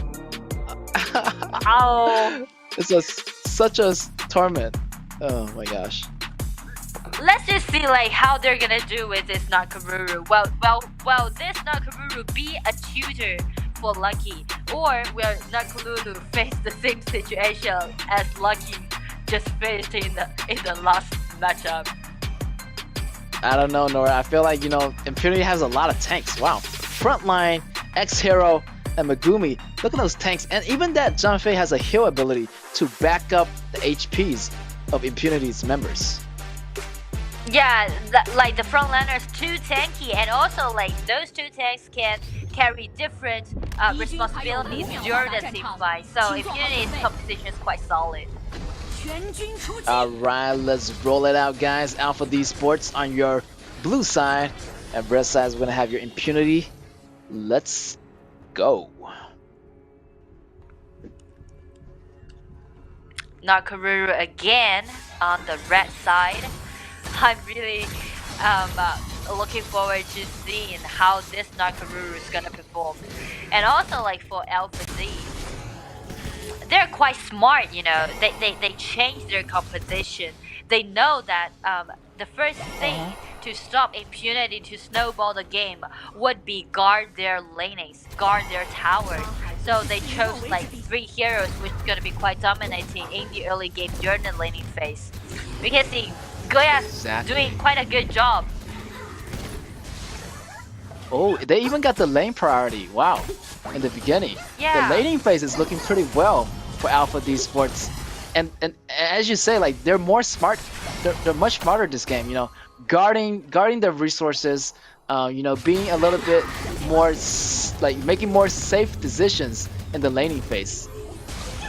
Yeah, we can see like Goya for this round. He's playing much more confident compared to the last game. Yeah, he's more like a little bit more comfortable now because, you know, he got Tai Jun protecting him, and he got that long range that Lady Shen doesn't have. Yeah. So that make Goya be able to poking down those HP bars, and Shamoshi tried to rotate. Wow. Rotate, Tai Jun is a bit low. Impunity being so aggressive, but Angel with the ultimate is gonna make them fall back. What led you to touch my ally? 传如风， Alright, Xiahou doing his bottom, try to eat up that lane, but he might be in trouble because there's 3-man coming, so they're gonna back off for now. Not much overcommit here, just farming for now, but Samushi's gonna do a lot of rotation bottom and putting that pressure on Goya as they don't want Goya to become so powerful late game. Yeah, but to be honest, it's not that common to see such a peaceful opening. Especially when Yes. you're playing against Impunity. It always went chaotic in the early game, but this time things Yes. are different. Quite peaceful. Exactly. Impunity might looking for a gank. It's gonna force out the flash from Charlotte. I feel like Charlotte's gonna get knocked up and get taken down. First blood belongs to Impunity. I feel like Charlotte just lowered her guard because like Nakuru didn't show up at like 2 minutes, like a little bit later than usual. So Charlotte just going like too deep, try to clean up those minion waves, but just let Nakuru to seize the chance. Yes, those minions waves are really tempting. You know, you just want to get rid of those minions, get those goals. But you know, Yeah, you never know those Nakulu is coming. He's always watching you. You know, you gotta keep an eye out for that. And I don't like they need to do some communications. Like their teammates gotta tell them the Nakalulu is missing in action. You gotta be careful. So more communication on those parts for Alpha D Yeah. would be beneficial. Yeah. When we're playing this game, communication means a lot. You need to say something, but Charlotte be caught again on the top. Caught again. I think he's a little bit behind, and that's gonna be in favors of Impunity, as Nakalulu got 2 kills already. Yeah, Nakalulu with 2 kills in his hand, and also his farming pace never be disrupted by Alpha D. Like Nakalulu is farming up quite comfortable. No one can stop him, and he got 2 kills, nice ganking. That will make Nakalulu be so powerful during the mid game. Nakalulu is under the spotlight right now, but we're gonna go bottom. Taiyajana uses ultimate to save himself, and we're gonna have a 4-man V3, and they're gonna chase him back to the towers. But as that happens, Nakalulu already got the Overlord in favor of Impunity right now. Impunity is doing really good in case of getting the objective and putting pressure on Alpha D. Yeah, Impunity, they're quite experienced, so we can see actually they're operating the game. They're doing those 4-1 push, and they let Lady Sun to play defensively. Do not let anything happen on the farm lane, and instead Nakamura ganked several times on the top, and every time finished with a kill. So things went so optimistic for Impunity right now. Yeah, and Alpha D's front, I'm really worried about the top lane. It's like a weakness. It's like an opening wound. Oh yeah. And Nakalulu is keep on targeting that opening. That wound is gonna get bigger and bigger, and next thing you know it, that tower is gonna go down on the top, and that's gonna open up the blue area. Yeah, I totally agree with you. Like Charlotte, she definitely needs to be more careful about Nakuru's appearance. And also, this composition really needs Charlotte to carry the team, because he's gonna be the only one who can be a threat towards Lady Sun. You can't count on Xiahou Dun to be the one to take down Lady Sun, right? Exactly. Xiahou is probably gonna be there to soak up some damage, but the job is up to you, Charlotte. Charlotte is getting ganked again. It's gonna force out the splash from Charlotte. Charlotte has no choice to go underneath the towers. Oh my gosh, Charlotte is falling way behind, and there's nothing he can do. He's in the grass, but Nakamura is still chasing. He's still chasing over. Oh, He's not letting go. Nakamura. Wow, Nakamura just playing like a hawk. Has destroyed Like, a turret. she's Yes. just being so aggressive. Yes, and that Mama Haha, I'm telling you, like, it's going crazy right now. Oh, it's gonna Swoop happen. down. So low, 3 level ahead of Charlotte, and that's gonna be a weakness opening. Look at that, they're already at the 2nd tier tower, the inner tower already, and Yeah, just like and that what you top said. lane. Just like, yeah. yeah. They're just Oh, being there's a a little big bit battle going on. careless on the top. And some skirmishes Yes. happening in the blue field. Nakamura just swooped down, trying to get another kill, and Oh the my kitty God. bomb, Has the destroyed the ultimate, turret. finished Red the team kill has slain an over enemy. to Nakamura. That's right. Ultimate kitty bomb finish, Ty Jenner and Mama Haha finish off the shooter Red from team has Alpha D. destroyed the Oh my turret. gosh, the top is gonna ruin Alpha D. Like that top lane is their weakness. Wow, this is how the story began. Like Impunity, they just chose exactly the same hero that Alpha D used for the previous game, and used the same hero to fight it back. That's so Yes. torturing for Alpha D. Oh my god, the Siege Breaker is out, and Nakarulu is gonna show Alpha Ow. D's sport, that's how it's done. They're gonna show them how the story began, and they're gonna close down on this book. Maybe this match won't even last 10 minutes. I'm guessing. Yeah, I feel the same way, because like it has been at like 8 minutes. If they want to like be more secure, then they can go for the 10 minutes mark, go for that Shadow Overlord. But Impunity, this team is full with confidence, and they just try to smash in, and another kill just being down. Lianpo tried to block away those enemies, but he's just being so Z. What about Nakamura trying to chase someone in and take down Kuya? Oh my god, but the Another kill bottom finished by tower, Nakamura. nobody is keeping their eyes on Lady Shen. Like Lady Shen, just in the midst of that chaos, he just sees the opportunity to take down that bottom inner tower, and the high ground tower goes down, and Xiaohou goes down, two for one trade right now in favor of Impunity, and that top tower is gonna go down as well. This is a 0-2 trade. We can see like Alpha D, they're too busy to deal with Nakamura. Everyone was just being distracted by this Nakamura. They know that Nakamura is just being so devastating right now. So Lady Su's just being so comfortable. No one's actually aiming at her. Just by using those Yes. minion waves and take down this high ground tower. She feels so safe right now, and Nakamura is taking all the heat.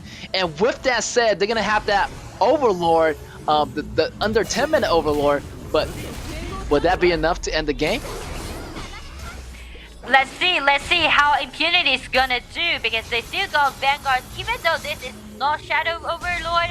But Impunity, if they are bold enough, if they're brave enough, they can use those Vanguard threat to close down the game. Yes, don't forget, Alpha D still have InGen, and that's gonna have some wave clearing abilities, and they're gonna survive a little bit longer with that. Yeah, good news to Alpha D. They got Goya's ultimate, they got Ancient's ultimate, can help them to buy some time. But we can see Impunity with like they already got 8k gold lead, and they take double dragon. They got double dragon buff, they got Vanguard, they managed to wave arriving at the same Oh time. my god, the aiming Vanguard. At the high ground tower. This might be it. And Impunity try to end it right now before the gold equalize. But Alpha D better find a way to clear those lanes really fast. Oh, Whoa. John Fei going in with the ultimate. Just ignoring all obstacles. He don't care about the towers. He just want to go in and like, Yeah. put the ultimate in their face. Zhang Fei take the responsibility as an assassin. Again, smash in. Let's see Nakamura try to use his ultimate swoop in, but she misses. No matter what, Alpha D wants to do the Vanguard in the crystal. They are on Alpha D is getting slot. obliterated. Slaughtered by Impunity. Congratulations to them. They end the game early. Like, even after like 12 minutes, that's a pretty impressive number. Like, getting the dragon, getting the Overlord, and pushing it through the end. And they just show Alpha D how to play Nakamura. This would be the best tutor, because this is how Nakamura is gonna be played. To farm up in the early game, wait for the chances, do some nice ganks, have some kills in her pocket, And after the Siege Breaker and the Active tournament has been made, Nakaruru is going to be devastating in the mid game. Every time Nakaruru swoops down, a kill is going to be finished.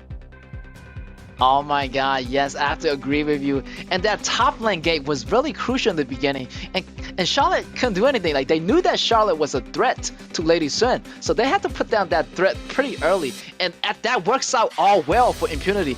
Charlotte's lane got pushed so deep, and he had just no time to fight back. Yeah, just like what you said, like Charlotte just being the weakness. Because Charlotte is quite weak in the early game, and Nakaruru did several nice ganks. Charlotte just being so careless about what she's gonna face. So after she's been taken down several times, the outer tower has been taken down. The blue side, the blue buff side, just be like wildly open to their opponent. Yes, the blue arrow was like a free buffet to Nakaruru. Nakaruru just can go in and take the blues anytime and he wants. And that's gonna be like in favor of Impunity like all the time. So taking the extra goals, rotating with their teammates, and putting that pressure on the inner tower, outer tower. It was devastating for Charlotte, and I do not want to be in Charlotte's position. Me too. I really want to play as the position for this Lady Sun, because you can see like how comfortable, how safe Lady Sun is. 0 death. Everyone just being distracted by this Nakaruru. No one care about this Lady Sun actually. Oh my god, Lady Sun is having a great time. Like, she's on vacation. Lady Sun just like stick in the back, you know, like, don't worry about me. I'm just taking the towers and minding my own business. Like, please, like, please forget about me. Well, that's true. Like, Lady Sun really had a great time in this game. No one's aiming at him. Like, quite rich and 4 kills in his hand. He just be there, right? Doing some output. and by the way, take down those high ground towers. Exactly. Look at that. Look at all those team fight participation by X-Hero and Megumi. Like, look at that. They're always there. They're always there when the fight happens. Like, they're the front tank. They soak up most of the damage. So Nakaruru and like and the Lady Sun can go in for the easy kills. And with that being said, so Munchie can finish the rest of it off with this Kitty Bomb ultimate. Yeah, like you just like you said, like how tanky Impunity's front line is, and it is because of their participation during the team fight to create such a great engagement, and also like setting for Lady Sun or for Nakaruru. They're just too tanky to deal with. Look at that. Alpha D has no towers. They have no go at all. Look at that. 8 towers by Impunity. All the dragon, all the shadow overlord, all the shadow vanguards belongs to Impunity. This is dominating. This is crazy. That's why we said Impunity, they're unparalleled in this event. Like, this team, they show their high superiority against other teams. And we can see this time, MVP goes to this Nakaruru, goes to Yes. Yes, but the Nakaruru is gonna show Alpha D how is this hero done? Like, you know, show him like how did he play this hero. Big ups to MVP Yes from Impunity. 5-0-3 across the board. Great gameplay, great strategy by Impunity. Alright, and we're gonna go into the highlights right about now. Now look at here. Do you know, look at here, like, yeah. And he's getting ganked all the time and getting that early lead, first blood. Oh my gosh. It is because of his like ganks, his successful ganks that he did in the early game, help Impunity to build such a huge advantage and help them to snowball the game, to open a window for this team. And also, if you want to play Nakaruru well, it requires like great patience. You need to wait. But after you swoop down, you need to finish the kill. Exactly. You know, people say, you know, Nakaruru is a really easy, you know, jungler hero. I mean, that's true. But it's not about like, it's all about the player's decisions. It could be easy, but it also at the same time, Nakaruru is really squishy if you don't know how to play him well. Yeah. it it requires a really like awareness about what time you go in. You can do burst damage, but if you came in the wrong time, you might sacrifice yourself during the team fight. So it really requires Yes. high patience. Yeah, super high patience, and that patience, pays off for impunity. And we're gonna have more action-packed matches coming up, and we're gonna have the last match coming up for today. So we're gonna take a small break, and we'll be right back.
Welcome back, guys, ladies and gentlemen. Welcome to the 2023 KAW, and we got your last match of the day, match 5. Gonna be Archive Esports versus RCG.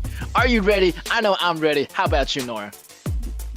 I'm ready too, and this will be our last game.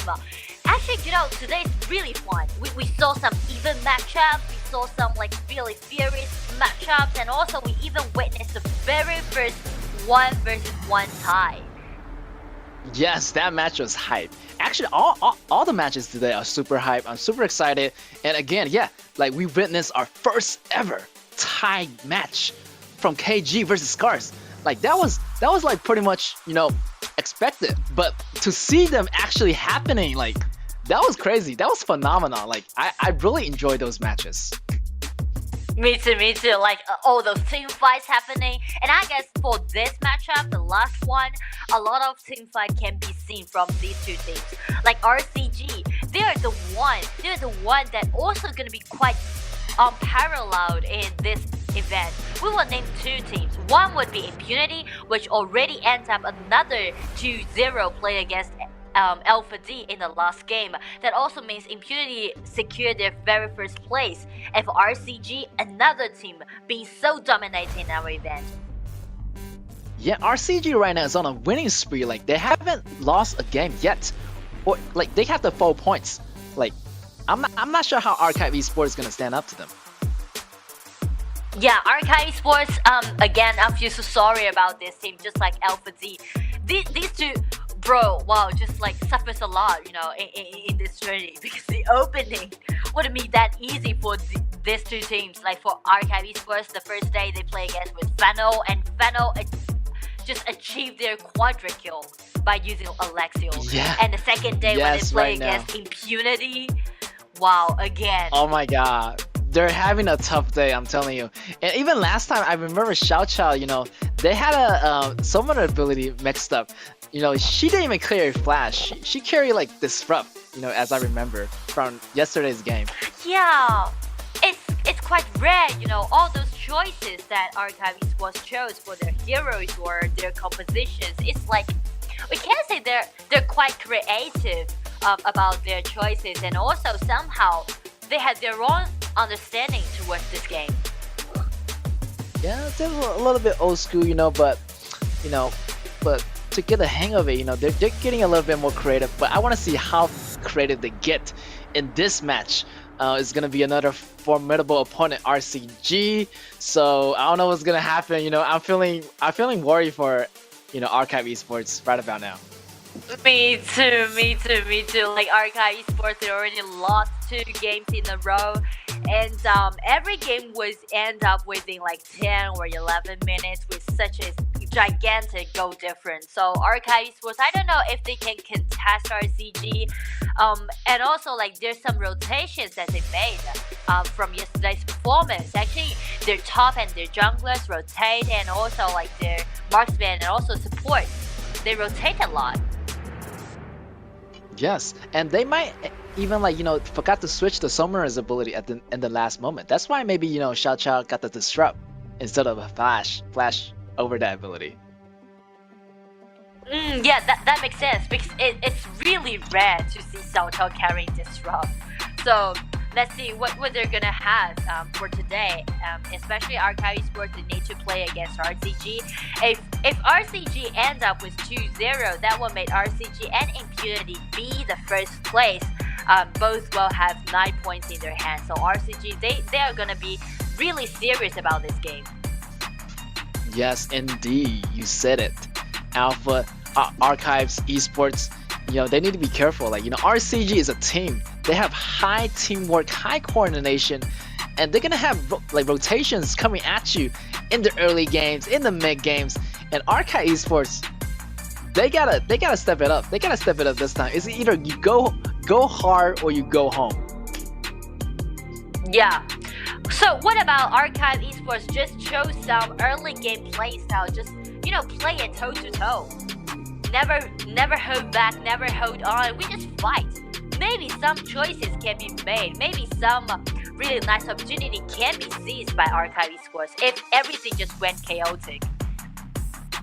Yes, and we're gonna have a safe choice pick, Shemenshi.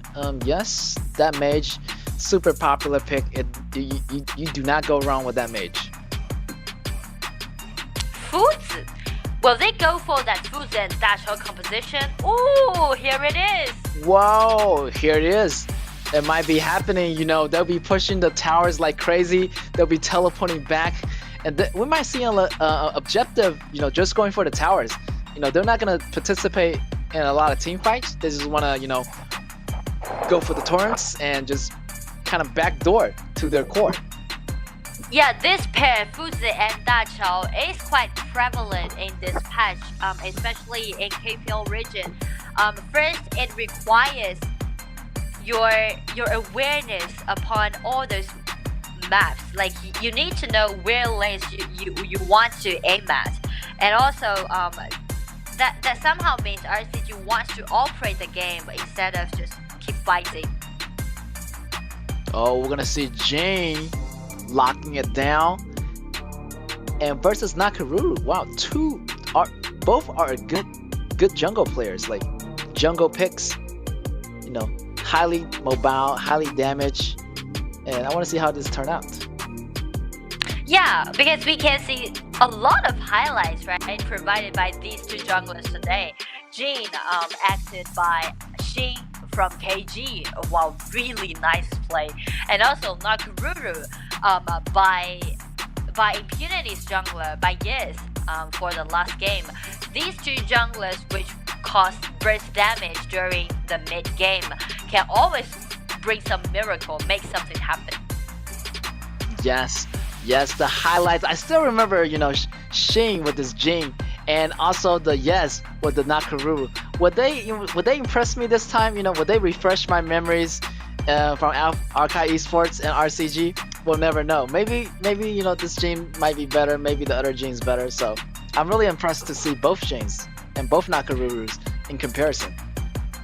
Yeah, I want to see those players, you know, compete with each other just by their own mechanics, you know, do those solo games. Maybe like after this game, like TNX, like junglers from RCG can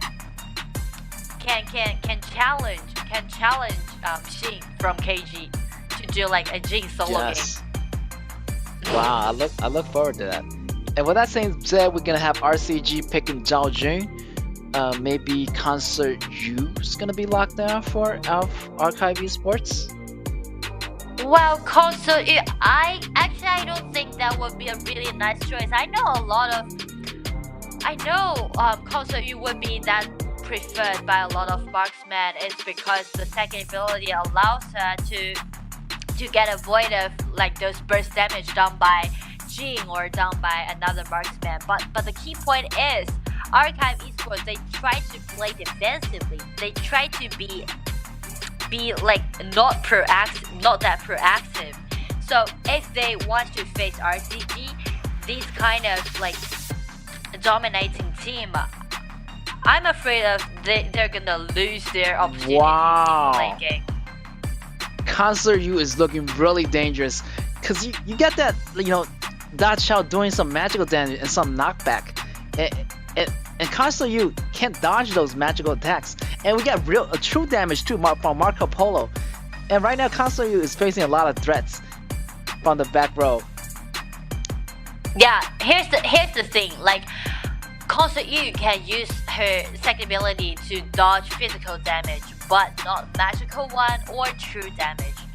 But if we scrutinize RCG's composition, Dachao's damage or Zhao Jun's damage and also Marco Polo's true damage is gonna be a huge threat towards Concert U. Exactly. I can't wait to see Marco Polo in actions again. It's gonna be showtime, so you know, I'm super excited. Yeah, wait. Let's see, like Archive Esports, they did another rotation. The top playing the marksman, and the marksman playing the top. I am not sure what are they doing, but you know, they try to get creative. You know, as you mentioned, you know, they're a very creative team, so maybe it's gonna work out for them. Maybe not. We'll just have to find out. Yeah, it's quite rare. I don't know if our KAW scores are well prepared for like this game, but for RCG, you could underestimate this team. They're just being so powerful, especially like Marco Polo. Marco Polo, even this hero would be so weak during the laning phase, but he's gonna cause massive damage during the team fight. And Yes, also Fuzi exactly. with Dachao, this pair operating the game to the end. Wow, that's gonna be really suffering. Yes, Marco Polo is gonna have those weak laning phases in the beginning, but once he gets to level 4, you know, look at that. He even got that Purify in case, you know, Console U dropped the ultimate on Marco Polo. Yeah. Marco Polo is still able to kill Console U if he lands on his ultimate in the right angle. Yeah. So like carrying this purifier and also wisely using his ultimate, he can do some solo kill if he's confident enough with this hero. Yes, I feel like Marco Polo is a great pick for this match. He's gonna kite the tanks, gonna kite Zhangfei, gonna kite Limpo all over the place.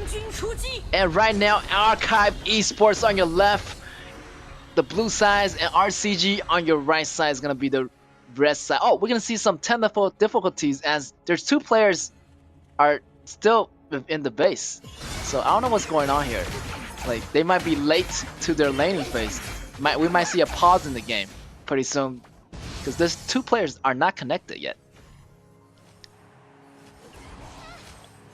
Yeah, let's just wait and see.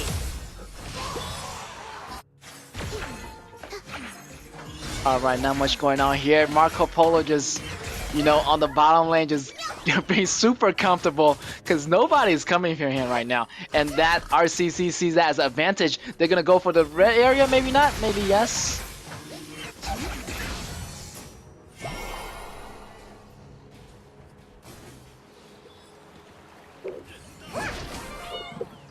You know, Alright, we the always teammates say are like, back. yeah, we always say like if there's hierarchy in the farm lane, Marco Polo definitely would be the bottom of that hierarchy. Yes, exactly. As you can see, he's fighting 2 people because Marco Polo has a lot of mobility. He can survive on his own, you know. And we're Yeah. gonna go into a pause right now because in the beginning of the game, I feel like there's some connection issue with the players. You know, some of the players, you know, wasn't connecting, you know, pretty well. So they're gonna maybe restart the game as some of the players then connect into the game. Yeah. So after they reconnected to the game and Marco Polo, as we said, like they have such a great he has such a great mobility. He can do a lot of things in the mid game. Oh yes, yeah. I always love to pair, you know, the Ciaria pair up with you know Marco Polo, but in this case, is not happening yet. But I want to see it in the future someday. You know, Yaria with Marco Polo. Yeah, Yaria with Marco Polo. I always want to have Yaria with me if I play Marco Polo because you know. That's You know, right. here's something really interesting about this game. Marco Polo is the only hero without any control ability. Can you believe it? Oh, I don't believe it. I mean, like, really, like, seriously, he's the only hero in this game without You're right. any You're right. control ability. Yeah. He just have damage and it has some dash abilities, Yeah. but no CCs. Like not even a soft CC. He just have damage and no Yeah, control yeah. abilities. So that's really interesting about this hero. You see, like, he's quite weak during the laning phase, and he's the only hero in this game without any control ability. But he always can do such a great achievement during a team fight. Yes. Also, another interesting fact: Yaria Yes? and Marco Polo, they're the Yes? only 2. You know, they have one of the same skins in the game. You know what I'm saying? Like, they had this, you know, the green skin they have for both, like the same genre. You know, they have those skins, and when they use those skins together, I just feel like they're more powerful.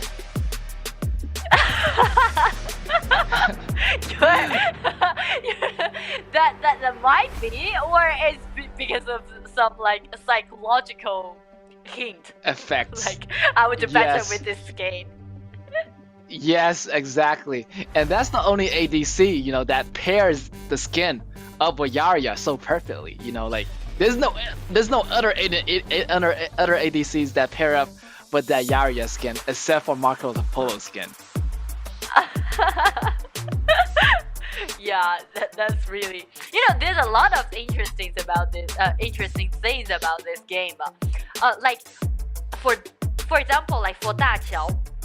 Actually, this game Yes. is quite like three-dimensional game. Da Qiao's second ability can teleport her allies back home, but if you've been launched up right at the time, then you will be like stopped by sending back home. For example, Lianpo's yeah. ultimate.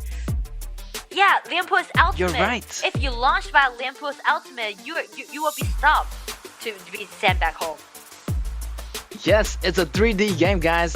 The developers did a great job. Like for example, like when Shuncha's boat's coming my way, if the dragon knocks me up, like the boat is not gonna hit me in the face. Yeah. Yes. So it's quite interesting. It's true. Something might happen during a team fight, and it's all about the timing. And like for Lianpo's ultimate, we can say Archive Esports, they chose Lianpo at his top. If he wisely use his like ultimate, get in right on time, he can knock people off and stop them be sent back home by Da Qiao's second ability. It's all about timing. You need to calculate it. Yes. And I see a lot of KPO plays where they get knocked up in the air, and they can sell one of their items right away, and that's gonna be like on air, like switching an item in the air. You know what I'm saying? Like it's super funny to see that happen.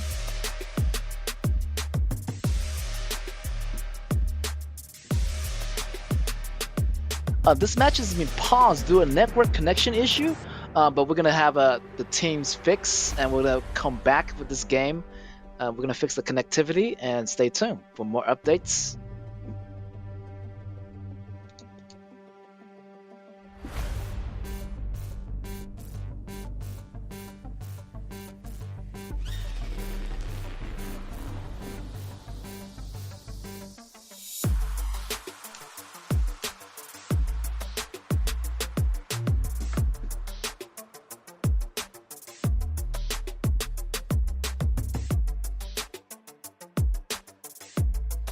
Oh, here we go. Alright guys, it's in a 3-minute pause already, but they're still working on the connectivity issue right now. We have some technical difficulty, but we'll be right back. As you know, Archive Esports haven't won a single game yet, but in this match, I'm gonna look forward to their their outcome. They might doing pretty well, but we'll see what's happening. But RCG side, they're super formidable opponent. So I'm really worried right now for Archive Esports. Not because of the connectivity issue, maybe the competition, the composition and the lineups. They look kind of a bit weak about now. And the RCG side, they got a more solid composition. And I don't know how things gonna turn out. Yeah. Like it. And to me, it's not only about those compositions that they selected. Like Archive Esports, this team, I just feel like they're not well prepared for this game. Like a lot of choices is not that prevalent. Like I know that they have their own understanding towards this patch, and this patch really allowed a lot of heroes to show up, to appear, but they do need to know that how they're gonna execute the composition. It's not that prevalent, it's not meta pick, but they still go for it. Then they need to use those unique heroes to do something, to make something happen. Yes, for this patch, I'm seeing a lot of those huge fights who requires the hero to reach level 4, and those huge AOE combos. It works pretty well for this patch, don't you think? Yeah, like they first like they can go for some prevalent patch. They can learn how to play it, and to help them to make a much more solid composition.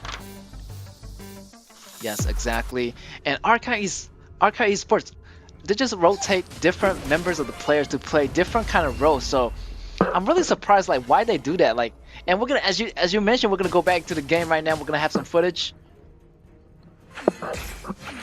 And you know, this rotation also worried me a little bit because, like, I know it's good to trust your players, but like, different heroes has different playing styles and different positions has totally different playing styles.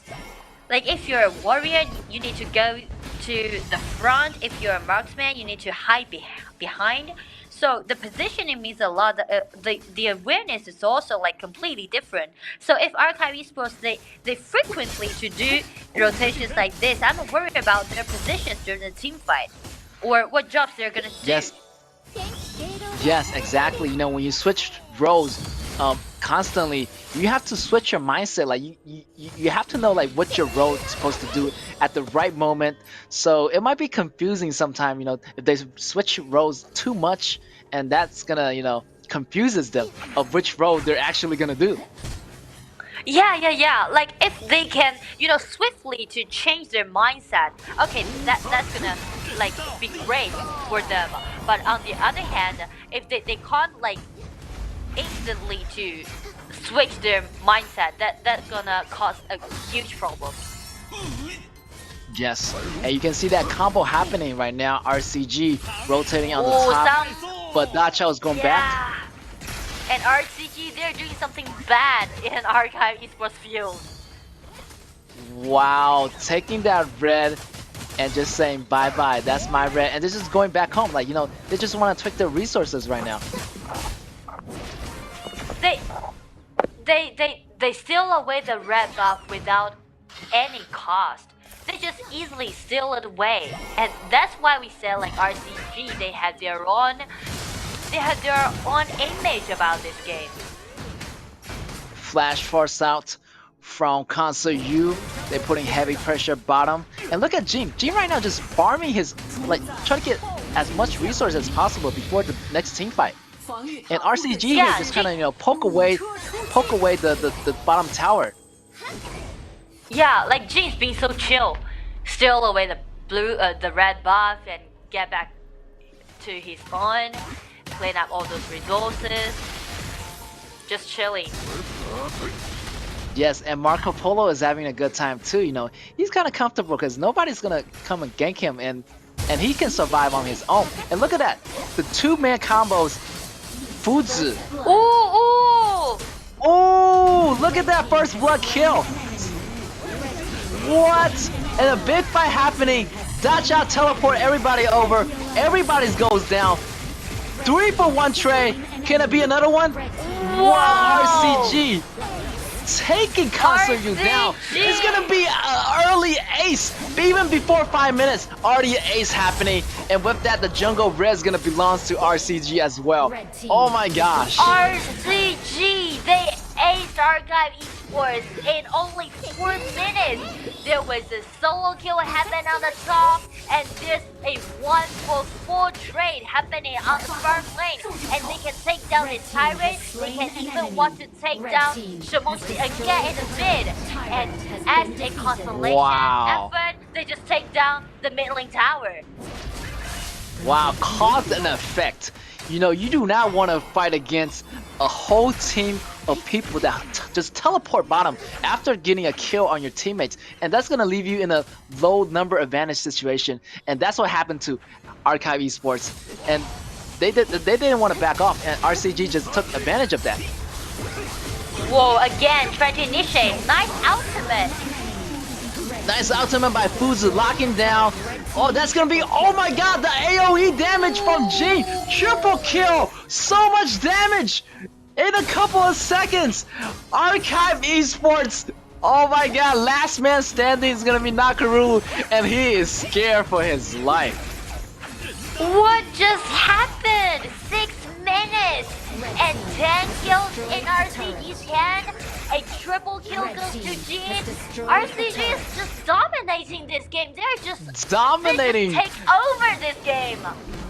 Yes, Fuzu with the initiation and great job on Zhao Jun with the ultimate and with 10x is goalie. He just easily can win in and just finish the job like the janitor, like coming with the mop and bucket, just cleaning them up one by one.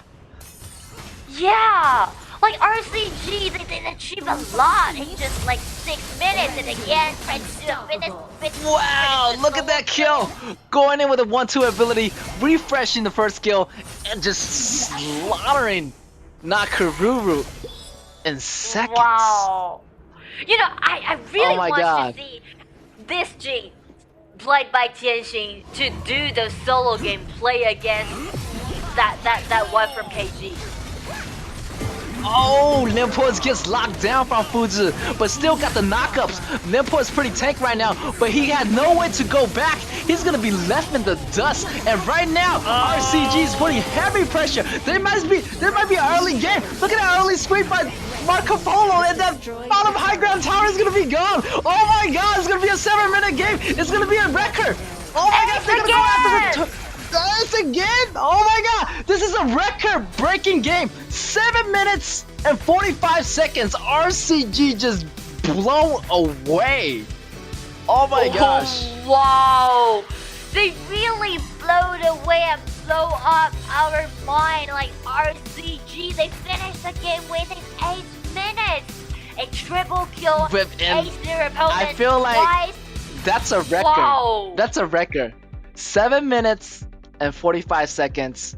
You know, I'm not sure what other team can do it better than them.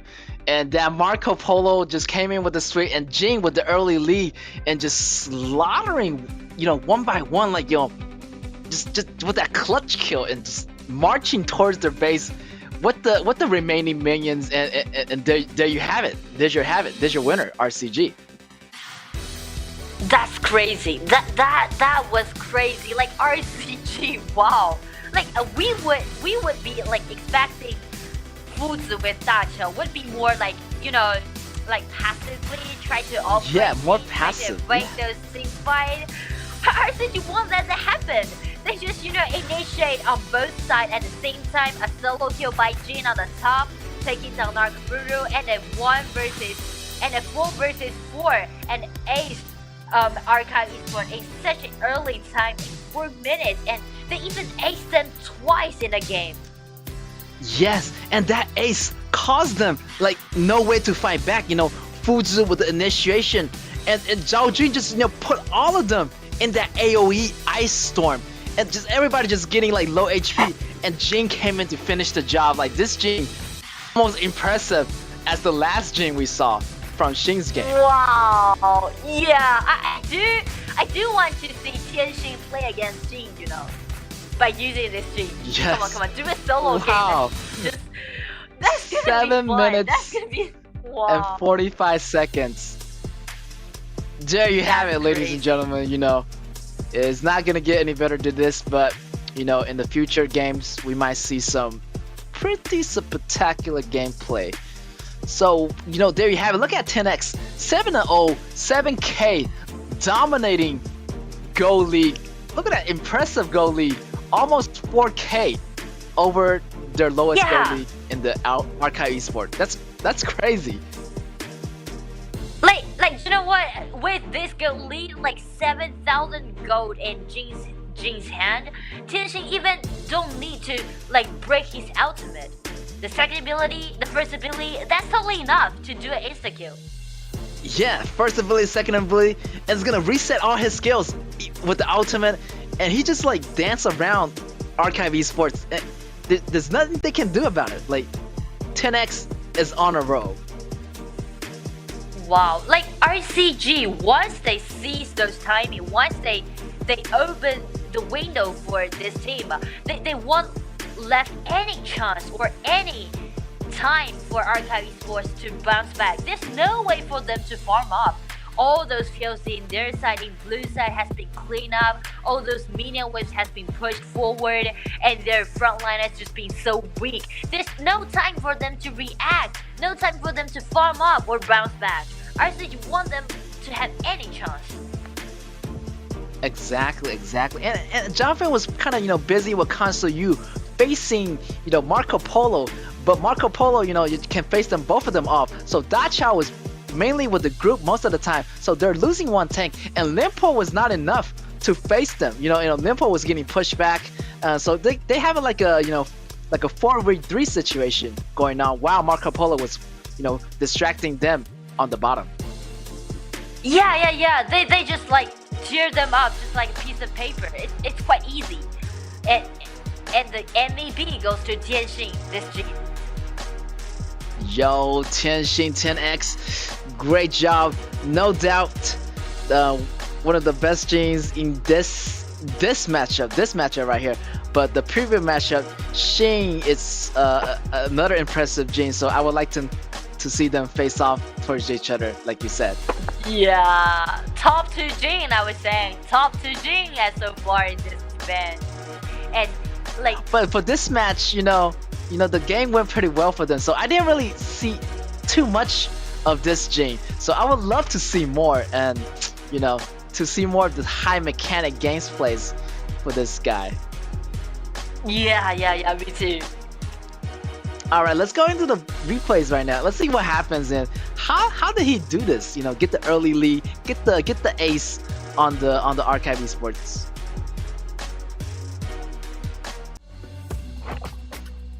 Look at here. He's like dancing everywhere, and he kind of put pressure on Nakaru so early in the game, getting the first blood, getting the king kill. Look at that. This is the part like they got aced. And you can see like after the triple kill, no one can stop the Jin. Right, the Jin would be unstoppable, and after he did some kills, after he finished some kills, the next step, the next movement that he's gonna do is just to go back and farm up. So he's so busy all the time, all the game.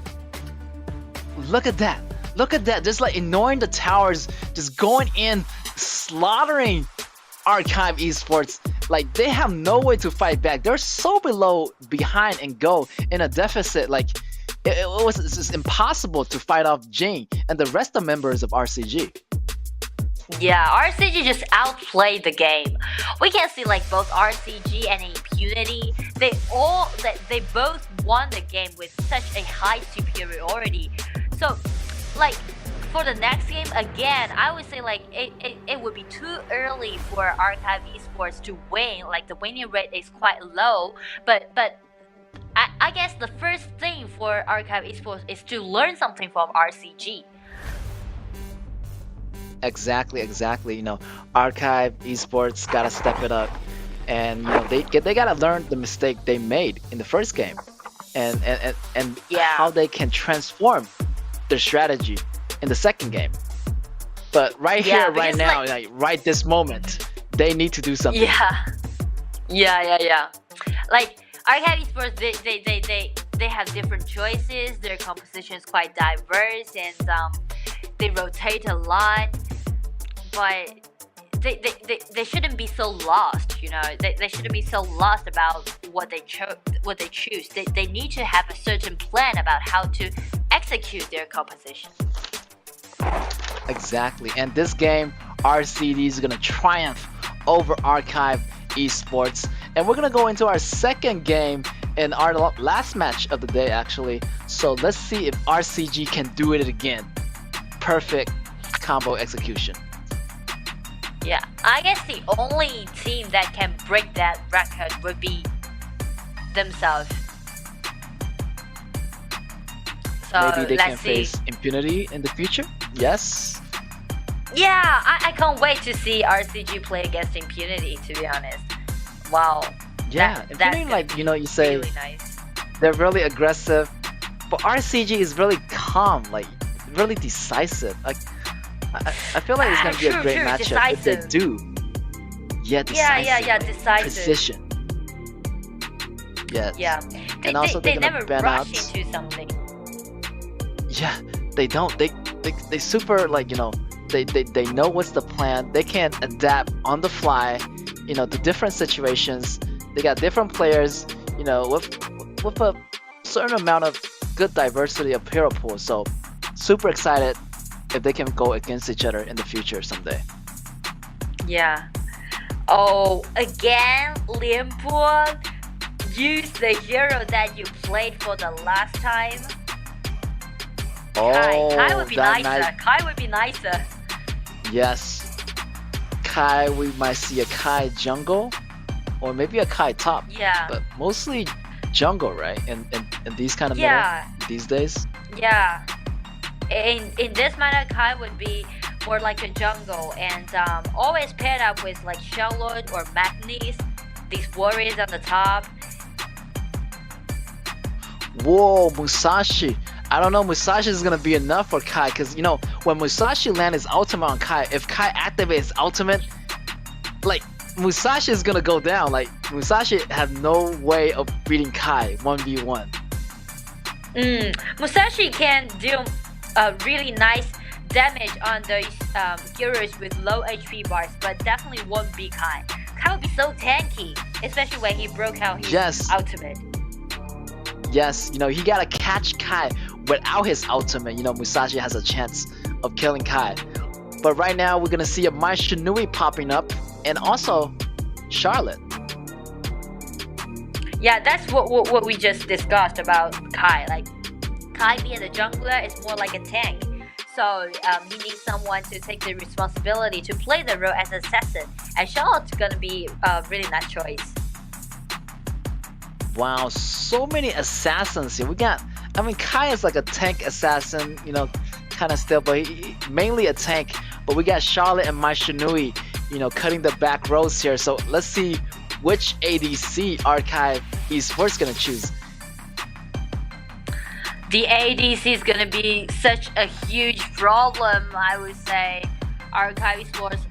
Golden would be a nice choice, but I don't know if they can handle it or not. Or Lady Sun. I don't think other marksmen would have room to survive. They ban away Golden. I guess. Yeah, I feel like Lady Sun is good. Like, they need some ADC with mobility, because like he's gonna get targeted by those Mai Shinuis, by Charlotte, and Charlotte is probably gonna carry that flash, and also Mai Shinui. It's so dangerous. Oh, Alessio! Oh! Wow. Alessio! 100% Good. winning rate. Alessio. Let's go. 100%. Let's test your theory. maybe we'll break that. But maybe we'll break Alessio's winning rate. But Alessio's second ability, Smoke Screen, might save him in a couple seconds. But I don't know. We'll just have to see it.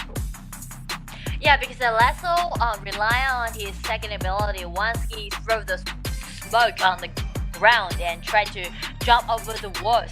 RCG's member is gonna miss the target. They can't see it in the smoke, so that might help Alessio to survive during the team fight.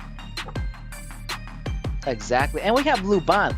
So you know, Alessio can adjust his positions. You know, so he has a Luban protecting him, and Libu doing the CCs as a frontliner. Maybe they need more frontliners. I feel like Archives Esports lineup are not tanky enough. Yeah, they're not tanky enough. So, in another way, that also means Archive Esports, they need to be proactive. They need to keep fighting, you know, like by using those CC, try to force Archive Esports to fight back, to respond. And if they win some of those skirmishes, then they can snowball the game. This is one of those compositions can easily snowball the game, but the point is they need to win the upper hand in the early game. Exactly. RCG right here has a solid composition. I feel like they're gonna use that Kai as a super tank, you know, with the engagement, you know, going in with the initiation, and they're just gonna chill behind the back. Lady Sun, same thing. Like, she's gonna chill in the back and have a comfortable game, all season round. Yeah, and also I would think like RCG, if they have enough money, they have enough gold, then there wouldn't be a typical backliner. Like, even Lady Sun's gonna tumble lane and do some damage out. Like Mai, like Kai, like Charlotte, everyone just rushed in, you know. Everyone just dived right in. Exactly. And Lady Sun got that purified just in case, you know, Musashi wanna die for Lady Sun. And also she got the backup of Taya General. So I wouldn't be worried if I was Lady Sun right now. Yeah, Lady Sun, yeah, one purify won't be enough, to be honest. Like, because the CC from Archive Esports is quite full, quite completed. Ultimate by Miyamoto Musashi, second ability by Ishin, and also the ultimate by Luban. So, if Lady Sun's being so careless during the laning phase, he would be such an easy target for Miyamoto Musashi to gank. Alright, the match gonna be underway. We got on your left RCG and Archive Esports. Alright, let's get hyped, guys. It's gonna be the last match of the day. On your blue side RCG, on your red side Archive Esports. Let's go, baby. Let's go, let's go! Our last game. Archive Esports, yes, they chose such an aggressive composition. I'm wondering how they're gonna execute the composition. Yes, look at that. My Shinui already got the first hit. By using her fans, it's quite annoying, you know, because like if you've been hit by her fan, your magical and also physical defense is gonna be lower. Yes, and you know you gotta watch out for those combos later. My Shinui is gonna pop in there and just, you know, drain your HP so fast. Yeah, that you have no idea what yeah. happened. Yeah. No time And to my react. Shinui, no time to react. Most of the time, my Shinui is like the play. You know, she called the shots. You know, my ultimate's ready, and I'm gonna go in anytime. Just give me the Q, and I'll go in. Yeah, a really nice like soldier or the one to be the first one to initiate. Alessio may be in trouble, but that smoke screen is not gonna save him. Oh my god, he's gonna go down. Lady Sun get the first blood. Wow, look at that quick rotation for RCG. And look at Luban. Luban is not even near. Like, no helps from Luban. Yeah, Luban's just trying to do something on the top. But I'm not sure what are they doing. Just chilling in the grass there. Dude. Oh my god, I think that RCG noticed that and just kind of, you know, stalling it out, like, you know, giving Lady Sun more opportunity for those solo kills. Oh my god, what's happening? It's too obvious. It's too obvious. Like, oh my god, I feel What so are sorry they for waiting for? Alessio. Oh my god. He sacrifices himself for nothing. Everyone just Alessio is so on the alone. top. Yeah. I know, and I feel like Charlotte feels that. Charlotte feels the danger. Oh my god, there's another gank, there's another tower dive, but Alessio's gonna back off for now, but that's gonna cost him his tower. And it's not even 3 minutes, and that tower is almost gone. Wow, look at that damage from Lady Sun with the second ability, that armor piercing is gonna take down Choco Bound to his half HP. Oh, the opening, like, we can see like Archive Esports, they really want to make something happen on the top. Like 4 people. Yes. 4 people, like numbers advantage, ambushing in that bush. But it's just waste of time. But check my Shinui is like a really nice position. Oh my god, look at that! First ability. Look at that, my Shinui! Wow. Coming back in the back row, Libu has nowhere to go, and he falls. Oh my god, I'm telling And you right my now, it's gonna be Shinui. bad news for Archive Bad Esports. news Yeah, for my Archive Shinui. Esports. My Shinui Oh my just, gosh. you know, using this movement, told Archive Esports, like, what's so-called ambush, you know? You need to sneak into the rear, and if you want to do it, you need to do it decisively, without any hesitation. Oh my god, Alessio's in trouble with the tethering, but the tethering will not be enough as Lady Sun take down Alessio once again. Alessio is behind and go, and they need to do something quick before this game is gonna end up just like game 1. Yeah, oh, another fan! Oh my god, they're like slowly, you know, coming up on that tower and just slowly eating away Archive Esports' life. Wow, wow, wow, Archive Esports. I don't know how they're gonna contest our CG right now because as we mentioned for this half, Archive Esports, they really need to be proactive. They need to be the ones to engage. And the frontliner isn't being so tanky, so if they fall behind, the situation is gonna be unacceptable. That's right, the ball is gonna be in RCG's court. And look at that, Tai winning with initiation. Oh my god, it's a slaughter! Tai is gonna have the ultimate ready, but it will not be enough. Oh, Tai is gonna go back. Nice. Every member of RCD still surviving. 4-0 Trey on that initiation attack. What in the world? Wow. Great job on RCG's part. Double kill goes to this Maishlenui. That also means there's almost like 4 kills or 5 kills in Maishlenui's hand, which would make this hero being invincible. Like the burst damage. Oh my god! He can do Look a at that lot of Maishlenui! damage, just Go like for the this chase! one. Wow, solo kill on the jungler. Amazing. Great mechanics gameplay by Maishlenui there. And he just knew that he has the go advantage to kill him. He's just being unstoppable right now. And let's see our Oh my god, Libu's going in. snowball the game. Maybe they're gonna have a comeback.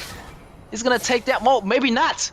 Wow, it wasn't enough. Damage wasn't enough, and Luban got taken down by RCG. And if we check the goal, we can see the goal difference What? quite gigantic. That's overstep. That's too much. Whoa, Tai tried to stun like 2 or 3 enemies, but it was underneath the tower, but you know, damage didn't follow up. They're gonna let Archive Esports survive for now. Buy some time for Archive Esports, but the situation still gonna be so severe. You can see like they got 8,000 gold deficit. And Yeah. also, this Oh my comp god. won't allow them to guard the medium Oh my lane. god. Ow, Libu. Another initiation, and Libu got taken solo. Oh my god, 10 HP, 1 HP. Wow, Whoa. he barely escaped. I'm telling you, I if was I'm so- Archive Esports right now, I'll be afraid Yeah. I'll be afraid for my life right now. Scared for my life. Yeah, me too. Like the goal different, that's too much. That's too much for Archive Esports to contest RCG. Even a little bit. If they're hit by Maishlenui's second ability, like half of their HP bar is gonna be taken down. Yeah, look at that poke. And that bottom tower is gonna go down as well. Libu going for the jump is not enough as the back row getting stopped. And Musashi goes down. The RCG still surviving. 7 I think minutes! this is gonna be game. 7 minutes! A new record! 7 minutes! There's It's gonna be a new record! 7 minutes and 7 seconds. Oh my gosh. I cannot believe this, guys. What? Back-to-back records by RCG with the push, with the teamwork. Maishlenui initiating great outplay. Oh my god,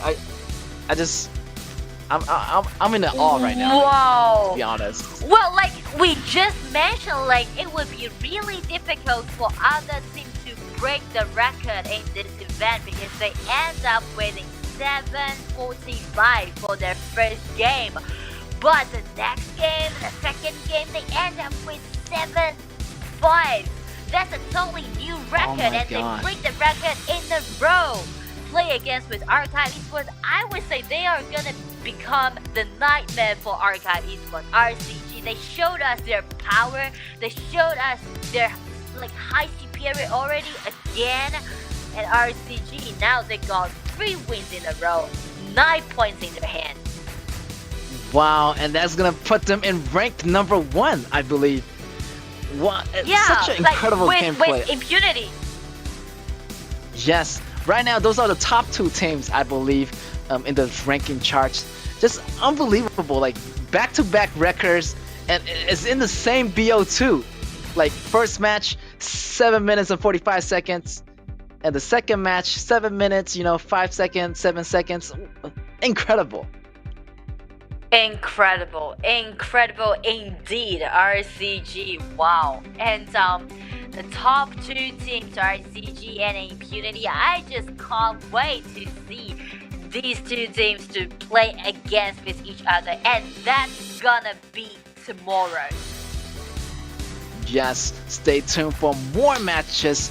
And right now we're gonna guess, who's your guess? Like maybe Mai Shinui might be the MVP this match for RCG, or Kai. I will vote for wasn't sure. I will vote for Mai Shinui, I guess. Yes, and look at that, Mai Shinui, 7-1.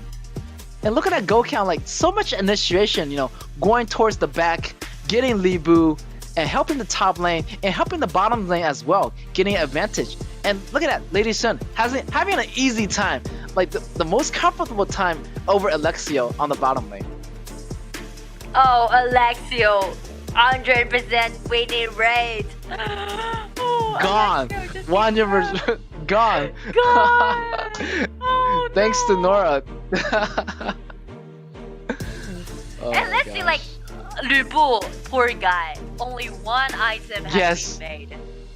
Wow, Yes, poor only guy. one boot and one item, and they just overwhelms them. They didn't really have any choice but to fall back to turtle in the base. Yeah. But RCG just came in with the hammer, put down the nail. They just put down the nail and just shut them down, and they didn't have no chance to react. And just Shen Sanshan just came in there, just like putting everybody down one by one. And the game just like ended so quickly, like you don't even know what happened. Yeah. Like, I really like how you describe RCG, like decisive. Exactly, like RCG is just playing it in such a decisive way. They're never rushing to do something. They're not like Impunity. Impunity are being so aggressive to get invasions. They try to grab all those neutral objectives to help them to quickly farm it up. But RCG, in another way, they just to find some small opportunities and being decisive to open a window for them, and then to snowball the game. Like we mentioned about they are top 2 teams now in this event, but they have like slightly different play styles. Exactly, they're looking for those small opportunity windows, and with that being said, it's gonna go to Heart for RCG. No MVP, doubt. no doubt. 7-1-5 across the board for KDA. Damage dealt almost 30%, and he's all over the map. Like I remember, like in almost every situation, he's there. Like 90% of the time, his participation rate is so high that he's like he kind of lead the team into the battle. Like he just used his passive to rotate faster, and every time when she arrives at the lanes, she's gonna finish with a kill. Yeah, let's go to the highlight. Look at that early gameplay that Mai Shinui have. Look at that, Libu had nowhere to go. Boom, first ability, knock him up, send him back to base, and look at that, she's everywhere. Mai Shinui again with the fan, flash in combo. Oh my gosh, unbelievable. Wow. And because of those like advantages she had from the early game, she's gonna be so powerful and devastating during the mid game. No one can stop her. She just tumble in, throwing her fans, and get some kills. I know, man. Even got a solo kill on Musashi, which is unheard of. And I thought Musashi has the ultimate, but apparently not. And that kill, belongs to Mai Shinui. Yeah, that's why we call them like being so decisive. Once your some of your like critical abilities not available, that's gonna be the cue for them to do those insta kills. Yes, it's like they remember all your CDs. Like, oh, you don't have your ultimate. Yeah. I can gank you any second. He has a timeline in his head. Like, oh, when at what time, the Miyamoto Musashi has his ultimate. Has he used his ultimate already? Okay, I can go in for the gank. And that's how decisive and how RCG's playing style, versus Impunity, which is more aggressive playing style. So I really like to see how they go against each other someday in the future. Yeah, that will be tomorrow. It will be the 4th game tomorrow. Impunity versus RCG. Wow, I can't wait to see that. Wow, it's gonna be a one heck of a show. So you guys better stay tuned. You better come back to this podcast Yeah. wherever you are. Eat your lunch. Eat your breakfast, and just open up your games. Come out to the gorge. It's beautiful here. Yeah. Set an alarm for that game. That will blow our mind. I promise you guys. That's gonna be really fun. That's gonna be a really fascinating game. Exactly, fascinating as it is. I'm hoping I'll be screaming at the top of my lungs when that game happens.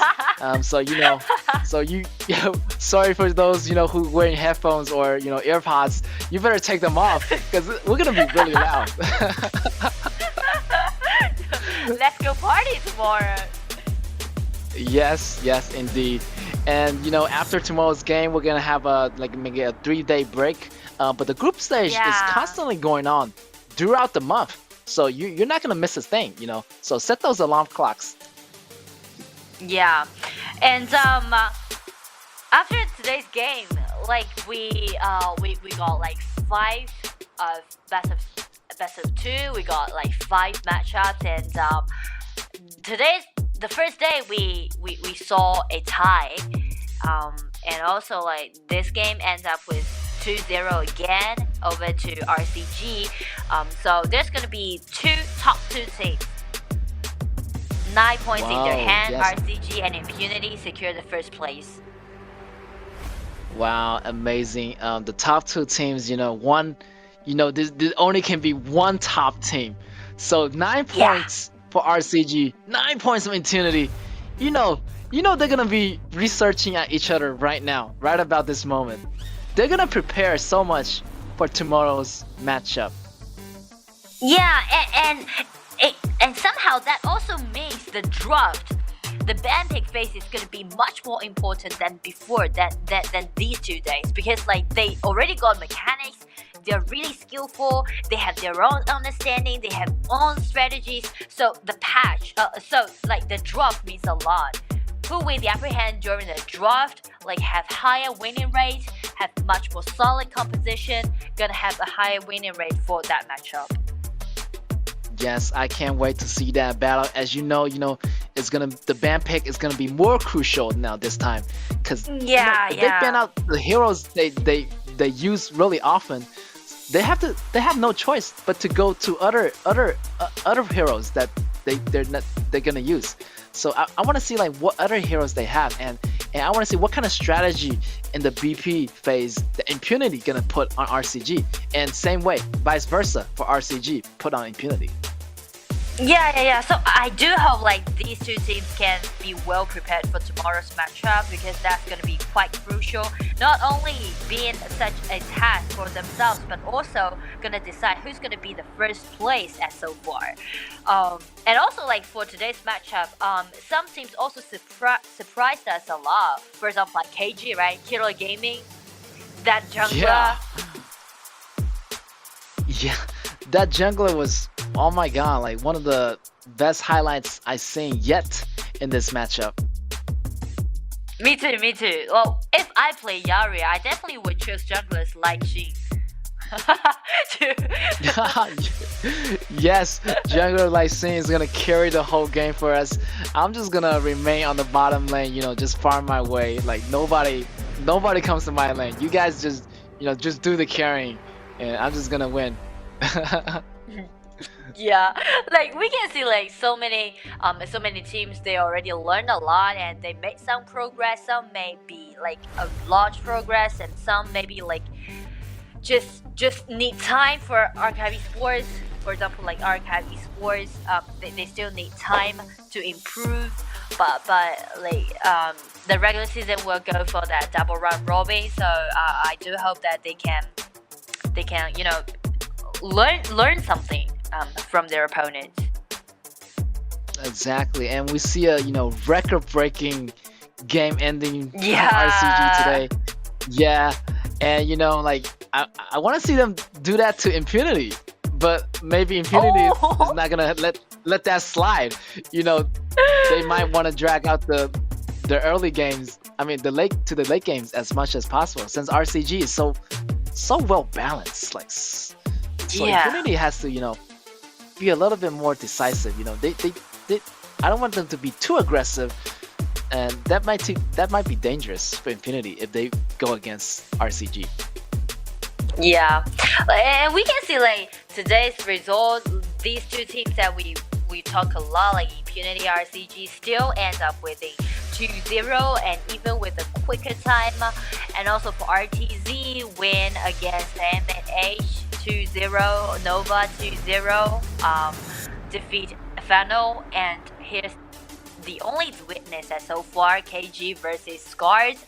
So like these teams, they have different playing style. It's all about how they're gonna execute their composition and if they're like confident enough or not. Yes, no doubt. That's right. And as you can see on the scores report right now, RTZ 2-0, Nova 2-0, KG 1v1. Wow, super surprising match. Impunity 2-0, and the last match RTZ with 2-0 all. Not surprised here. So, I just want to see more of that junglers. Those outplays in today's match. Yeah, and we can see the rest re-ranked again, and RTZ, Impunity, RCG. These three teams just secure the first place, and so far 9 points in their hand because they all end up all 3 games with a 2-0. Yes, indeed. And we got 4th and 5th place, Nova and Fennel. And I feel like, Archive Esport and MAH and Alpha D, they need to catch up. Like, they're in the last 3 place right now. So if they don't catch up, it's going to be bye-bye for them. And they're not going to move on to the qualifiers or the quarterfinals. Yeah. Because again, in our regular season, that's gonna be 6 out of 10. That also means like only 6 teams can get advanced into the next stage. So those teams which is falling behind really need to buck up. All right, we got the rank for the MVP, and our first place is gonna be RTZ, 10x from RCG, and Up from Impunity. Wow, 3 times MVP for all those players. 3 MVP, and they're both like core players from their teams. So I hope that we can see a lot of like highlights done by them. And also Up, his Gongsun Li, I still got like my image on this Gongsun Li while dancing around. Yes. So many highlights. Yes. And for our next matchup coming up, it's gonna be tomorrow, April 30th. The match 1 is gonna be Nova against Scars, and second match, Archive Esports back at it again versus KG, and then we got RTZ versus Alpha D after that, and we got our most anticipated match, Impunity versus RCG for match 4. I can't wait for that. And we're gonna finish off our last match tomorrow with the Fennel against MAH. Wow, so much action-packed battle within that. And with that being said, well, that's it for today. I'm your caster for today. I'm Get. I'm your caster for today. I'm Nora. And we'll see you guys tomorrow.